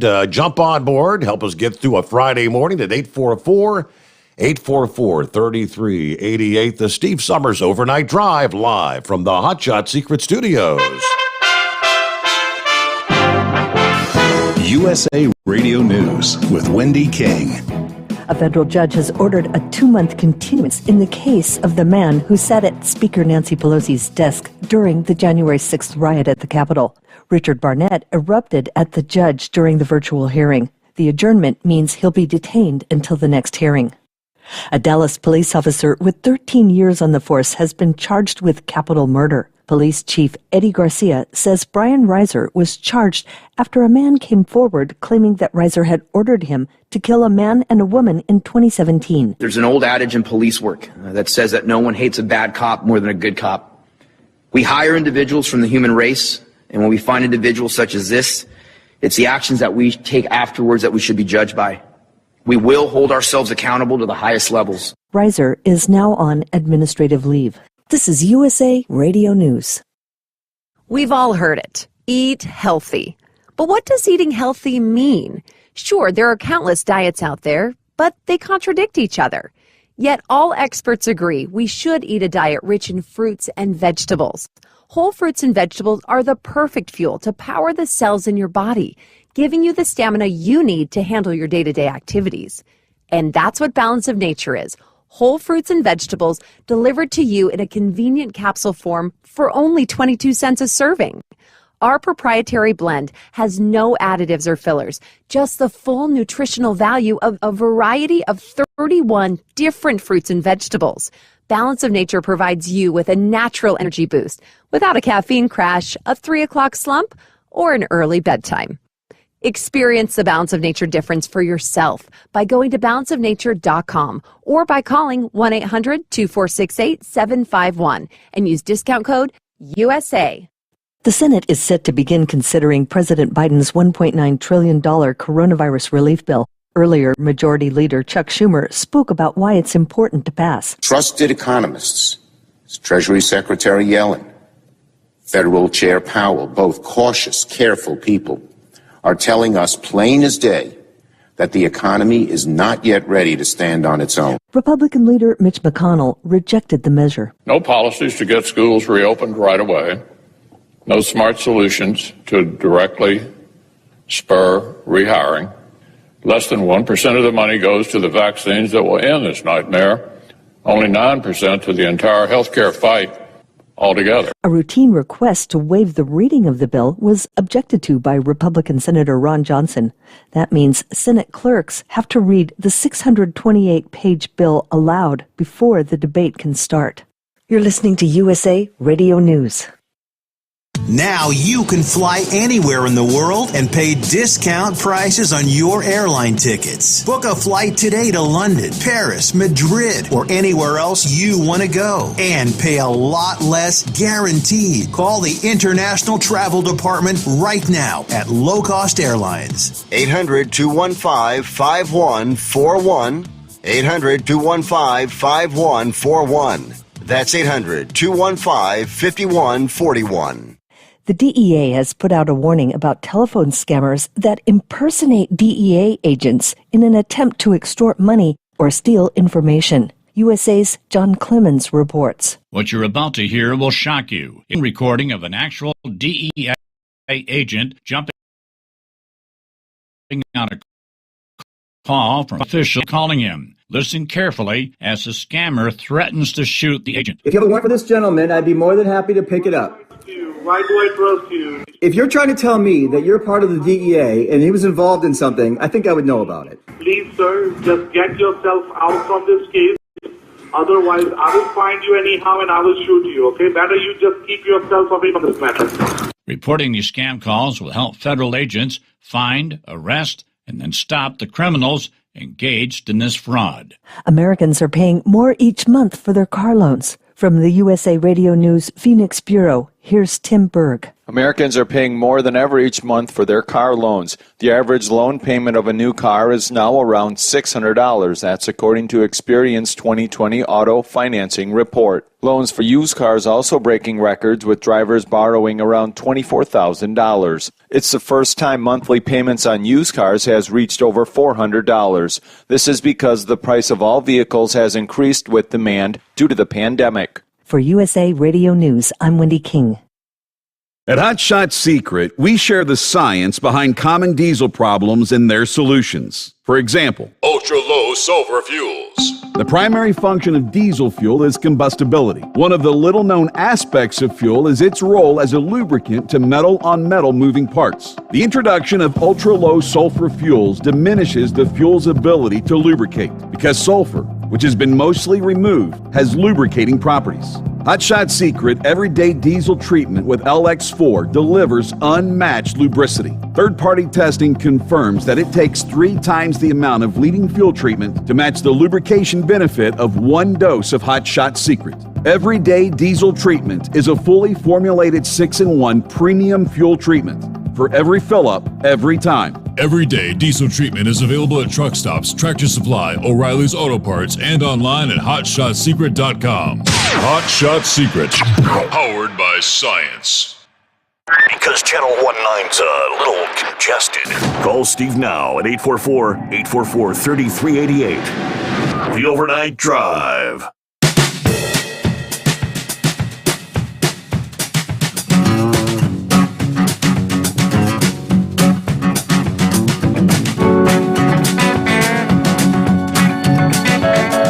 Final hour. We get it underway here on a Friday morning.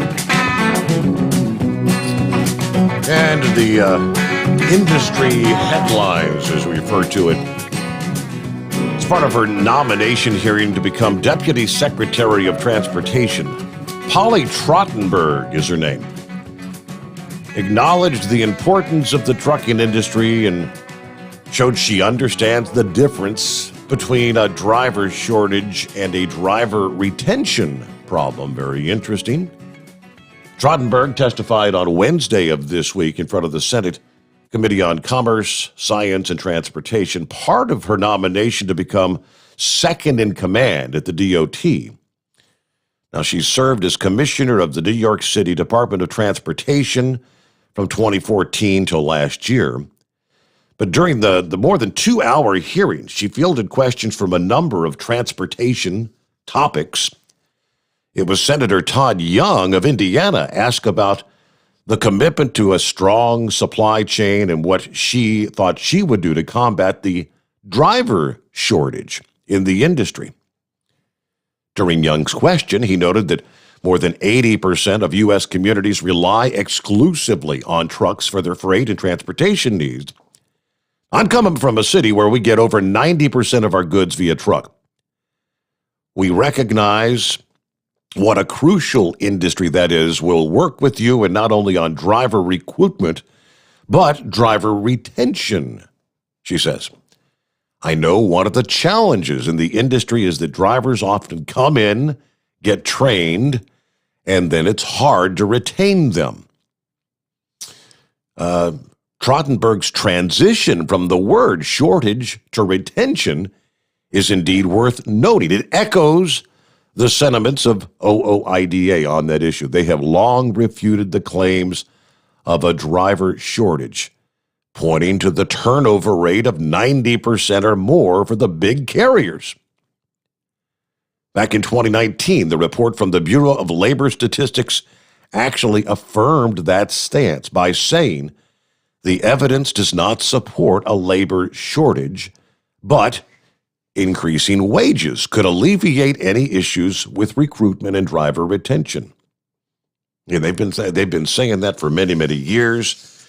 They also talked about the Highway Trust Fund and several other issues, but that's another story for another day. But actually someone, at least number 2 in command at the DOT, when confirmed, that would actually maybe understand it's not about a driver shortage. It's driver retention. All right, let's get back to our calls here. And Darren, thanks for hanging in there. What's happening? I'm just kind of curious where I can purchase this fuel treatment for the gasoline engine. You'd have to go to hotshotsecret.com, and I believe it's also on Amazon.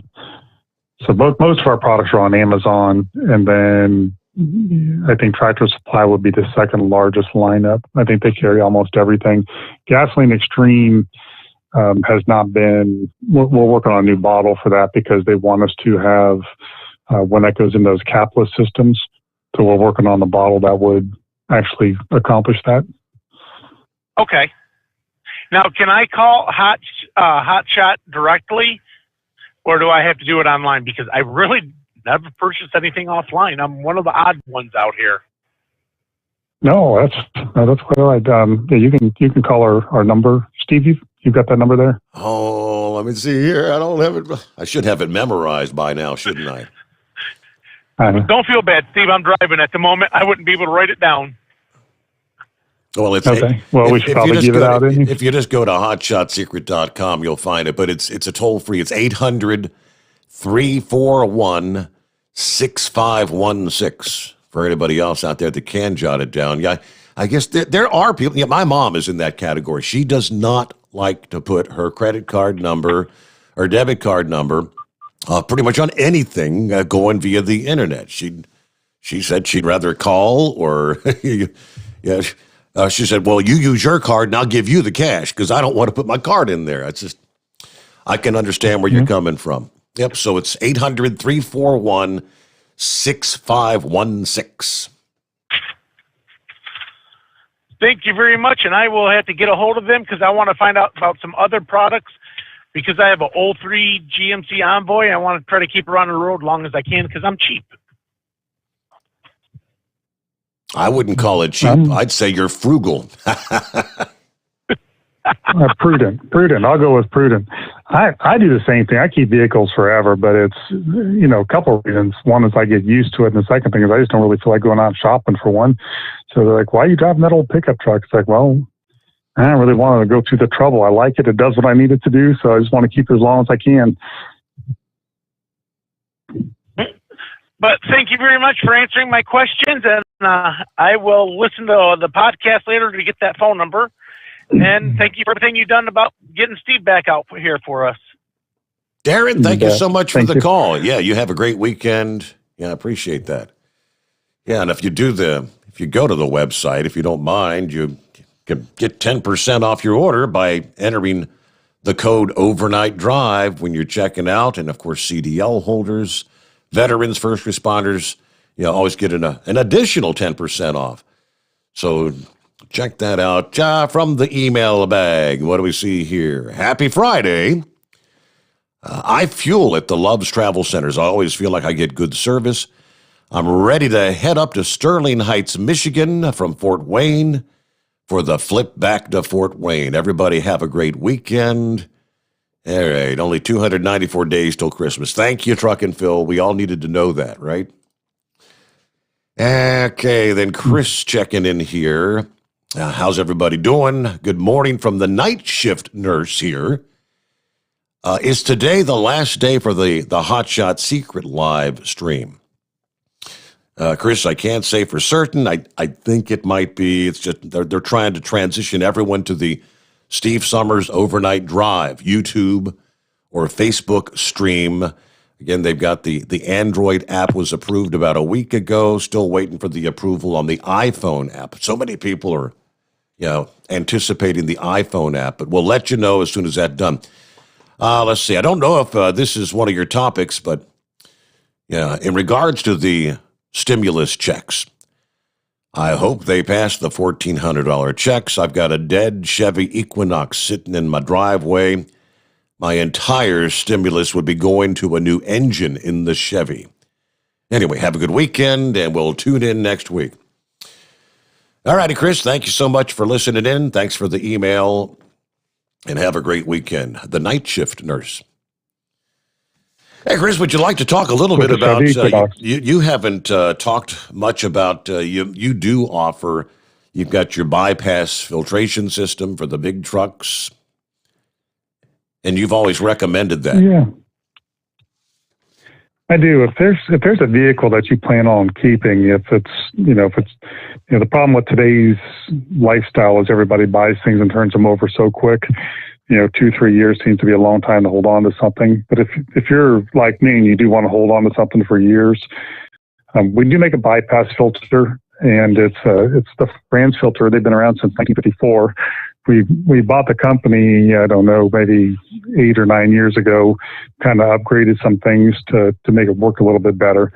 But the basic idea would be, for those, if you can picture this, in the oil, your spin-on filter is a 15 micron filter. So it's kind of like a screen door. It doesn't really filter out all the fine particles that create abrasion inside the engine.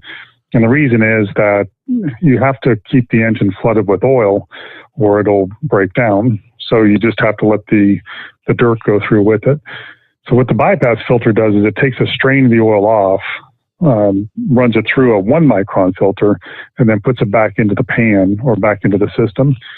The difference is like night and day. If you put the bypass filter on a vehicle, it could be a tractor, it could be a car.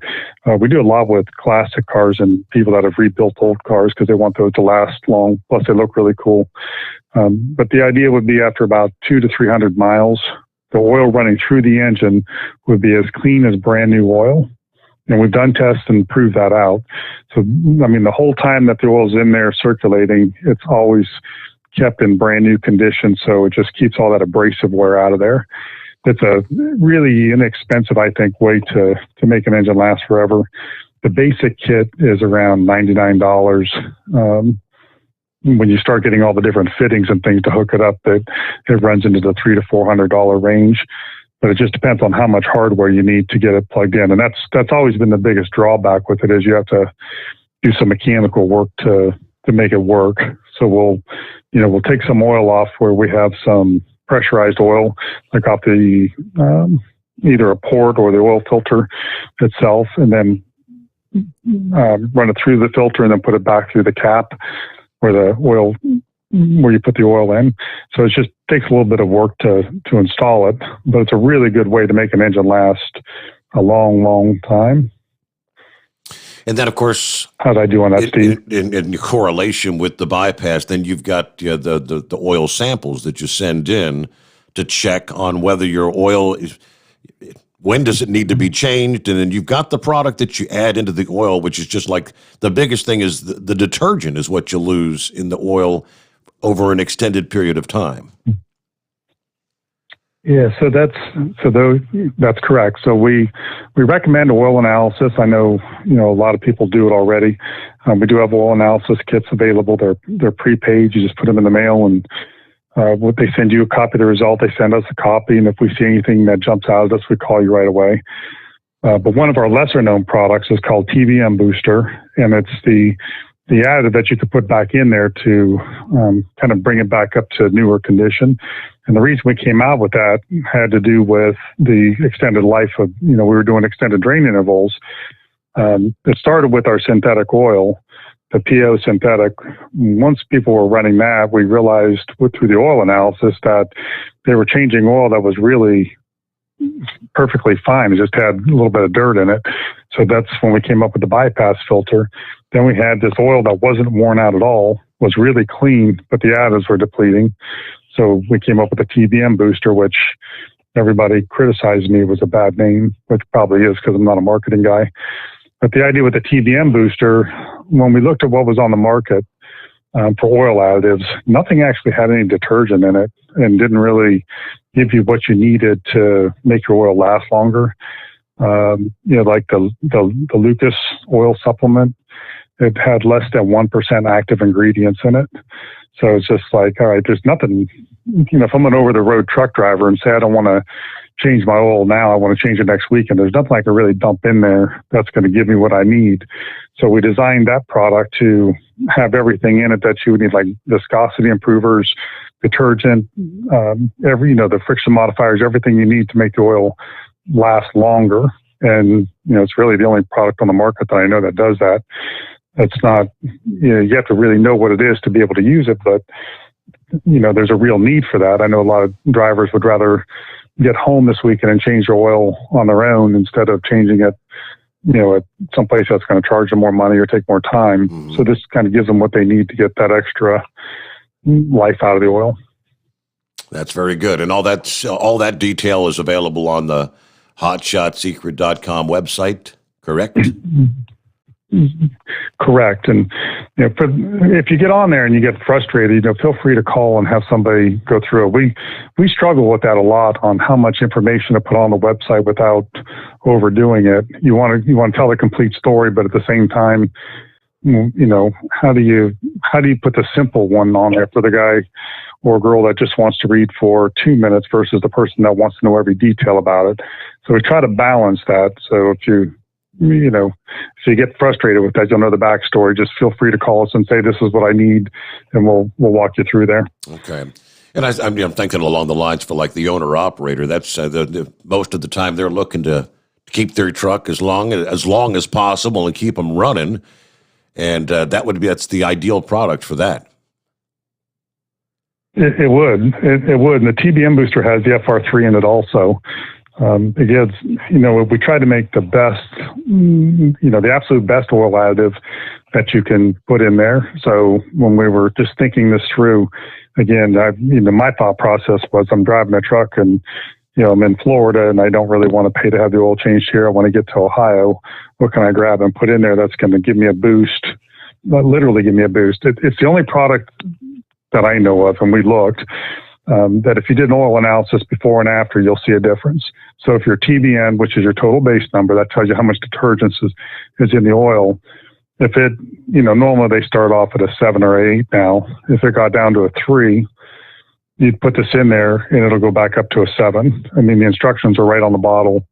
How many quarts do you have? How many points do you want to raise the TBN? You don't have to know all that to do it. You just dose it. But if you are into that, you just got an oil analysis and you want to increase it, you can be in control of how much detergent's in there and how long that oil lasts if you choose to do that. Okay, very good. Now let's get back over to the calls here, which we've got lines available. It's 844-844-3388. Hey, Moose. Hey, Bud, just a quick call here. I run into a little situation up north here. I stopped and got fuel, and I'm pumping that fuel, and that stuff is steaming like a hot cup of coffee. So I got up in the toolbox, pulled my little thermometer out. This fuel coming out of the ground at 94 degrees. And these guys are up here selling hot fuel, and I ain't going to mention no names, but it's a big yellow truck stop with a heart on it. And maybe since we got Chris here with us, he can explain thermal expansion a whole lot more clearly than I can. But long story short, on the 100-gallon, you're losing about a gallon of fuel as soon as this stuff cools off. And it's an old trick. And this time of year, they conveniently forget to turn them tank heaters off. And you can get into $25-30 a week throwing money down a rat hole real careful if you ain't keeping track of what that temperature of that fuel is coming out of the ground. And I kind of got on my soapbox about this once before, but it's been happening for years and it's still happening. And I just left up there now. 94 degrees coming out of the ground is just ridiculous. So that's way more warmer than it needs to be. I'm surprised that they even did that. You would think that the cost to heat that fuel up would be more than what they're making, based on the. Yeah, that doesn't. I have no idea why they would have temperature up that high. I don't either, but it's like I said, you fill the truck up, you go 40 miles down the road, and them tanks cool off, and you back down to 3/4 of a tank again or close to it, And it causes a vapor lock inside the tanks. If your vent's a little plugged up or whatever, it's just aggravation. But it's the first time I've run into it in a long time. But I just want to make everybody aware, as especially guys like me who's buying every drop that comes in there. And ain't got no bulk fuel discounts or nothing. It's just something to be aware of. You can buy a $3 or $4 thermometer that'll tell you. If you're getting scammed or not. Did they do anything when you told them about that, or? Oh, well, I went in there and as politely as I could tried to explain to the guy behind the counter that, why do they have them tank heaters up so hot? Well, I don't know nothing about that. I'll have to talk to the manager about that. Of course, you go in there and you either get one of two kind of people. You get some little dingbat girl just fresh out of high school, or you get the guy that looks like Moses and talks like Corky from Life Goes On. So I just finally got aggravated and stomped out before I started raising hell too bad. So, but I just wanted to make everybody aware that it's still happening. So Everybody stay safe, and we'll be 10-10 till we do it again. All right, Big Moose. So, 94 degrees. So I guess it's teaming because it's a little chilly out there tonight. I mean, we warmed up to like 60 here in Southwest Ohio this past day, but it's overnight, the temperature's been clear skies, and we've been dropping back down into the middle and upper 20s. A little chilly out there. So if you got 94-degree fuel and the 20-degree outside temperature, that's quite the differential. Years ago, that was a big issue. The whole complex of trying to require the truck stops and travel centers to keep their fuel at a routine temperature year round. The truck stops say, well, in the summertime, you're winning because the fuel is coming into your tank and it's colder, and in the wintertime, of course, it's supposed to have been like a push. I remember lawsuits and everything else. I'm not sure whatever came of that, though. I don't know how I missed that one. I know when I was selling a lot of that to fuel jobbers, they get a tax credit based on, evaporation and things like that, because they know that they're going to have some losses in those areas, and it's not going to be an exact gallon for gallon thing. But I didn't realize that the truck stops, actually put that into a scheme to try to make extra money. That's not a good thing. If you got a whole bunch of locations and whatnot, I mean, if you start doing the math, and it can add up. Yeah, and I've always, they've always told me that they don't make any money on the fuel. It's all on the coffee inside and the things that they're doing inside. But I always kind of found that hard to believe that they weren't making anything. Yeah, right. Okay, a couple minutes before we hit bottom of the hour, that'll be a news break, and we got wide open lines here on a Friday morning. It's 844-3388.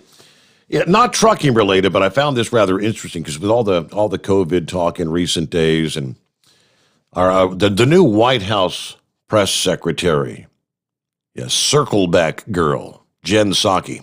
We'll circle back on that. This past day, steadfastly refused to give the Trump administration any credit for expediting the development of a vaccine for the COVID, rather suggesting that the death toll is the fault of the Trump administration.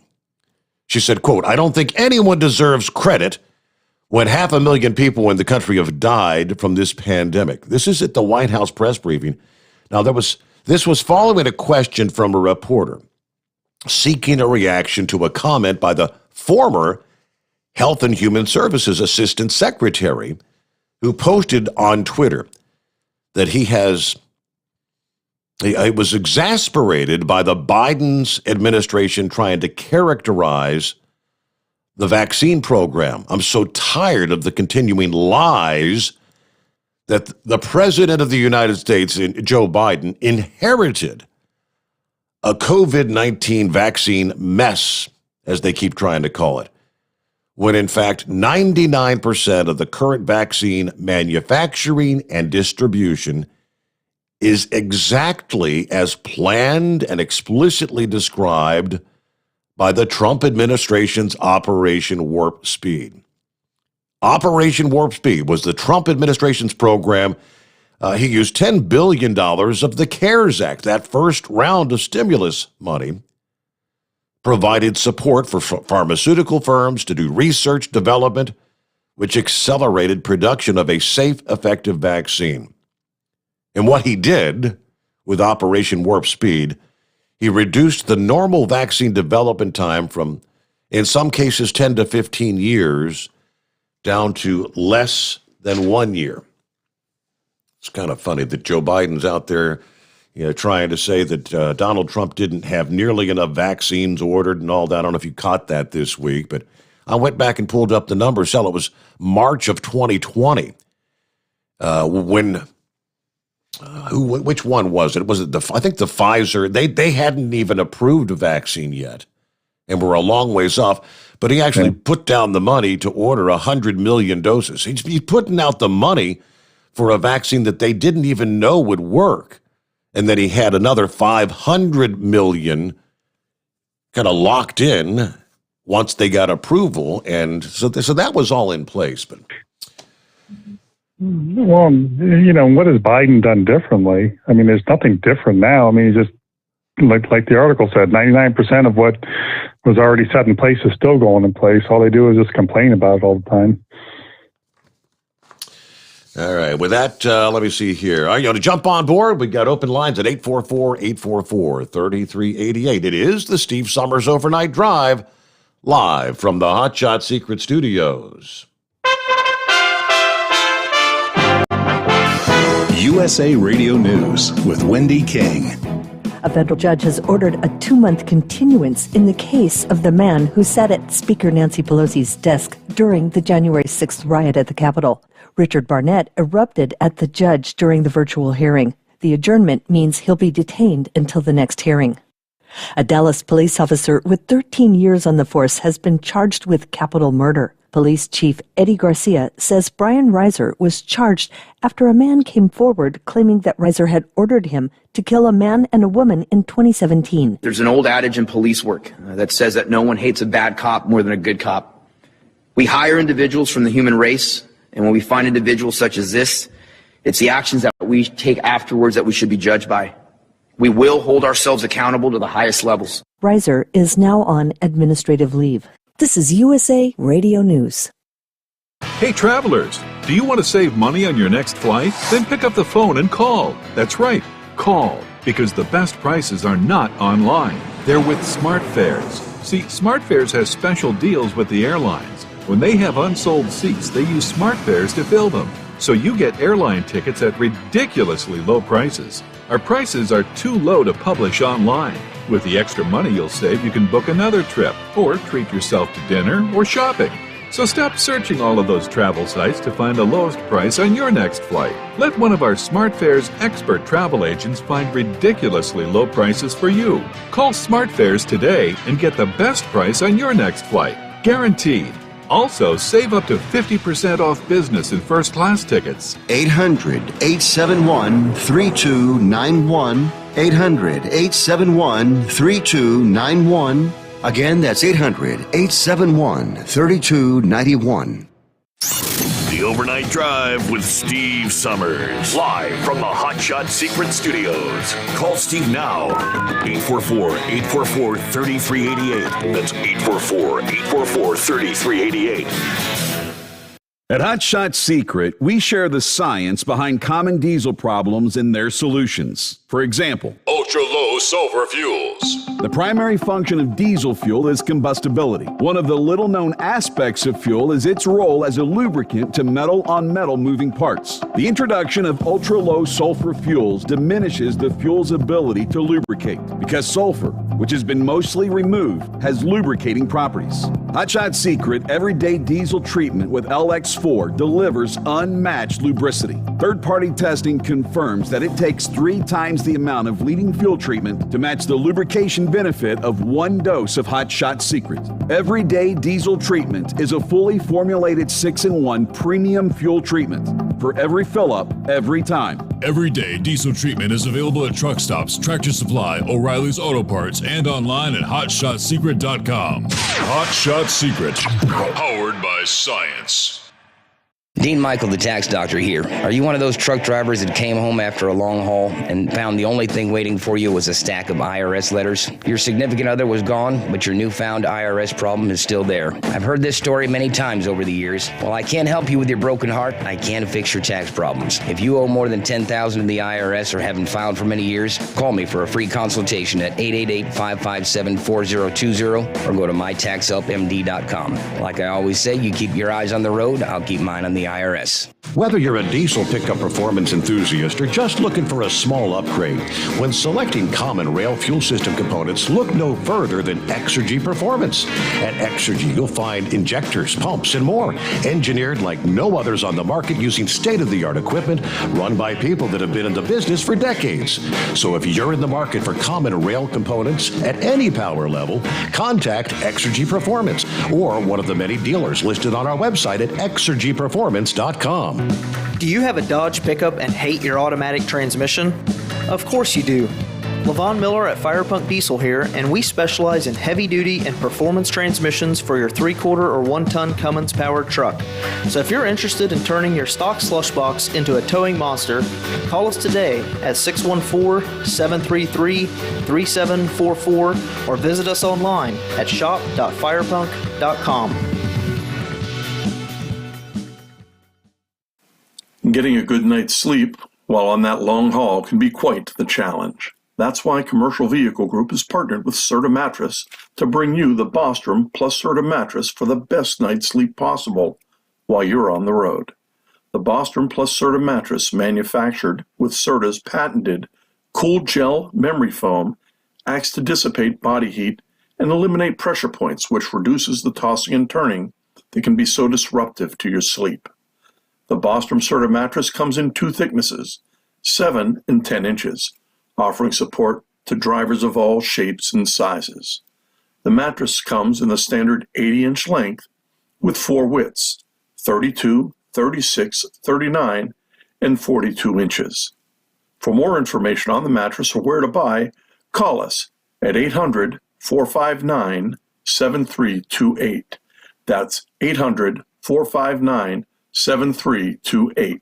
At Hot Shot Secret, we share the science behind common diesel problems and their solutions. For example, Hot Shot Secret Stiction Eliminator. Stiction, that sticky friction, undermines the performance of diesel engines and is difficult to remove from the oil system. Hot Shot Secret Stiction Eliminator is a powerful synthetic cleaner that targets stiction, contains no harmful solvents, and is formulated to be left in the engine to safely dissolve stiction for thousands of miles. It works as you drive. Our proprietary carbon nano lubricant is blended with Stiction Eliminator, filling in microscopic irregularities inside your engine, providing a smoother surface for enhanced lubricity, reducing friction and wear. Third-party ASTM testing verifies that Stiction Eliminator removes 2 times as much stiction than any alternative on the retail shelf. Use Stiction Eliminator to solve an existing problem or as a preventative maintenance. Hot Shot Secret Stiction Eliminator. Available at truck stops, Tractor Supply, O'Reilly's Auto Parts, and online at hotshotsecret.com. Hot Shot Secret. Powered by science.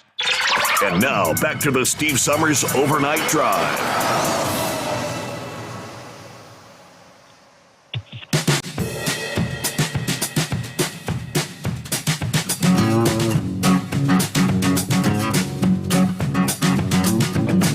All right, we'll head down the home stretch here on a Friday morning. Any plans? Any big plans for your weekend, Chris? What's going on in your world? I know you're. I don't know. Is it considered a vacation, or are you just really working from a warmer climate? Is that what your goal is, or? No, I'm just working from a warmer climate. It's a lot nicer here, so. No kidding. We don't have any. Yeah. My oldest daughter's down here with their 4 kids, and they're going to be taking off tomorrow. And then I'm headed back to Ohio on Sunday. So no big plans for the weekend, just kind of cleaning things up. Okay. So I know that you told me several months ago that this was going to be the first time you've ever tried this for this this extended length of time. It's like you've been down there 2+ months now. Has it been okay, or are you getting stir crazy? No, definitely not getting stir crazy. No? Probably the most surprising. The surprising thing is just how much work there is to do. I'm always busy at the office, but I think that you get so distracted by talking to everybody and getting involved in so many different things. Well, we do this Microsoft Teams where you got the video camera, going. Sure. And just a lot more time to focus. But, normally I'm getting towards the end of the day and, my wife is saying, it's time to quit. Let's go to the beach and do something. You've been in here all day. So I didn't think it would be that way. I thought I'd work a couple hours and, be done. But now it just keeps going. Yeah, hard day's work. Sometimes the days never end, I guess. Yeah. All righty, let me jump back up here to, I think Icebreaker is the handle. It wants to check in with us this morning. If I can click on the magic twanger here. Good morning, Icebreaker. What's happening? Good morning, Steve. How are you and Chris doing this morning? Doing well. Hanging with them. That's good. I got a question for Chris. Okay. The FR3, now, does that go in the fuel or does it go in the motor? That or goes in the motor.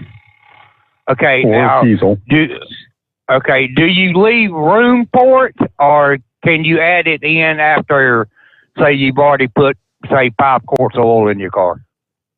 You should leave room for it. It doesn't displace, or it will displace the oil. So you want to leave the appropriate amount of oil out when you change oil. Now, do you put like what, an ounce a quart or 2 ounces a quart, or? It's 2 ounces per quart. So I think like normally a passenger car we would use like an 8-ounce bottle. On the bigger trucks we'd use a 16-ounce, like on a diesel pickup truck, and then a 32-ounce on a semi truck. It doesn't have to be exact. We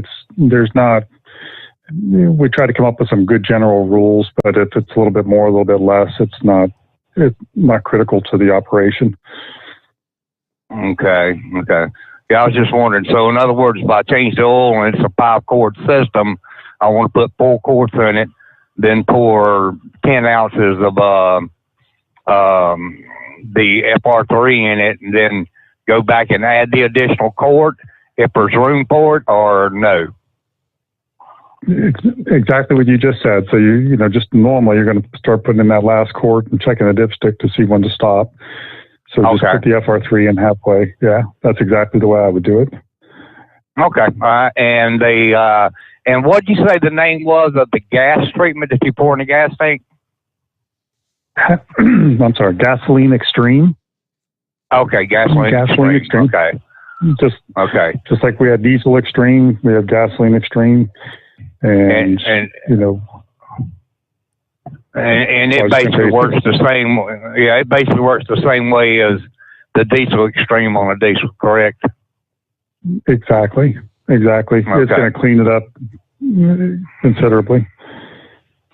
Okie dokie. I know I had called you, I think years ago when you first went on Steve's old show, and I had a question. My son-in-law had a Ford diesel that he was having some injector problems with, and you had explained to me about the international deal and so forth and so on, and he bought some of that stuff and the Diesel Extreme, or Stiction Eliminator, I'm sorry, and put it in there, and it cleared it up. So he's a big seller on that, but I didn't know that you had until tonight, really, that I take it back, until Steve come back on the air, that you produce stuff for gas engines also, and that's glad to hear, because I will start using it. Yeah, you'll appreciate, you will like it. The Gasoline Extreme, you'll feel a difference on the throttle, and you'll see a difference in the fuel economy. The FR3 you can use in a gas engine, as far as treating that, like you had mentioned. Then there's also a product we make called Shift Restore, which you put that in the transmission, and it just makes it shift a lot smoother and helps it to hold up longer. Okay, well now I've got a 2019 F-150, and it's got that 10 speed in it. That wouldn't hurt it. I'd just probably make it shift better, wouldn't it?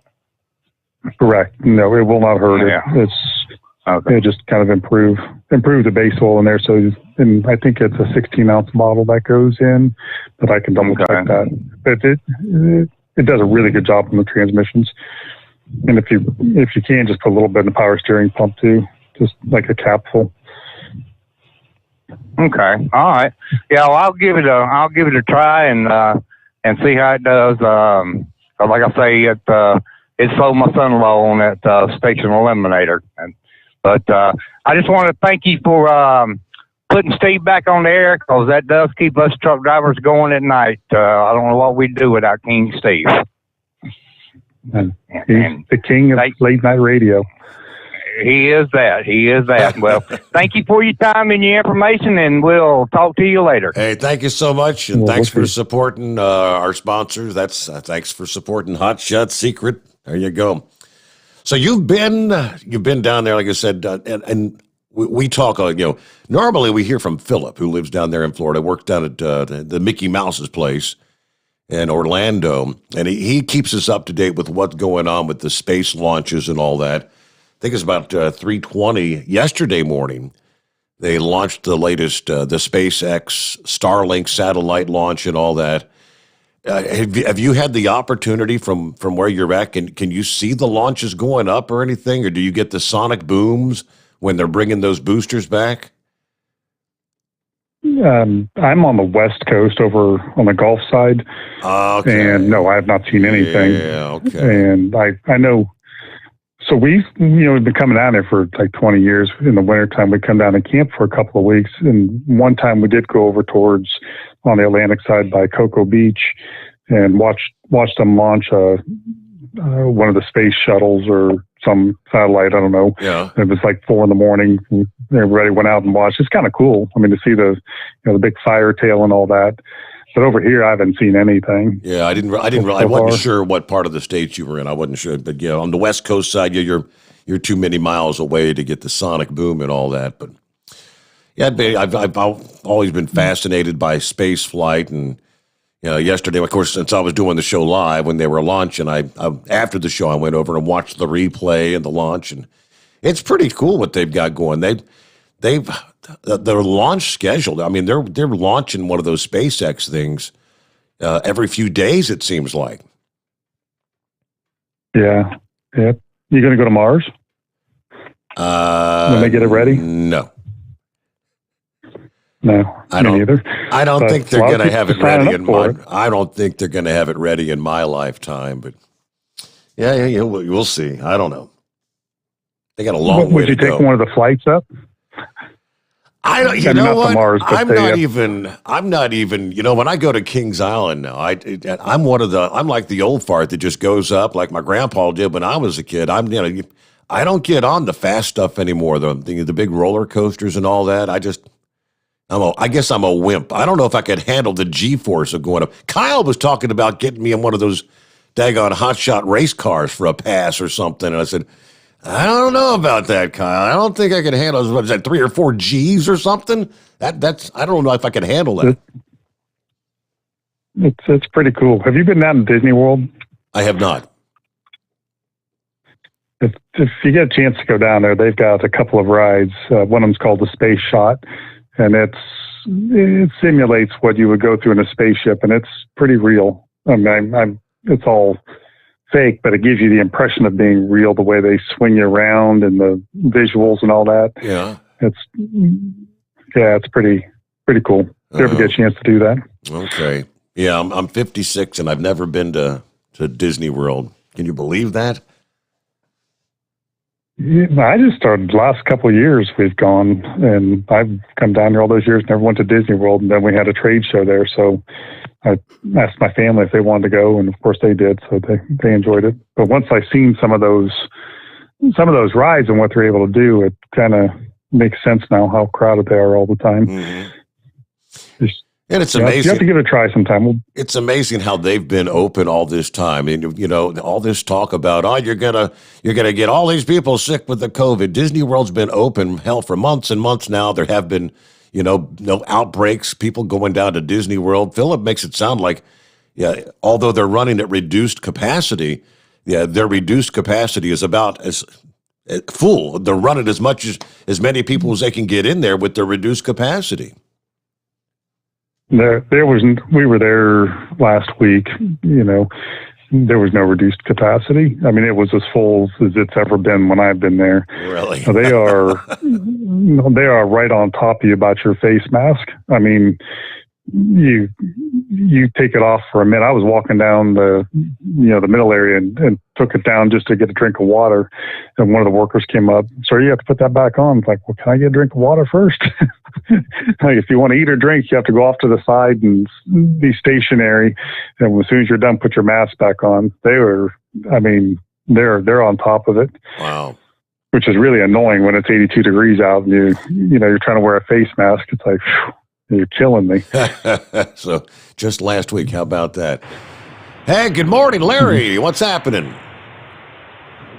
Good morning, Steve and Chris. I wanted to follow up a question with Chris, but you were talking about the planet, the solar system, and I just wanted to tell you that I've already been to Mars and Venus and Uranus. I mean, it's not that far from you, you know? It's right off the Pippin Road over in Skyline Acres. Uh-huh.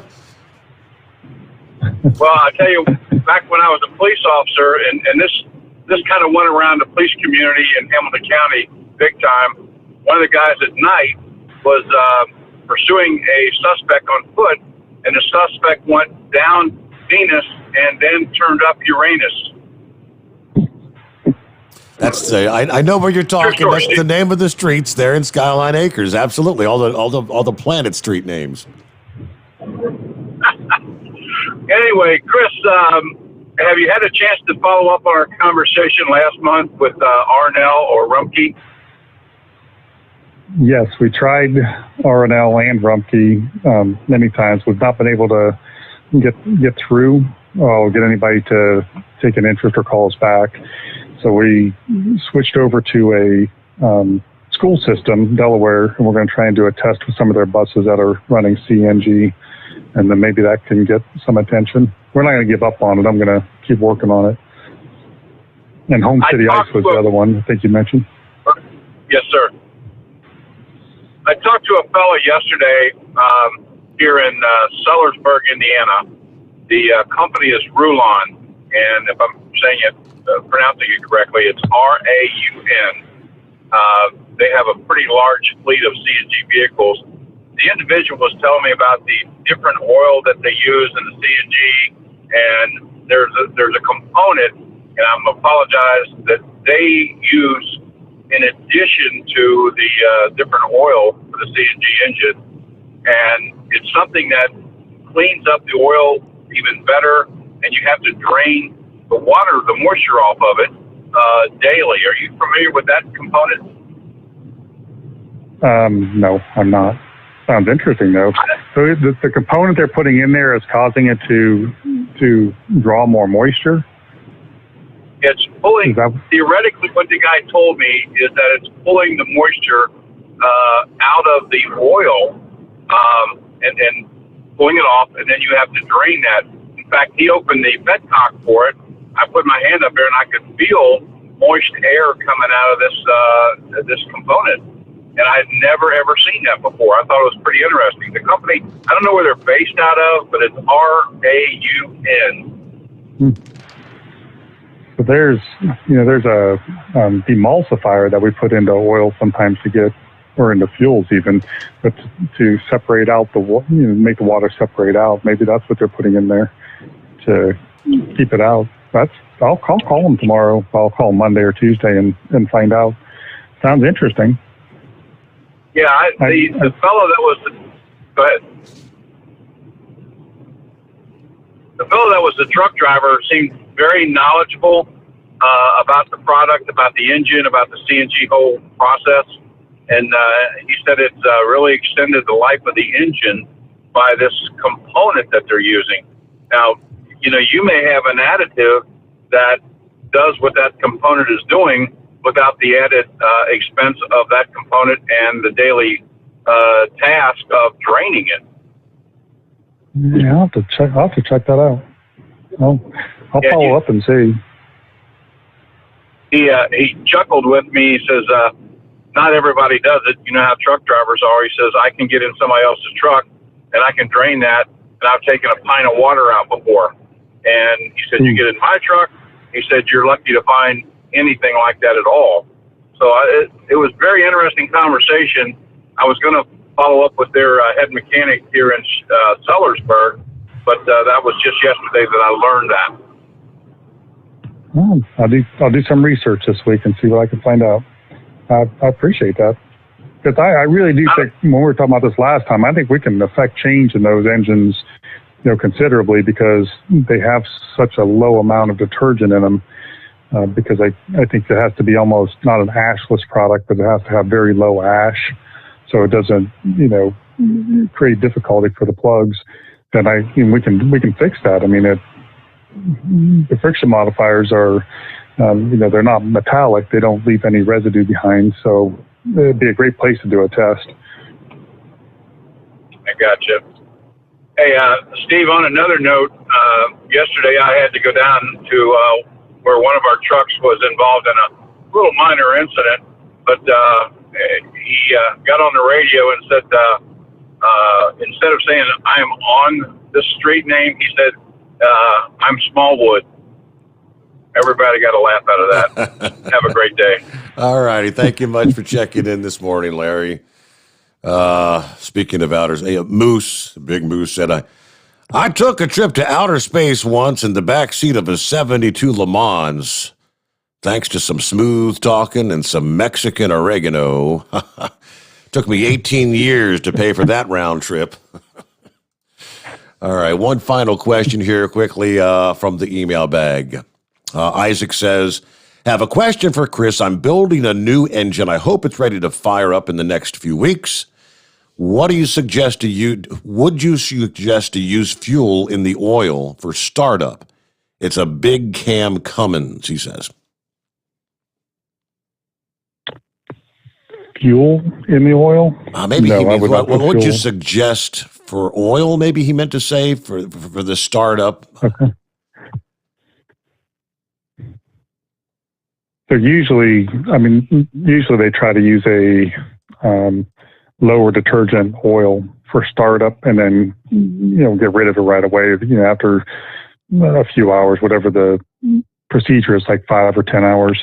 So I would go with the least expensive oil that you can find, which is probably going to have the least amount of detergents in it. Okay. And I think the idea is you just want to break it in and then get all those little metal slivers out of there so they're not circulating around, creating more wear.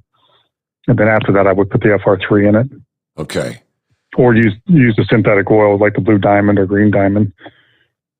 And if it doesn't have a DPF system, I put the Black Diamond in it because that's going to have the most detergent you can get of any oil. All right. Isaac, hope it all goes well. There you go. All right, Chris. Well, we wrap things up here on a Friday morning. If my calendar is correct, your next visit would be coming up on, it was almost April 1st, but it turns out it'll be April the 2nd. That'll be the first Friday in April, which is actually Good Friday. Does that sound like what you've got on your schedule? It sure does. Should be good. Are you doing anything special this weekend? Not really. Just having some work done on the bathroom in the house and whatnot, and getting some what do they call it, drywall repair. And the princess wants to paint. She wants to do some painting. So. Oh, cool. Yeah. The things I really love to do. You'll be helping with that? Paint in the house. Yeah. No, she said she's going to get my daughter to come help her, but I guarantee you they're going to reel me in and they'll have me painting. So, all right. Well, that's the way it goes. All right. That's a great show, Chris. Thank you so much for joining us this morning. And again, great to be back behind the microphone, and we'll look forward to our next chat. Safe travels as you head back to Ohio. At least you're coming back at a time when we're actually going to start warming things up. You timed that out pretty well. I know. I'm excited. Okay. Well, thank you, Steve. And thanks all the listeners. And we will see you guys in another month. All right. There you go. That closes things out for another edition of the Steve Sommers Overnight Drive. Have a great weekend. Be safe out there. And again, it sounds like we may be a little topsy-turvy when it comes to weather next week, with the potential for our first big multi-day severe weather outbreak for a large swath of the central U.S., stretching from the Gulf Coast to the Great Lakes. So we'll stay on top of that. And with that, thank you so much. I am Steve Sommers. This has been the Steve Sommers Overnight Drive, live from the Hot Shot Secret Studios.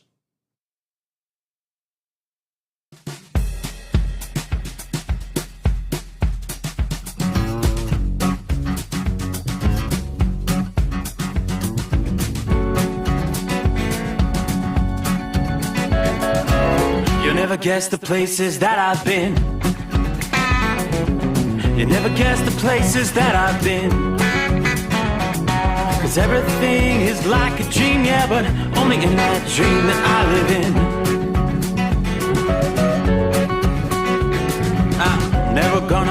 let the day begin. Never gonna let the day begin. 'Cause everything is like a dream, yeah, but only in that dream that I live in. Oh, don't wake me up before you go, and I'll just make this bed my home. Oh, darling, please just let me sleep. Give me my dreams.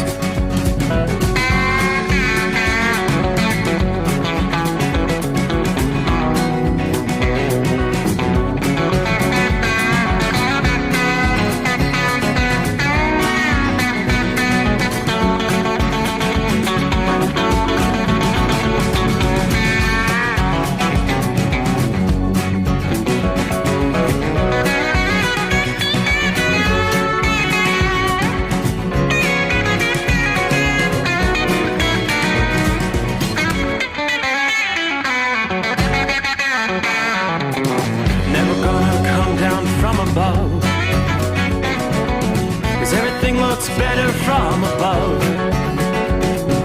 Nothing's ever as it seems, yeah, except in that world that I dream of. Never gonna lose the ones I love. Never gonna lose the ones I love.